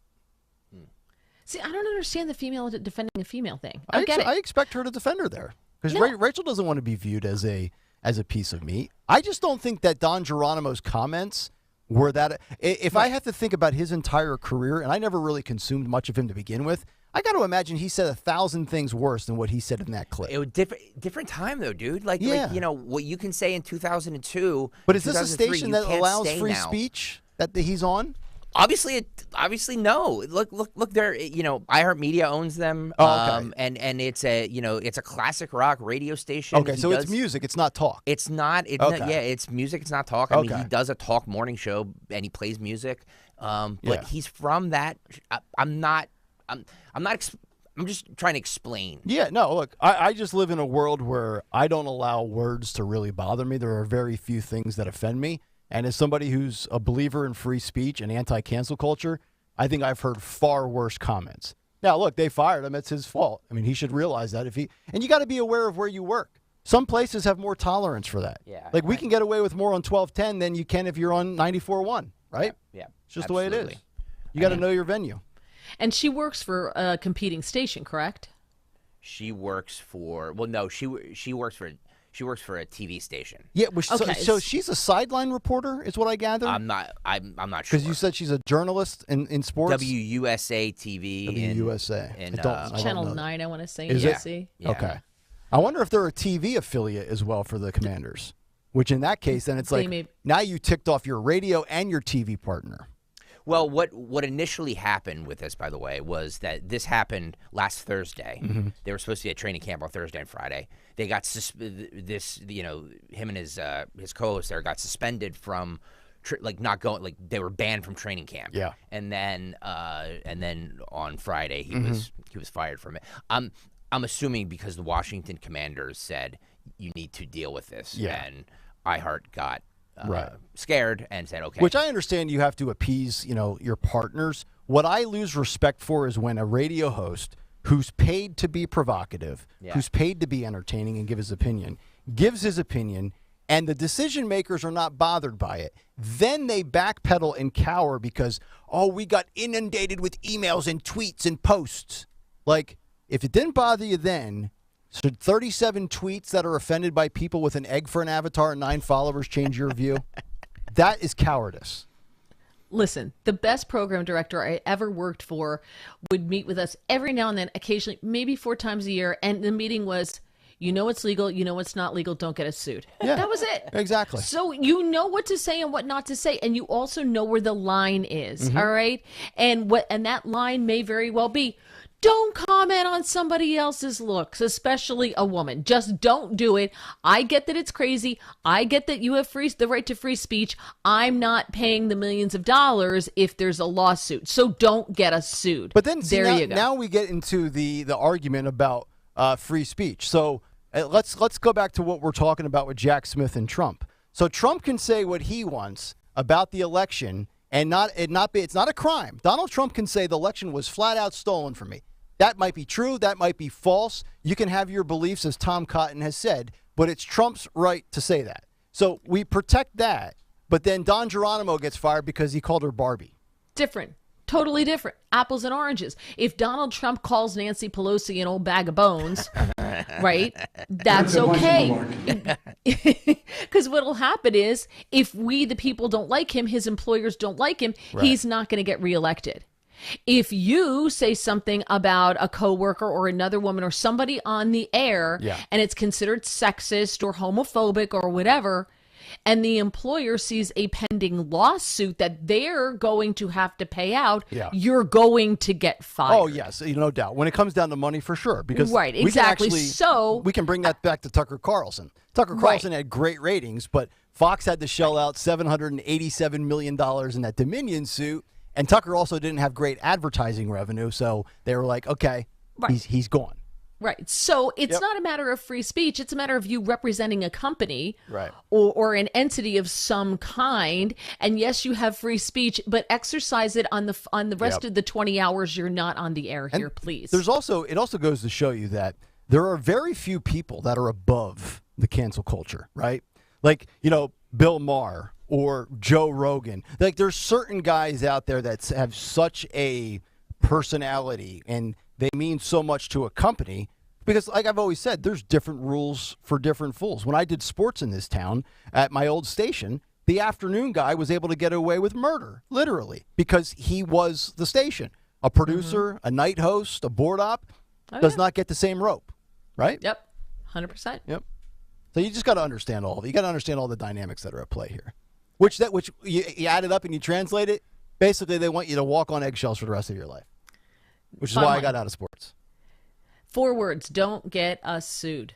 Yeah. Yeah, that's protect the license. Yeah. It's legitimately actually when you get hired at a radio station, one of your job responsibilities is to protect the FCC license. It's my most important job that I do here every day is make sure that nobody on here says anything that could get our company sued or a lawsuit or whatever. Right. So yes, Mary is 100% right that iHeart or whatever didn't want a lawsuit from this journalist, and they were just like, you know what, let's just cut our losses. By the way, somebody just pointed out to me this guy just signed 2 weeks ago a 3-year contract with iHeart. So he lasted 2 weeks. And he lasted 2 weeks after. Well, so they are. I mean, they're going to have to, as long as his lawyers are good, they're going to have to pay him out. So really, he'll get paid out for the whole thing. Probably not the whole thing. Okay, but he'll probably get a good chunk of money. Depending on how much he gets, but Tucker, if he stays off the air until after the election, until January of 2025, he's getting something like almost $40 million, 30 some odd $1 million to sit out. How much do you value giving your own opinion to an audience?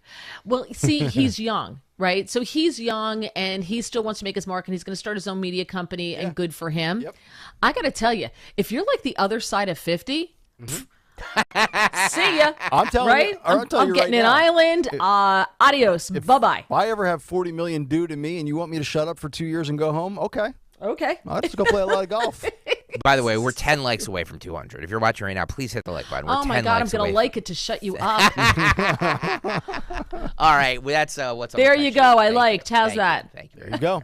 All right. 8:38. That'll do it for round 1 of the cut sheet. What's on the cut sheet part 2 is coming up in 1 hour. 855-839-1210, the phone number. Trump Part 2. We heard from Andy McCarthy, the former federal prosecutor, who said that this is a weak case. but he apparently is also in the prediction business, and he doesn't think it's going to work out well for Trump. We'll get to that when we continue as we wrap up the third hour on a Wednesday morning. Nick Kayal, Mary Walter in for Dawn Stensland. Stalker's here. He's yelling at us. He's asking for likes. He's in full stalker mode. We're back after this on Talk Radio 1210 WPHT. Does your knee pain keep getting worse? How about that pain in your shoulder or hip or your back? Don't let them tell you steroids and surgery are your only option. Take my advice now. Call QC Kinetics. Dawn Stensland here. You know, QC Kinetics can make that pain go away with all-natural advanced regenerative medicine. And they're helping people here in the Philadelphia region every single day with these amazing natural treatments which restore and repair damaged joint tissue. It's like turning back the clock. Regenerative medicine uses concentrated healing agents from your own body, which stimulate that damaged tissue in your joints so they can work like they're supposed to. Zero downtime. How about that? This is a remarkable option. You need to check it out, and the consultation's free. Just call QC Kinetics now. 215-999-3000. Would you just call QC Kinetics? Call them today. 215-999-3000. Tell them Dawn sent you. 1-877 Cars for Kids. KARS Cars for Kids. 1-877 Cars for Kids. Donate your car today. Donate today at carsforkids.org. Your car, running or not, could be picked up as soon as the next day. No title, no problem. Go to carsforkids.org today. 1-877 Cars for Kids.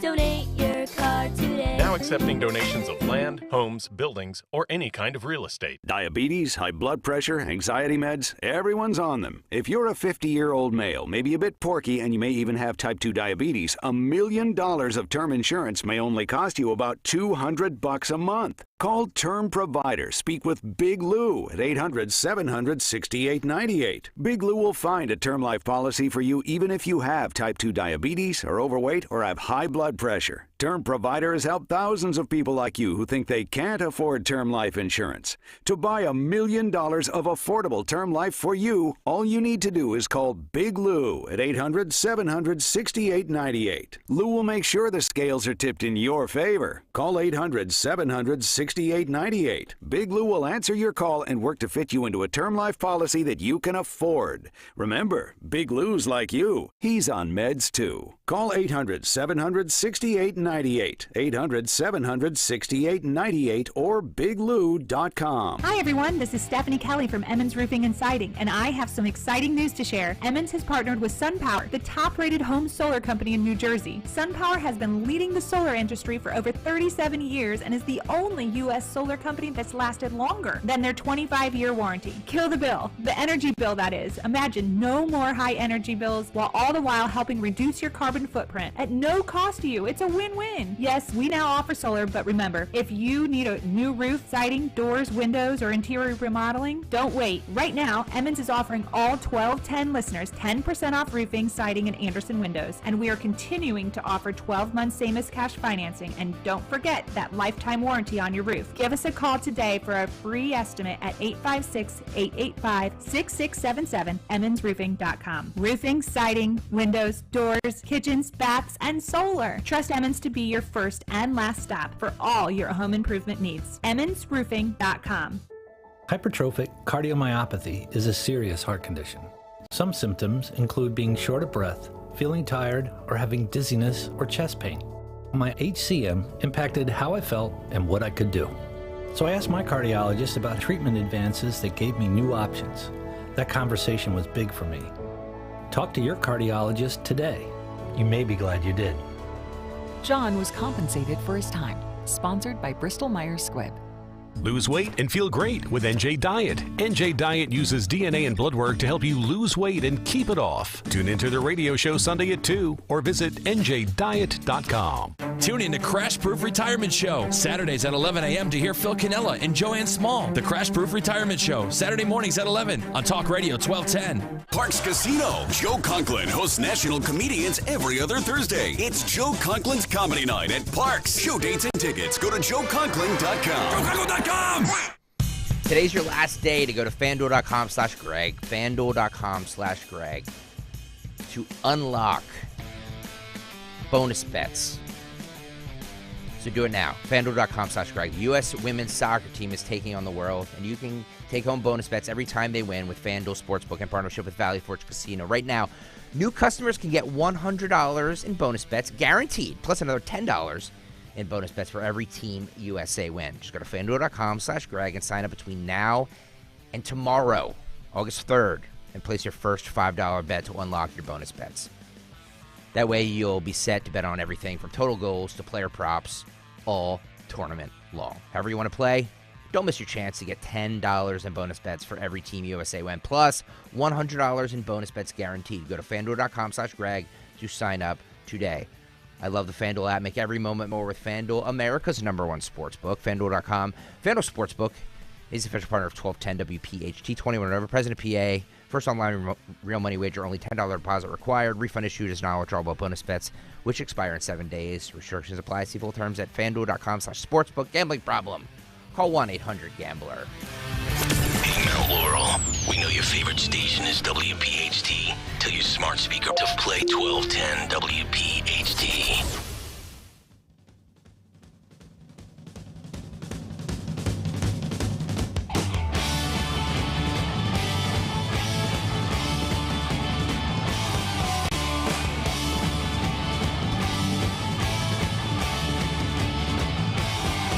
Kayal Company, 8:45, Wednesday morning, here on Talk Radio 1210, WPHT. Nick Kayal, Mary Walter, in for Dawn Stensland, Greg Stocker, Lorenzo, Valdez, the cast of thousands here, 855-839-1210.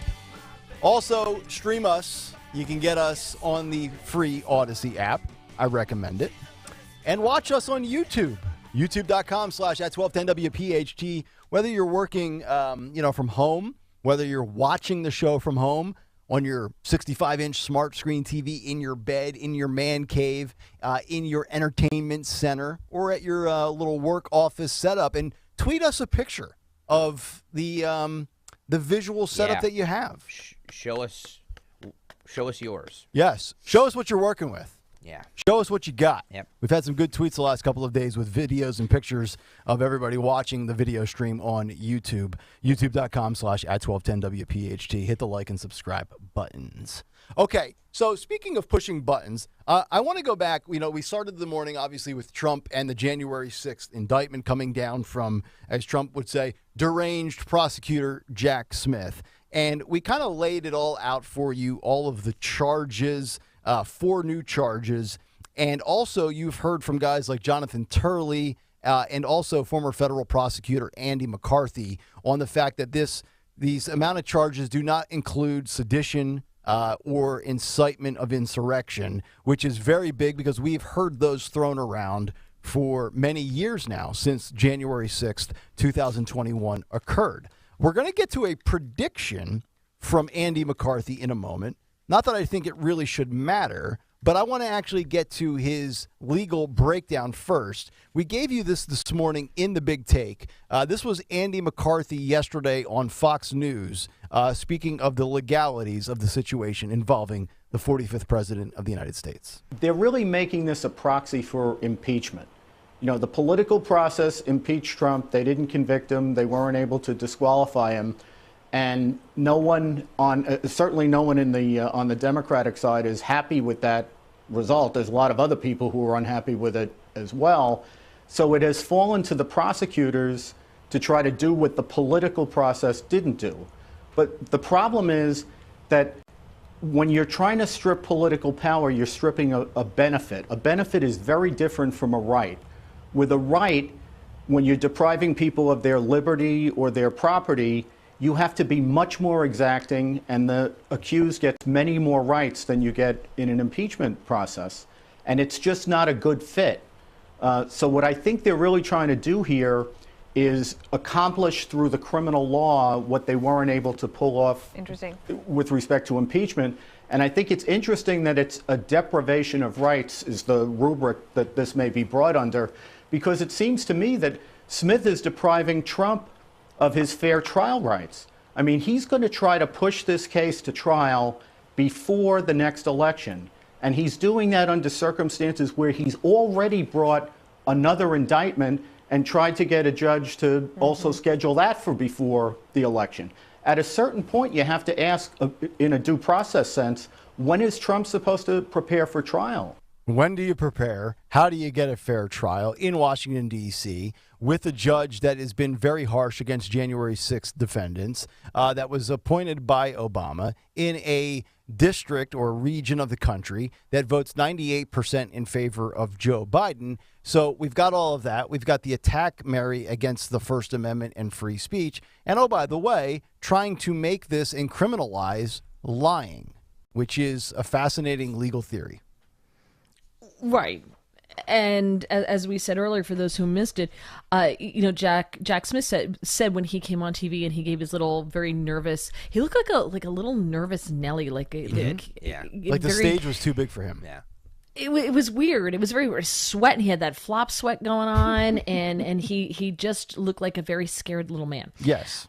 But he did say, and I wrote these down, these 4 words: the defendant spread lies. And his statement was all of about, it was less than 3 minutes. And all he said in there was about Trump lying. It's all about Trump lying.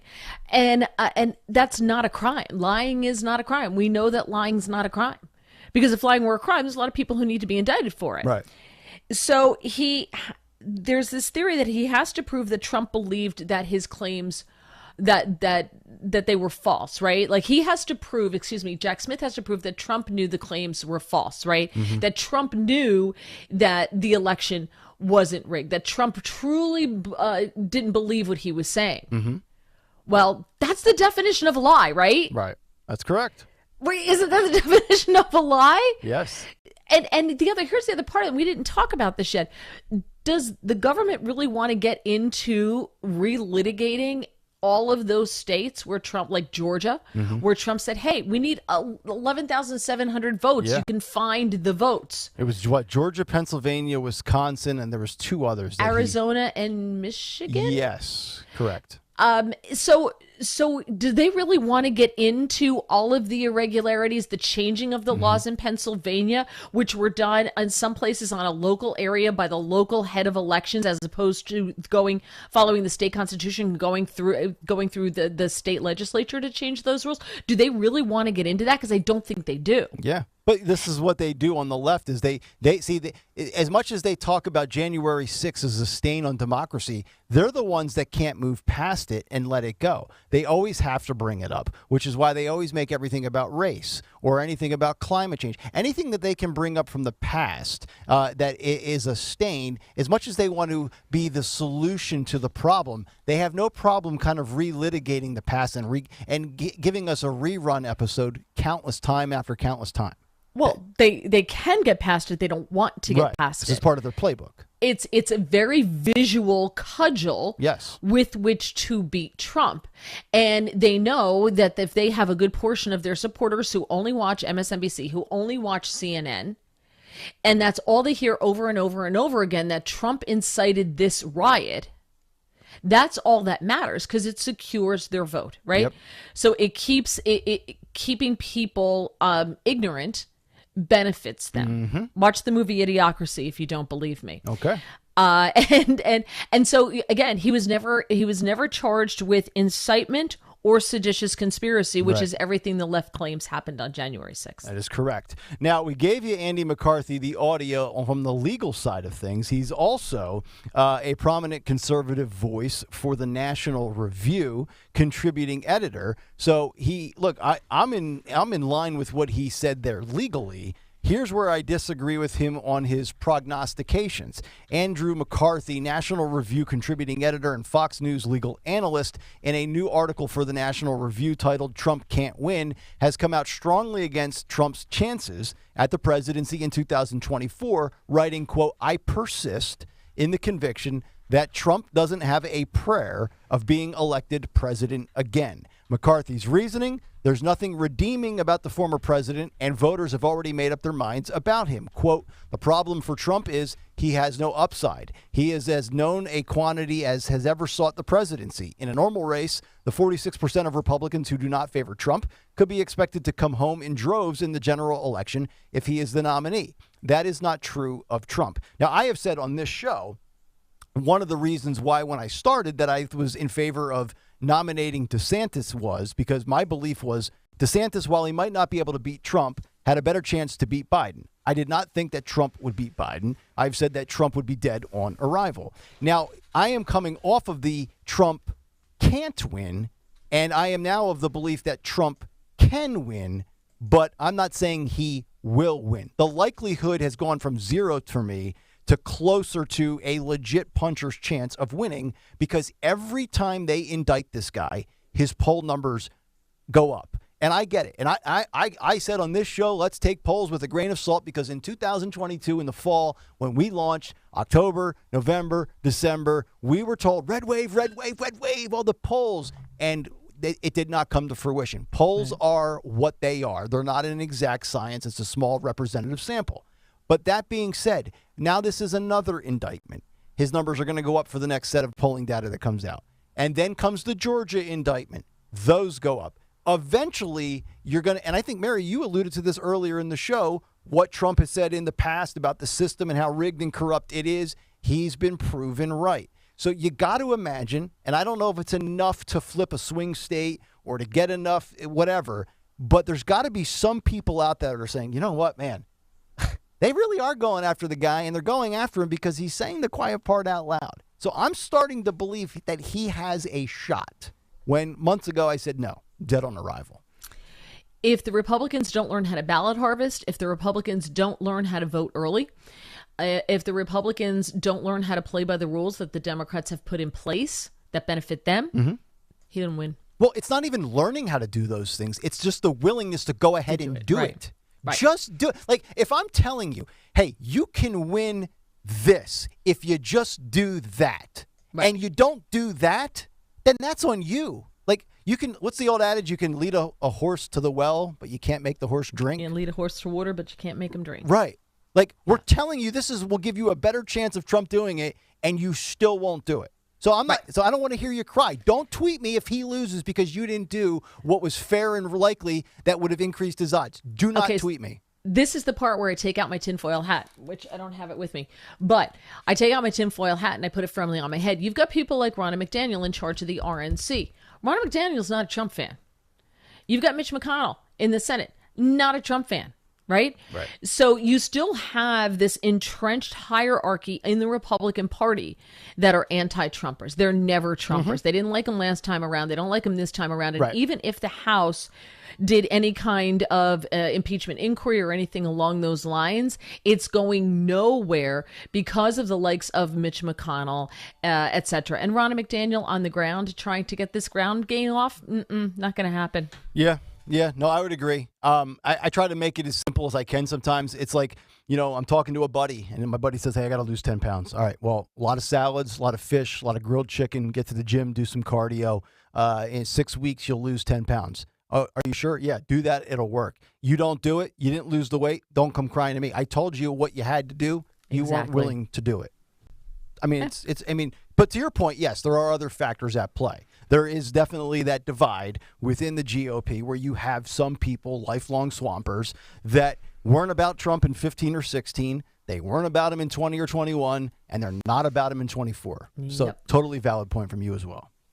855-839-1210, the phone number. This segment brought to you by Piazza Premium Autos. Discover the luxury of the Mercedes-Benz lineup, including the midsize GLC SUV and the fully electric EQ models. Test drive today at Mercedes-Benz of Westchester, Wilmington, and now in Atlantic City. Think about this. Get on your bike, ride 65 miles, go down to Atlantic City, get yourself a Mercedes-Benz. It'll be a lot easier to ride home after you ride that bike 65 miles. Trust me. I did it. All right, coming up, final hour, 2 Republican revelations that are very interesting. One, when it comes to Donald Trump with a crime and will you vote for him? And secondly, believe it or not, Republicans are not completely on board with their politicians going after woke companies. This one is actually staggering to me. We'll get into it when we come back. Hour 4 next. Does your knee pain keep getting worse? How about that pain in your shoulder or hip or your aching back? Don't let them tell you steroids and surgery are your only option. Take my advice now. Just call QC Kinetics. Hey, Dawn Stensland here. You know, QC Kinetics can really make that pain go away with all natural, advanced regenerative medicine. And they're helping people here in our region in Philadelphia and every day with these amazing natural treatments which restore and repair your damaged joint tissue. It's like turning back the clock. Regenerative medicine uses concentrated healing agents from your own body which stimulate that damaged tissue so that they work like they're supposed to. And there is zero downtime. QC Kinetics is the nation's leader in this exciting medical breakthrough. Call QC Kinetics now, 215-999-3000. Just call them already. Do this for you. 215-999-3000. Tell them Dawn sent you. WPHT, WPHT-HD, WOGL HD3 Philadelphia. From the Cherry Hill Volvo Studios, where relationships matter. Always live on the free Odyssey app. Finding great candidates to hire can be like, well, trying to find a needle in a haystack. But not with ZipRecruiter. Its powerful technology actively finds and invites qualified candidates to apply to your job. So while other companies might deliver a lot of hay, ZipRecruiter finds you the needle in the haystack. See why 4 out of 5 employers who post a job on ZipRecruiter get a quality candidate within the first day. Try ZipRecruiter for free at ZipRecruiter.com/free. That's ZipRecruiter.com/free. Blue Star medicated ointment works fast to relieve the pain and itch of almost any skin irritation. It's amazing. It's like as soon as you put it on, you can feel it working. We've had Blue Star in the family for years. It works on everything. I love the cooling sensation on my athlete's foot. What a relief for my eczema. Nothing worked on my dry, cracked skin until I tried Blue Star. Blue Star is great for scalp itch.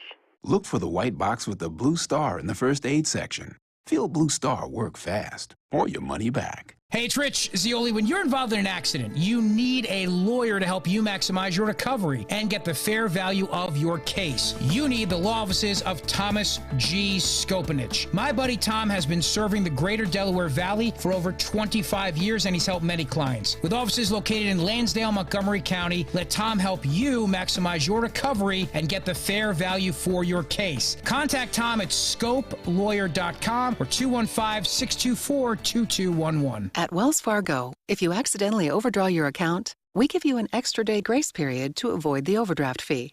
What if everything came with an extra day? Sunday night and I have the Sunday scaries. Honey, don't be scared. Every weekend comes with an extra day now. All right. TGI Sunday. It helps to have an extra day. When it comes to overdrafts, you can with Wells Fargo. Visit wellsfargo.com/getextra to learn more. Terms and conditions apply. Subject to timing requirements and the bank's funds availability policy. Wells Fargo Bank N.A. member FDIC.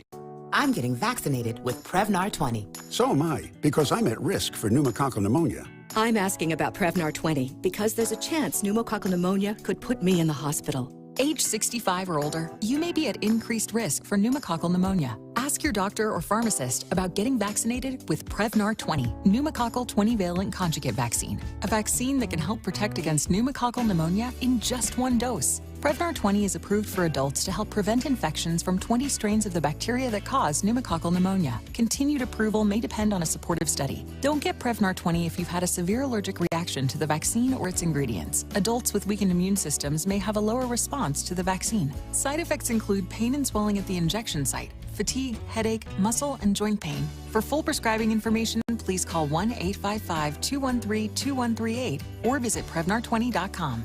I want to be able to keep my plans. So I'm asking my doctor about getting vaccinated with Prevnar 20. This is Larry Steinhaus of Investor Schooling. I am so proud to announce the continuing success of our students at Investor Schooling. You already know that at Investor Schooling, we teach real estate investing and stock options. Did you also know that we teach things about tax savings, estate planning, and business coaching as well? We teach things about money I bet you never knew. At Investor Schooling, we teach from the perspective of true experience. If you want to see what our students think about Investor Schooling, please check out the over 160 5-star Google reviews. To find out more about how you can change your financial life, go to investorschooling.com or call 866-424-2829. That's 866-424-2829, and you can attend a complimentary class this Thursday at 7 p.m. Attend that class and see for yourself what Investor Schooling is all about. Go to investorschooling.com or call 866-424-2829. That's 866-424-2829. We can't wait to see you this Thursday. Hey, Doylestown. Tell your smart speaker to play 1210 WPHT.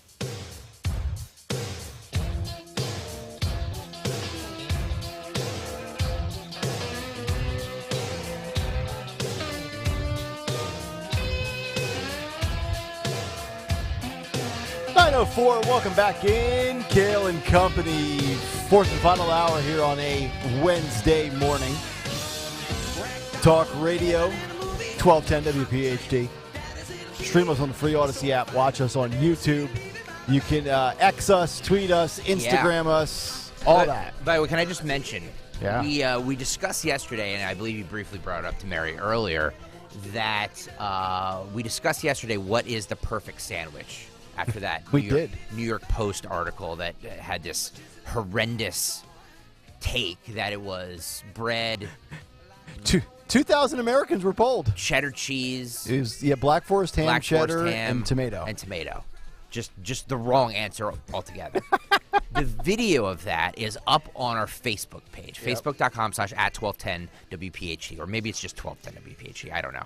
I get all these social media things kind of. You'll find us. Yeah, just keep looking. You can find us. But you can comment on that video. Okay. Watch the video and comment on it. What is your favorite sandwich? So yes, I was actually happy that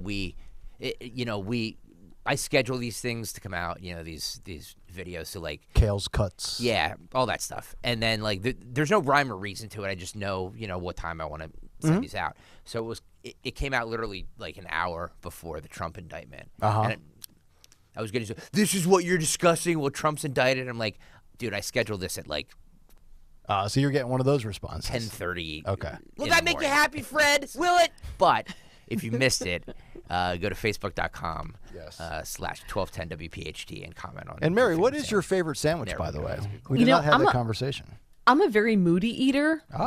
So it depends on the mood that I'm in. Sometimes I love me a good PB&J. Yep.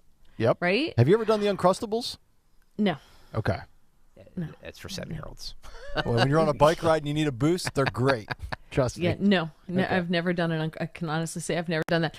So sometimes it all depends on my mood, and I am a Miracle Whip, not a mayonnaise girl. Okay. Mayonnaise has no flavor. Mayonnaise is the WD-40 of the sandwich world. I will tell you something, Mary, that I've done extensive research on this because I do try and eat somewhat healthy. Miracle Whip, actually better for you than actual mayonnaise. Is it? If you look at the ingredients and you rate it on because now don't get me wrong, all mayo is unhealthy. You're right. But people try and go with like the avocado oil mayo. That is actually worse for you. Higher in fat. Yeah, absolutely. Yeah. So the Miracle Whip is actually the best thing you could eat if you're going to eat mayo. So there you go. Yeah, and sometimes I want mustard on my sandwich. It all depends on how I feel. Believe it or not, I like a good liverwurst sandwich every now and then. Oh, wow. It's funny you say that. My best friend Barry, for years, we used to have this little Italian deli on our street corner. And he would go in, and I would always get like the high-end Italian sub with like the capicola and the prosciutto and things like that. He would get a liverwurst and lettuce sandwich. And I would just look at him. I'm like, yeah. And now, correct me if I'm wrong, isn't liverwurst just essentially like pig guts and scraps? It's kind of like Spam, isn't it really just like a hot dog? Spam is not pig. You're describing Scrapple. That's pig guts, Okay. et cetera, et cetera. And I like Scrapple. Lips see, and so you probably shouldn't throw stones at liverwurst if you eat gray. Scrapple is literally gray meat. Okay, But I like my Scrapple crispy. It's got to have a nice crisp to it. Oh, sorry. The Jersey girl in me does not eat Scrapple. She goes with the pork roll. By the way, if you're just tuning in now, we will get back to the Trump indictment in just 1 second. But this is pressing information. Yes. Hey, Trump's getting railroaded. There's your take. All right, there we go. Sorry, finish. Sorry. No. That's it. So you like liverwurst? I do like liverwurst with lettuce. Love it with, believe it or not mustard, but Miracle Whip. Really? No See, onion. I do not eat raw onions. Okay, because I've had liverwurst before, and the one time I actually thought it was solid was I had a lot of onion and mustard on it. So you couldn't taste it? Mustard, yes. Mango Mush on the YouTube chat says deep fry the Uncrustables. Wow. Oh, wow. On your bicycle? Yeah. Stop by your local fryer in the back of the restaurant and drop it in for 12 seconds. So if you're listening now, just head over to the Facebook page and comment on what your favorite sandwich is. That's correct. So I thought this was interesting. 2 Republican revelations. And again, it's polling, but I do find these responses somewhat surprising and then also very surprising. Let me start with the somewhat surprising. A whopping 91% of Fox News viewers believe that Trump has not committed federal crimes. That's not the surprising part for me. But only 42% will support him in the primary. That, to me, is the fascinating part. So 9 out of 10 say, nah, no federal crime here. But less than 50% will support him in the primary, which is interesting because when we look at the primary polling, Trump has 35, 40-point leads on DeSantis. DeSantis has kind of fallen closer back to the pack, led by, and by the pack I'm saying Vivek Ramaswamy, the Christies, the Scotts, and the Haleys of the world. DeSantis has actually gone closer back to 3 through 7 than he has narrowing the deficit between he and Trump. Are you surprised that most people say, I mean, I guess you could be of the belief that, look, I don't think he really committed a crime, but I'm kind of over the guy at this point, or I don't think he can win, which is why I won't support him. Is this a little confusing to you? Or are you surprised by this, Mary? I'm a little surprised, but it goes back to the conversation we had previously with the audience that different stations go towards, right? So you made the point that Fox has really backpedaled away from Trump, especially since the whole Dominion lawsuit thing. They really have backpedaled away from him. And, you know, Tucker and Hannity were really his 2 biggest cheerleaders. Hannity's the only one still standing. You probably would see different numbers coming out of Newsmax, which are big Trump cheerleaders. Right. So because Fox has backpedaled from Trump, that's why you see that reflected in their audience, because the audience, we have the ability now to seek our echo chamber, to get that confirmation bias. So the people who like Trump, you know, I don't think he committed any crimes, but I'm not voting for him, gravitate to Fox. Yeah. And I think ultimately too, and it's amazing how the narrative or your reasoning and rationale behind being with somebody or going against somebody has changed over time. You know, initially, and this was probably well over a year to maybe 2 years ago, there was a segment of the Trump population that said, yep, I voted for him in 16. Yep, I voted for him in 20. Loved his policy. Loved the fact that my 401k hasn't dropped 28% like it has under Biden. Yeah. But I became a little fatigued with the never-ending drama.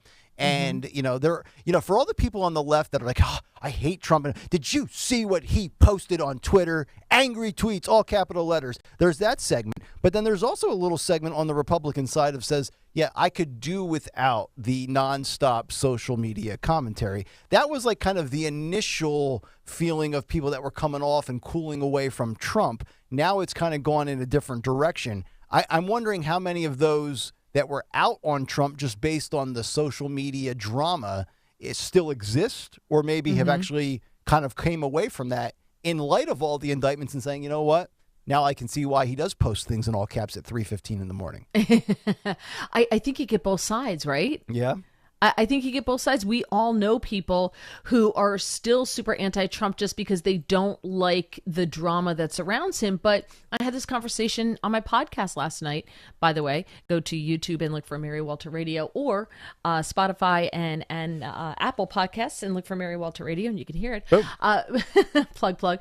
But we were talking about this, and when my work husband on that show is the guy who's just not voting for Trump. He just doesn't like the drama. He thinks it's exhausting. And I pointed out to him, but that's the point of the Democrats. They try to make him unelectable with the lawfare. That's what's happening here. But just ask yourself then if you're that guy. It's all made up stuff. Right. So I can't deal with the drama anymore, but yet you can deal with the cost of food at the grocery store. You can deal with the gas prices, the energy price to cool your home during the heat wave, to heat it when we drop down to 25 in December. So that's where I get to the feelings versus finances, narratives versus numbers. You can Trump has never bothered me from a Twitter standpoint, a Truth Social standpoint. Like, that stuff does not faze me whatsoever, because I can cut through the noise and look at the bottom line. And The reason I'm a Trump supporter from the standpoint of results is my life was much better off when Donald Trump was president from the standpoint of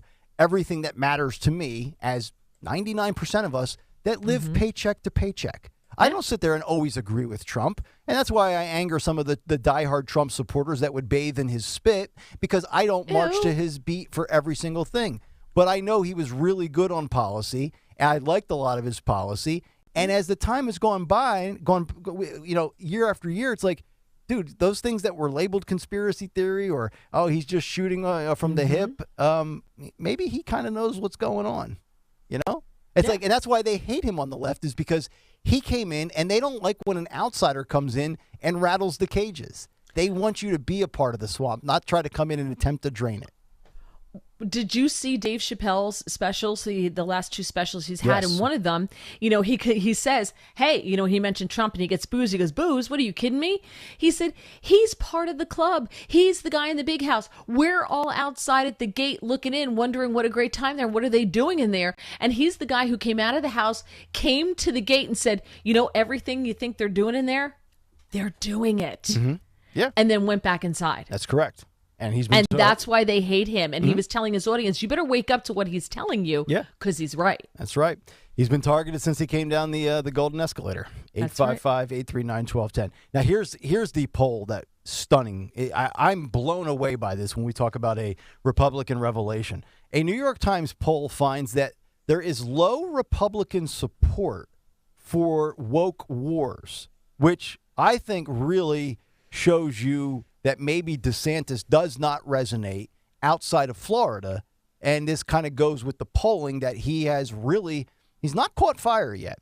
So bad news for the war against the woke. The New York Times Siena poll has former President Donald Trump trouncing his GOP competition. But one of the biggest losers and fighting a losing battle is Florida Governor Ron DeSantis with his ongoing focus on the culture wars. See, I like DeSantis in the culture wars front when it comes to protecting kids, getting the sexualization out of schools, things like that. Now, the whole woke thing has kind of worn on me a little bit. Florida is where woke goes to die. Like that was cool like last November, but now I've kind of fatigued on that. But according to this poll, when asked if they would support a candidate who, and this is amongst Republicans, by the way, who promises to fight corporations that promote left-wing woke ideology, only 38% of respondents said they would. 43% of them being men, 33% being women. And when asked if they would support a candidate who says that the government should stay out of deciding what companies can support, the number jumped to 52%. So this is interesting because I have labeled this past spring and summer as the summer of pushback by Republicans, conservatives, and free speech absolutists. Whether it's Bud Light, whether it's Target, or any other company, those that don't like the messaging, myself included, have stood up, have spoken out, and had success boycotting. Yet this polling says, actually, no, we don't want a guy that fights these wars. So what do you make of this? Because this is a direct contradiction to what we are accomplishing this spring and summer. Well, it's not a direct conflict. It's not direct opposition. I beg to differ with you there. What they're saying is that I don't want the government to do it. I don't think it's the government's job to censor a company just because we don't like their message or we don't like their social activism or what they stand for. And there's actually an app now called Veeb. Have you seen this? I have not. There's an app. It costs 99 cents a month. Okay. And you can scan the barcode on an item in the grocery store. Okay. And you do a questionnaire of what your values are. Uh-huh. And then you scan it, and then it tells you whether this company is a good corporate match for your values. So I guess they have data as to whether they have like a high ESG score or CEI corporate rating? Giving and that kind of stuff. Okay. And it's called Veeb? Veeb. Yeah, Interesting. Veeb. Wow. Yeah. And it costs you, like I said, 99 cents a month, so $1 a month to do this. And I thought that was really interesting, but it just goes to show the conservatives don't want the government interfering in capital. Let the free market play this out. Mm-hmm. So that's what that's saying is, yes, I like Ron DeSantis. I love that he wages the war, like you said, in schools and everything else. But I draw the line at Ron DeSantis legislating speech for corporations. So I find this fascinating because it feels like there are some, specifically on the left, that say, oh, well, you Republicans and conservatives, you despise cancel culture, yet you're trying to do it yourself. I think there's a big difference here. To me, what Republicans, conservatives, and free speech absolutists have done this spring and summer is boycott big corporations. We haven't attempted to cancel them. I think the difference is on the left will go after individuals and they will shut you down. They want to make your life miserable. They want to get you yanked off social media, lose your job because you as a specific individual don't buy into their ideology and you voice that displeasure. I think on the other side, what we have done is we're just not going to buy. We're not trying to have Bud Light's CEO fired or have 400 people get laid off. Right. We're just telling you we're just going to buy a different beer. Right. I think there's a difference between a boycott and attempting to cancel somebody. I don't think DeSantis is trying to cancel speech for these corporations. I think from the Disney standpoint, he's like, no, you're just not going to operate with the impunity that you've had for so many years in my state if you're going to keep trying to make Snow White and everything else all this left-wing ideology. Right. And they were also getting some sweet tax cuts that other people weren't getting. So True. we're not. And I don't like the tax cuts that we give to corporations to film, so you can film a movie in my state or things along those lines. I don't like any of that stuff. Okay. I'm a big fan of file your taxes on a postcard. I am. Why do we give people deductions for having children? Why do we give people deductions for this, for that? It's just politicians buying votes with special interest groups. So this way, you know exactly how much you're going to pay in taxes based on certain decisions you make. So I like that. I personally believe that that's the way to go. I know a lot of people who have children would disagree with me on that one because everybody likes theirs. Okay. But yeah, I think that the conservatives realize that I don't like the rules of this cancellation game, but those are the rules now. Right. So two can play the game. Okay. We got to give a shout out to Sid on Twitter. He took a picture and posted on Twitter of his TV setup for Kayal and Company on YouTube. He's actually watching in the garage, huge TV hanging from the ceiling. It's the best way to watch. And he's got like a rug, a big area rug. It looks like a baseball diamond. So if you're looking at it, it looks like we're on a Jumbotron out in center field. His setup is nicer than mine here. It is pretty good. Yeah, somebody on the chat wants to know if you're broadcasting, Mary, from a closet. No. My house was built in 1881. Whoa. So the same year Nancy Pelosi was born. So I'm actually, believe it or not, the third floor. This is the attic. Okay. That is the old servants' quarters. Oh wow. But Don't this say that. room Don't with say all that the out loud. well, it's not. It's again. This was built before income tax, so we don't have service. But the room with the angles of the ceiling, because it's really angled ceiling, has perfect acoustics. Yeah, nice. So I don't need any baffling or anything along those lines to deaden any kind of echo. Yeah. So that's why I do it from here. You got a couple of awards behind you. What are those, Marconis? No, those are my Gracies. Oh, those are your Gracies. Yes. Welcome. If you want to see all this, go to youtube.com/@1210WPHT, youtube.com/@1210WPHT. If you're watching now, please hit the like button. Yes. By the way, Richard Taro, Mary, on X. Are we calling it X now? Dick is checking in on X. On the tweeter? He says, I'm wondering, has Mary cleared calling her podcast co-host her work husband? He may be offended. Oh, he's a former producer from back in the day when I was on a station in Atlantic City, and he used to call himself my work husband. So, that's cool. And believe it or not, Dan, who works with Don Giordano, worked on that show with us too. Yeah, Dan sings your praises. Like Dan Borowski. Yeah, he's a big Mary Walter fan. He's just a big dude in general. I met for the first time. I have never met Dan before. I've only seen him sitting in a chair or on video, and I met him, I don't know, a month ago at some meeting, and he was like 6'8". Yeah, he's super tall. Yeah, Big Dan. Pool boy, as we used to call him on the old show. Pool boy. Wow. He's the pool boy. I have to work that in there. He'd show up every now and then and clean up a mess we made, so we used to call him pool boy. Well, Stalker employs pool boys. They come by and clean his beautiful outdoor. It's not true. Yeah. Tips him well, I hear. I work in the servants' quarters, and he has servants. maybe only slightly true.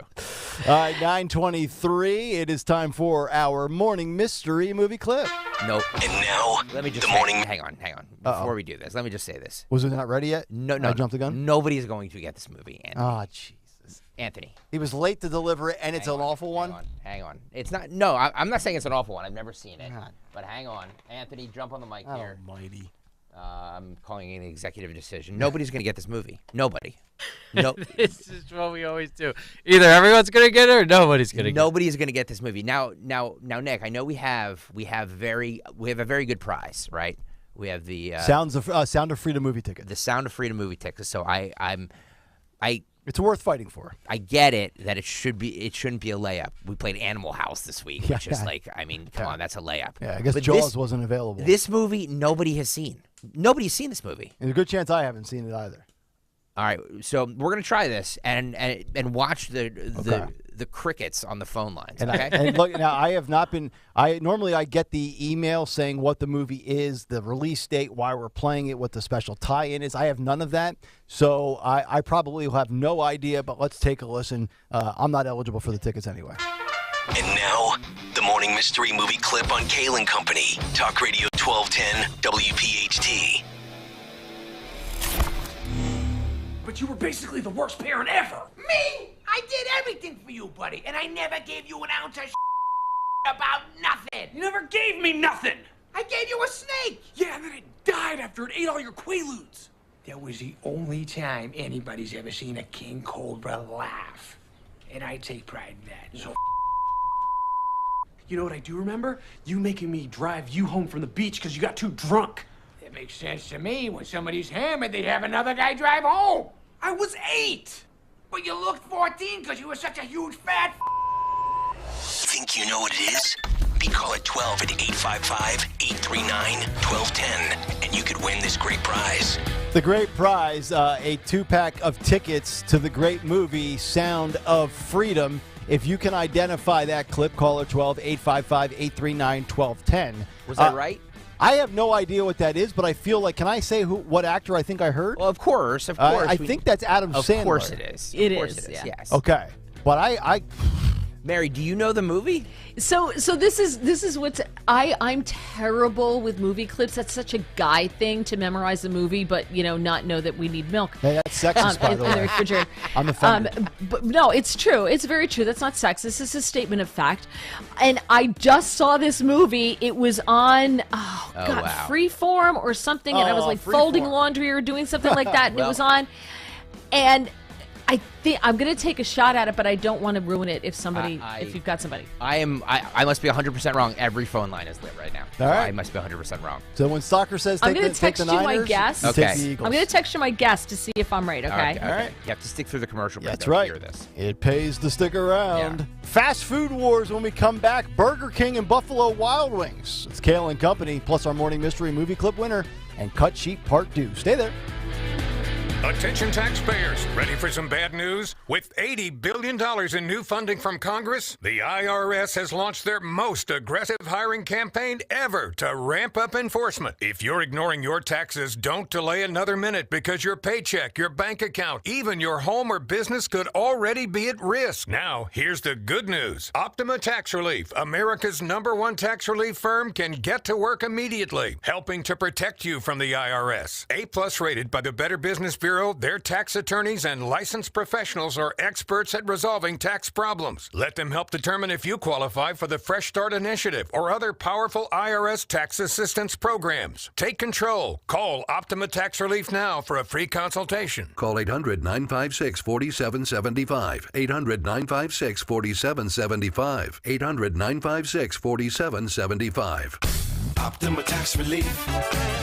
Some restrictions apply. For complete details, please visit OptimaTaxRelief.com. Hi, this is Dom Giordano. You've heard me talk with you about my friend, board-certified prosthodontist, my dentist, Dr. Robert Bentz of Bentz Dental Group in East Norriton. Dr. Bentz is nationally, locally recognized as one of the area's top prosthodontists. I stopped in to see him, showed me his 3D printer. We've talked about this before, but they have incorporated it so much in their practice. It really helps him expand his patient solutions, specialize in new ways to help you achieve your oral goals makes it so convenient. We've talked about in one sitting and all the rest of it, some of the stuff he can do. Now more than ever, too. Local dentists, they refer their patients to him for more complex cases. He loves to be a problem solver. Call Dr. Benz at 610-272-6949. Make that appointment today. He's my dentist, my good friend. He's at your service to get your dental health back on track. Call him with any questions or make an appointment. 610-272-6949.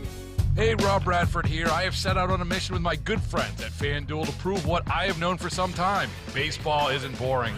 Now I have a daily podcast to prove it with some of the most notable people in the baseball world, screaming baseball isn't boring from the mountaintops, or at least agreeing to come on our show. Players, managers, GMs, and yes, even the commissioner of baseball, Rob Manfred. It has been a constant wave of baseball's most powerful voices. So join the revolution. Subscribe and soak in Baseball Isn't Boring. Listen on your Odyssey app or wherever you get your podcasts. You'll be glad you did. Looking for a new Ford? Winter Ford has the vehicle for you. Choose from our large selection of new F-150s, Explorers, Escapes, and Bronco Sports today. Winter Ford also takes care of you after the sale. Stop in their service department with no appointment necessary. Call 800-428-4000 for offer details. Visit in person or online at winterford.com. Winter Ford, people you trust, service and value you'll love. The New York Times calls BritBox the best of British telly. Extreme brilliance series you can only find on BritBox. Start a free trial at BritBox.com. Hi, this is Norman the Floorman from Norman Carpet. I wasn't hungry, so I ate a kid's meal at McDonald's. His mother was furious.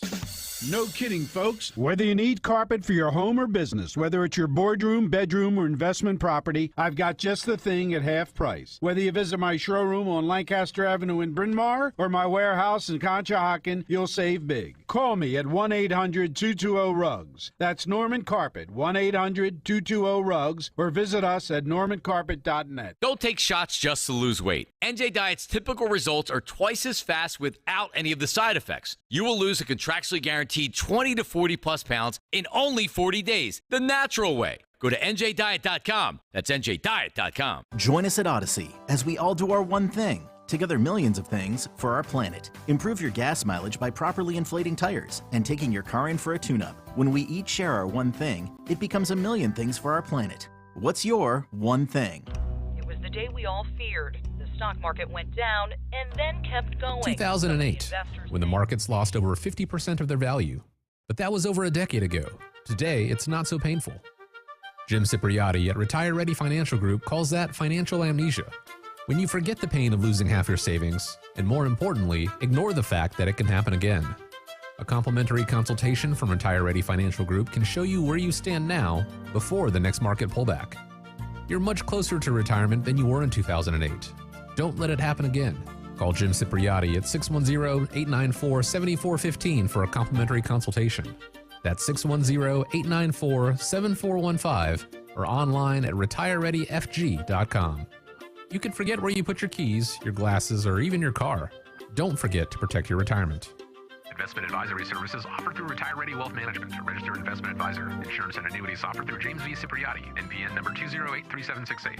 When you need to know, depend on KYW News Radio 1039 FM. Donald Trump has been indicted on felony charges for attempting to overturn the 2020 election. New Jersey is mourning the death of trailblazing Lieutenant Governor Sheila Oliver. And U.S. Attorney General Merrick Garland and other officials spoke with people in North Philly at National Night Out. Get the latest anytime on KYW News Radio. Now on Crystal Clear 103.9 FM. You've never needed us more. Heading down the shore? Download the free Odyssey app and take us with you. Talk Radio 1210 WPHT.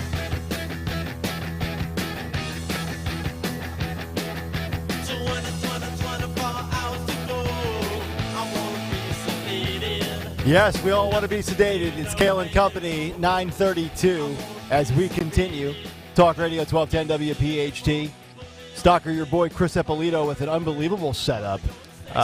Huge TV above the fireplace. Very traditional, classy look. I like it. Yeah, it's we're for those of you just tuning in, we're doing the Show Me Yours setup. Yes. How you watch Kayal and Company in the morning on the YouTube channel. Yes, we're very diverse and inclusive. You can watch us in the bathroom, in the garage, the living room, Yep. your work setup, your entertainment area. Yep. Absolutely. Servants' quarters. You could do radio shows in your attic. You can do them in your basement like Joe did, campaign style. Anywhere in the house. You can do anything these days. And did you see Charlotte makes cookies? Yes. Where am They look so good. Where am I missing that at? I must have missed that tweet. Just go to at 1210 WPHT on Twitter. Okay. Yeah, it's right below Sid. She posted before Sid. Oh, with so his she's setup in the garage. She's making cookies in August. Yep. All right. See, cookies can be made any month. Is there a cookie season? I would think the holidays, no? From Thanksgiving through New Year's, maybe? I don't know how to tell you this, but people bake year-round. I know. I'm not a fan of baking. I love cooking inside. I love grilling outside. Baking doesn't do it for me, but I'll definitely eat your product if you want to bake me something. I was going to say, you think baking is popping an Uncrustable in the That's right. toaster oven. There you go. Pop that sucker in for 15 seconds. All right, we've got our morning mystery movie clip winner, and I believe this is also the Anne Marie who watches us from her work office setup, which would be very coincidental enough. Anne Marie in Glenside, good morning. How are you? Good. How are you? Anne Marie, are you the one that sent us the email with your work setup? I sure am. I'm sitting here right now. You have started a new trend on Kayal and Company, and you know your freaking movies. All right. I wish I didn't know it because it was an absolutely terrible movie. Well, I'm the king of bad movies. That's my boy. That's my boy. That's my boy. Ah. Yeah. I don't even know. Adam Sandler was absolutely terrible, but Yes. Andy Samberg's pretty funny. Oh, okay, so this is a newer Sandler movie. Old. This is old. Older. Oh, okay. Do you know what year this was? I think it was like early 2010. Okay. Yeah, that's where I kind of checked out on Sandler. I think he peaked well before that. But, yeah, I'm not an Andy Samberg fan either. He's also an SNL cast member. But, Anne-Marie, congratulations. Sound of Freedom movie tickets are yours. As always, we appreciate you for listening. Thanks for playing. And thanks for starting a new trend with showing us your setup. Any day. All right, okay, there she bye. is. Anne-Marie checking in here on Kayal and Company. Andy Samberg, not funny, by the way. Yeah, I'm not a big fan. As I said, I did see part of that movie. I didn't watch the whole thing, but enough to get the gist of it. And I knew the movie, but I couldn't think of the name of it because I'd never heard of it before. Yeah. But I was just watching it while folding laundry. It was on in the background. Yeah, so. he's in those Corona commercials with Snoop Dogg and Eli Manning. Yeah, don't understand that. Yeah, I've never. But then again, a lot of these SNL cast members these days, compared to the old days, I don't understand their humor at all. So it's probably just a me problem. All right. Anyway, one last story to go before we wrap it up and get to Cut Sheet Part 2. I've been sitting on this one for like 10 days. We never can get to it. I figure after all the heavy legal stuff we went through today, let's wrap it up with this. A Burger King employee is facing 20 years in prison for allegedly serving up French fries that were pulled from the trash can. Oh. Yeah. Yum. Police officers were dispatched to a Burger King in northern South Carolina, which, I mean, it's kind of weird, northern South Carolina, on July 9th after someone reported a disturbance. Once on scene, police identified two women arguing with employees, according to WHNS-TV. The woman who allegedly threatened restaurant staff refused to calm down, leading police to arrest them on disorderly conduct charges. 2 days later, Burger King's corporate headquarters informed law enforcement that an employee at the restaurant had taken French fries from the trash can and placed them in the fry dump where freshly cooked fries are stored before being served to customers. Those actions purportedly triggered the women who had been arrested 2 days prior. Look, fast food is what it is. I enjoy myself a Whopper. We did the Impossible Whopper Taste Challenge back in the earlier portions of this year.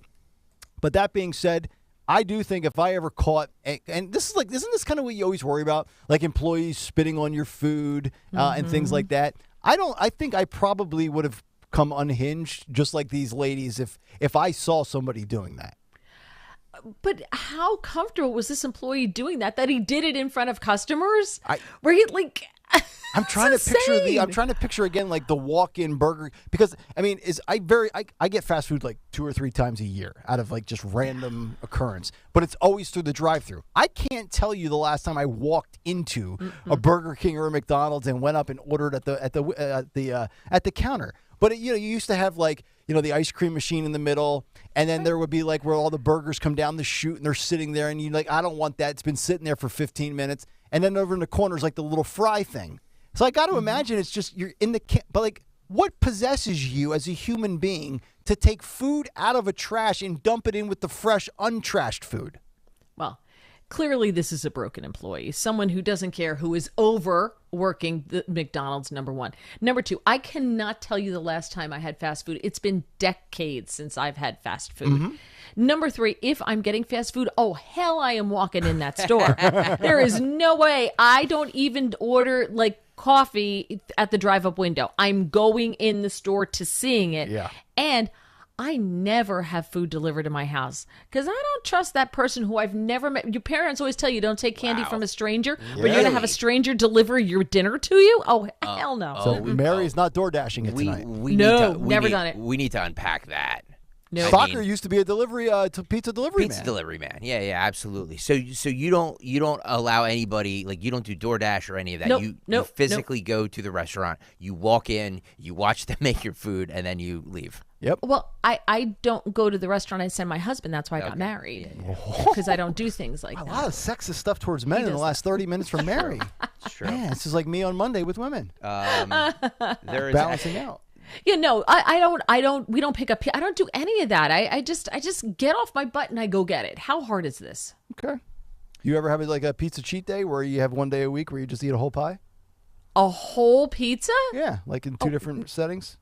No, I don't. I do.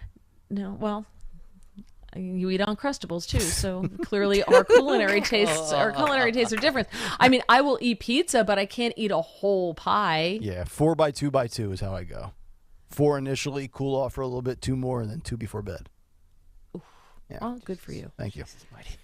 All right, Stalker, you got commentary? What do you got over there? Or are we going to go right to the cut sheet? Instant feedback? I was trying to find this vote or this instant feedback, but I'm having trouble loading. I'm not gonna get to it. Oh wait, here we go. You got it up? Dan K on Twitter. Speaking of sexism, he says, "Remember the rules for when men can comment on women. 1, be handsome. 2, be attractive. 3, don't be unattractive." Okay. So he is right that when a good-looking man comments or makes comments to a lady, it's not sexual harassment or sexist. Right. It's a compliment. When an older gentleman who may not be that attractive does it, it's different. No. And for all you ugly dudes, shut up. That's basically what Dan K is saying here. I beg to differ. Tell him, it's Mary. the delivery. I don't care who you are. I don't care how good looking you are. It's the delivery. Right. Creepy is creepy. Right. Bottom line. That's right. Okay. It's the way it's said. Tell him, Mary. Yeah. She doesn't put up with any guff. Boom. 9:41. Let's get to what's on the cut sheet, part 2. What's on the cut sheet? Part 2. What's on the cut sheet, part 2 is sponsored by Discover Lancaster. Hear what I did there? Lancaster. Nice work. Lancaster. Calling all ice cream lovers, indulge in Lancaster County's mouth-watering ice cream trail. Sample delectable flavors at charming local creameries. Discover sweet delights around every corner. Find the trail at discoverlancaster.com today. That's discoverlancaster.com. Mary, since you don't know, yesterday I read this spot, and they wrote out phonetically how to pronounce Lancaster. Right. It's not Lancaster, it's Lancaster. Lancaster. There you Okay. go. Yeah. There you go. Who cares as long as the ice cream's good? Yeah, exactly right. Who cares how you say it? DiscoverLancaster.com. All right, Ken Delanian was on the Morning Joe's program this morning, and he says, look, it is crucial to get Trump's case to trial before the election. In terms of timeline, I mean, I agree with Chuck and George Conway that the whole point of bringing this case with a single defendant and unnamed co-conspirators who potentially could be charged later is to get this to trial before the election because while Chuck said that it's absolutely true that 12 jurors will decide this case if it goes forward, if it's not tried before Donald Trump is elected president, if in fact he runs and is elected president, this case is going to go away. That's what Bill Barr said, and that's what everyone believes. Now, the Georgia case, which we can talk about later, can't necessarily go away because Donald Trump would be elected president. But this case and the other federal cases could, and that's why this is so crucial in terms of the system of justice to get this to trial. And And we have a judge, Tanya Chutkan, who was appointed by Barack Obama in 2013, who is the only judge in Washington, D.C., who has exceeded the recommendations of prosecutors in some of these January 6th violence cases,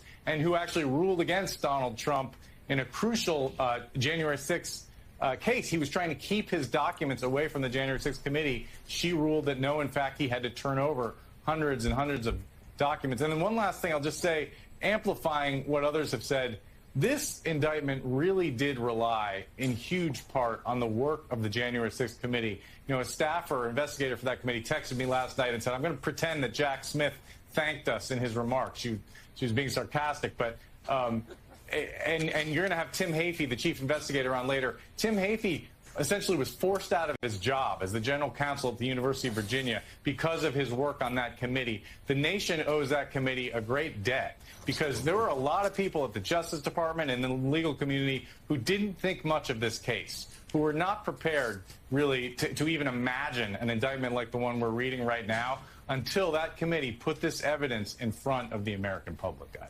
Nice dissertation, overruled. I would ask you this question, sir. If Donald Trump just decided today, or let's say 9 months ago, that, you know what, 76 years old, it was a good run, I had it, I'm exhausted, I don't think I have the energy to be the best option in the Republican side of things, do you think these charges would have ever materialized or would they go away? I think that they would not exist or they would go away. I don't know. I think they so want to see Donald Trump in jail. They want to beat him into the ground. The venom that they have for him, I really think that if they could flog him, execute him, they would. Yeah. They're you just might so be right. crazy. You might be right.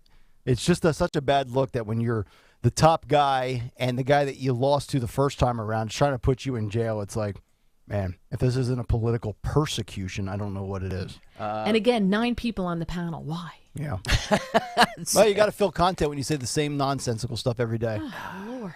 Look, I don't know who's producing these cable TV shows. That's like, what kind of budget do they have? The more people, the better. Yeah, because a lot of these people are being paid. I know. You know, the contributors are and stuff. Yes. Right, but most of the people on that panel aren't contributors. Oh, those are just guests. Saki is a contributor. Gotcha. But we can't pay you, but the exposure you'll get will be your compensation. Exactly. I was once told that, hey, I can't pay you to do this show today, but there's a lot of people listening. You can promote your Twitter. Yeah. Oh, thanks, exactly. dude. Mary, that's Speaking not me. of which, at Mary Walter Radio. Oh, Mary Walter Radio, at Mary Walter Radio, at Mary Walter Radio. One more. Thank you. One more here, guys. Paul Butler, guys and gals. Paul Butler was a guest on the MSNBC Morning Joes. He says if Trump does not want to go to prison, his best choice is to plead guilty and cut a deal. As you read through this 45-page indictment, you would think even some Republicans would say what Mike Pence said yesterday. He said, quote, today's indictment serves as an important reminder anyone who puts himself over the Constitution should never be president of the United States. Paul Butler, if you allow me to engage in a hypothetical here, forgive me for putting you in the position of being on Donald Trump's defense team, but as you look at this menu of problems legally in front of you, and frankly, some of the prison sentences on the other side of them, if convicted, is there any world, and there's no indication that this is being offered by the special counsel, you can see those maximum prison sentences down the right side of your screen if you're watching at home, is there any world where the defense is looking at this and saying, we've got to try to cut a deal somehow. We've got to keep you out of jail because if it's not this case, it's going to be Mar-a-Lago. If it's not that one, it could be the hush money. If it's not that one, it could be Georgia. Would you be looking to cut a deal if you were Donald Trump's defense team? If you're Donald Trump's defense team, you're absolutely looking to cut a deal. That's what happens in 90% of federal prosecutions. The defendant ends up pleading guilty. The defense team would actually love that, given the strength of the evidence in all of these cases, but especially the federal prosecutions. The problem is that the defense team is beholden to their client, Donald Trump, who has both political and personal issues with pleading guilty. But at the end of the day, if he does not want to go to prison, his best choice is to try to work out a deal with Jack Smith that consolidates both of these cases in a guilty plea that either results in no prison time, which would be a tough call for Jack Smith, but he might be willing to make it, or little prison time. We know that Judge Chutkan, if she gets to sentence Donald Trump, she is likely to throw the book at him based on her experience in other January 6 cases. Yeah, by the way, based on his experience. My goodness. Paul Butler is a former federal prosecutor. Yeah. So 90% result in a plea bargain and a guilty. Donald Trump, first of all, he's never going to plead. Strength of the evidence, that's a joke. And Donald Trump falls in the 10%. He's not pleading guilty to anything. Yeah, exactly. I mean, this guy's going to be dragged out kicking and screaming. The fact that this guy would think otherwise, he's been asleep at the wheel for the last 8 years. Nor should he plead because it's going to go to the Supremes. There you go. And Jack Smith has a great track record in front of the Supreme Court of the United States. And not only that, just very quickly, he's being charged with fraud. She's charging him with fraud, but the Supreme Court has already set the precedence that fraud in the United States is when you deprive someone of something of value monetarily or property. Yep. And I'm not quite sure what monetary or property damages Trump has deprived someone of. All right, that'll do it for What's on the Cut Sheet Part 2. We'll find out who won Twitter today and what's on tap at 10 o'clock in just a moment. But don't forget, DuckDuckGo is your new #1 search engine and device. It's a browser a lot like Chrome, but you know what? It's not based on the West Coast, the left coast, Silicon Valley, big tech. Nope. Unlike Google and Chrome, it is local right in this area. And it's private. It blocks trackers. It keeps you away from the stuff you don't want to be bothered with. Spyware, adware, malware, and it's convenient. It's easy. Whether you have an Android, iOS, Windows, Mac, smartphone, tablet, laptop, desktop, you name it, DuckDuckGo.com or the DuckDuckGo app. It's an independent internet privacy company, and it's really cool when you actually download the app, and I have it on my phone, and you open it up and you search something, you'll see like this little flurry of flickering, like a little activity, and it's all the stuff that's being caught. It's like a bug zapper for like spyware and tracker. It just snatches up damn near everything. It's a great app. It's the #2 mobile search engine in the U.S., UK, Canada, Australia, and more. Used by tens of millions of people. 3 billion private searches a month with an average rating on Google and Apple Play 4.7 on a scale of 5. And that's after 3.5 million reviews. Very, very good track record. Download the app today. DuckDuckGo.com. I'm getting vaccinated with Prevnar 20. So am I, because I'm at risk for pneumococcal pneumonia. I'm asking about Prevnar 20 because there's a chance pneumococcal pneumonia could put me in the hospital. Age 65 or older, you may be at increased risk for pneumococcal pneumonia. Ask your doctor or pharmacist about getting vaccinated with Prevnar 20, pneumococcal 20-valent conjugate vaccine, a vaccine that can help protect against pneumococcal pneumonia in just one dose. Prevnar 20 is approved for adults to help prevent infections from 20 strains of the bacteria that cause pneumococcal pneumonia. Continued approval may depend on a supportive study. Don't get Prevnar 20 if you've had a severe allergic reaction to the vaccine or its ingredients. Adults with weakened immune systems may have a lower response to the vaccine. Side effects include pain and swelling at the injection site, fatigue, headache, muscle, and joint pain. For full prescribing information, please call 1-855-213-2138 or visit Prevnar20.com. I want to be able to keep my plans. So I'm asking my doctor about getting vaccinated with Prevnar 20. Suicide is something that affects all of us, and we can all play a part in saving lives. Join the movement to fight suicide and to make a difference in your community by walking out of the darkness with us on Sunday, October 1st at the Philadelphia Art Museum. Help spread awareness and understanding. Send the message that help is available and raise funds for the American Foundation for Suicide Prevention. Register today at afsp.org/PhillyWalk.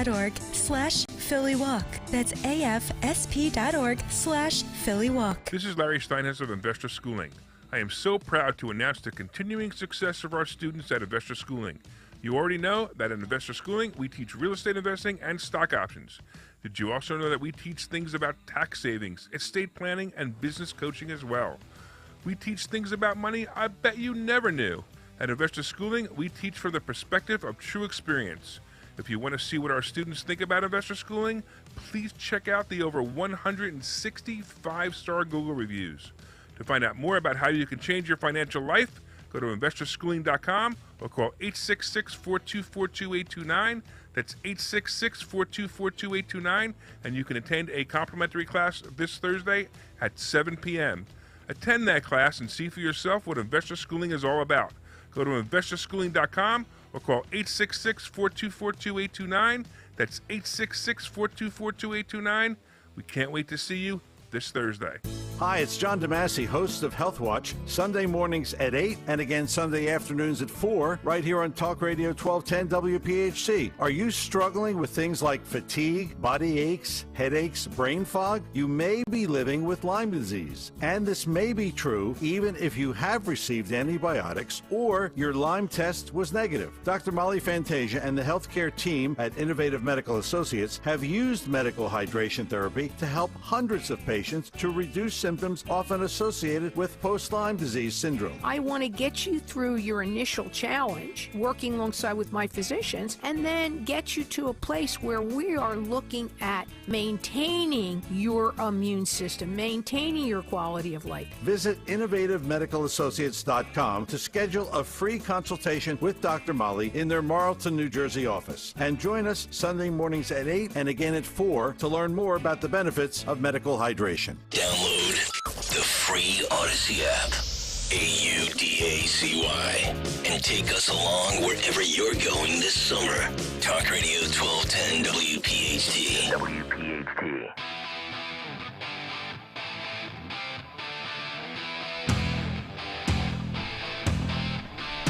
$9:54, Kayal and Company putting a bow on a Wednesday show as we get set to hand it off to Pat Callahan, who's coming up at 10 o'clock this morning. He will be in for Dawn Stensler. Mary Walter doing a great job, again, in for Dawn this morning. Yeah, baby. Well, thank you. She'll be back again tomorrow and Friday. Greg Stocker, let's put a bow on today's festivities with Who Won Twitter Today? Who Won Twitter? Who Won Twitter today is sponsored by Rhino Shield. I'm going to give it to Hassan Bin Sober. I believe he won yesterday, too. Uh-oh. So this is 2 days in a row for Mr. Bin Sober. He says, Nick, chick is now derogatory. Next will be bimbo. You just can't compliment broads anymore. It's true. It's true. I mean, but to me, in my opinion, bimbo far more offensive. I think that's pretty well established. But I think that's right. Well, haven't you heard the term himbo? Yes, absolutely. Himbo. Yeah, there's himbo as well. Okay. Who Won Twitter Today is sponsored by Rhino Shield. Rhino Shield can make your next paint job your last. Rhino Shield protects your home, is waterproof, affordable, and looks great on any exterior surface. Call John Gilgy today. Save an incredible 20%. 844-RHINO-99. That's 844-RHINO-99. Thank you, Rhino Shield, Yes. for sponsoring Who Won Twitter on this Wednesday. That is correct. All right, that'll do it for us. Pat Callahan is coming up next. We're back tomorrow morning at 6 a.m. For Greg Stocker, Mary Walter, I'm Nick Kayal saying goodbye and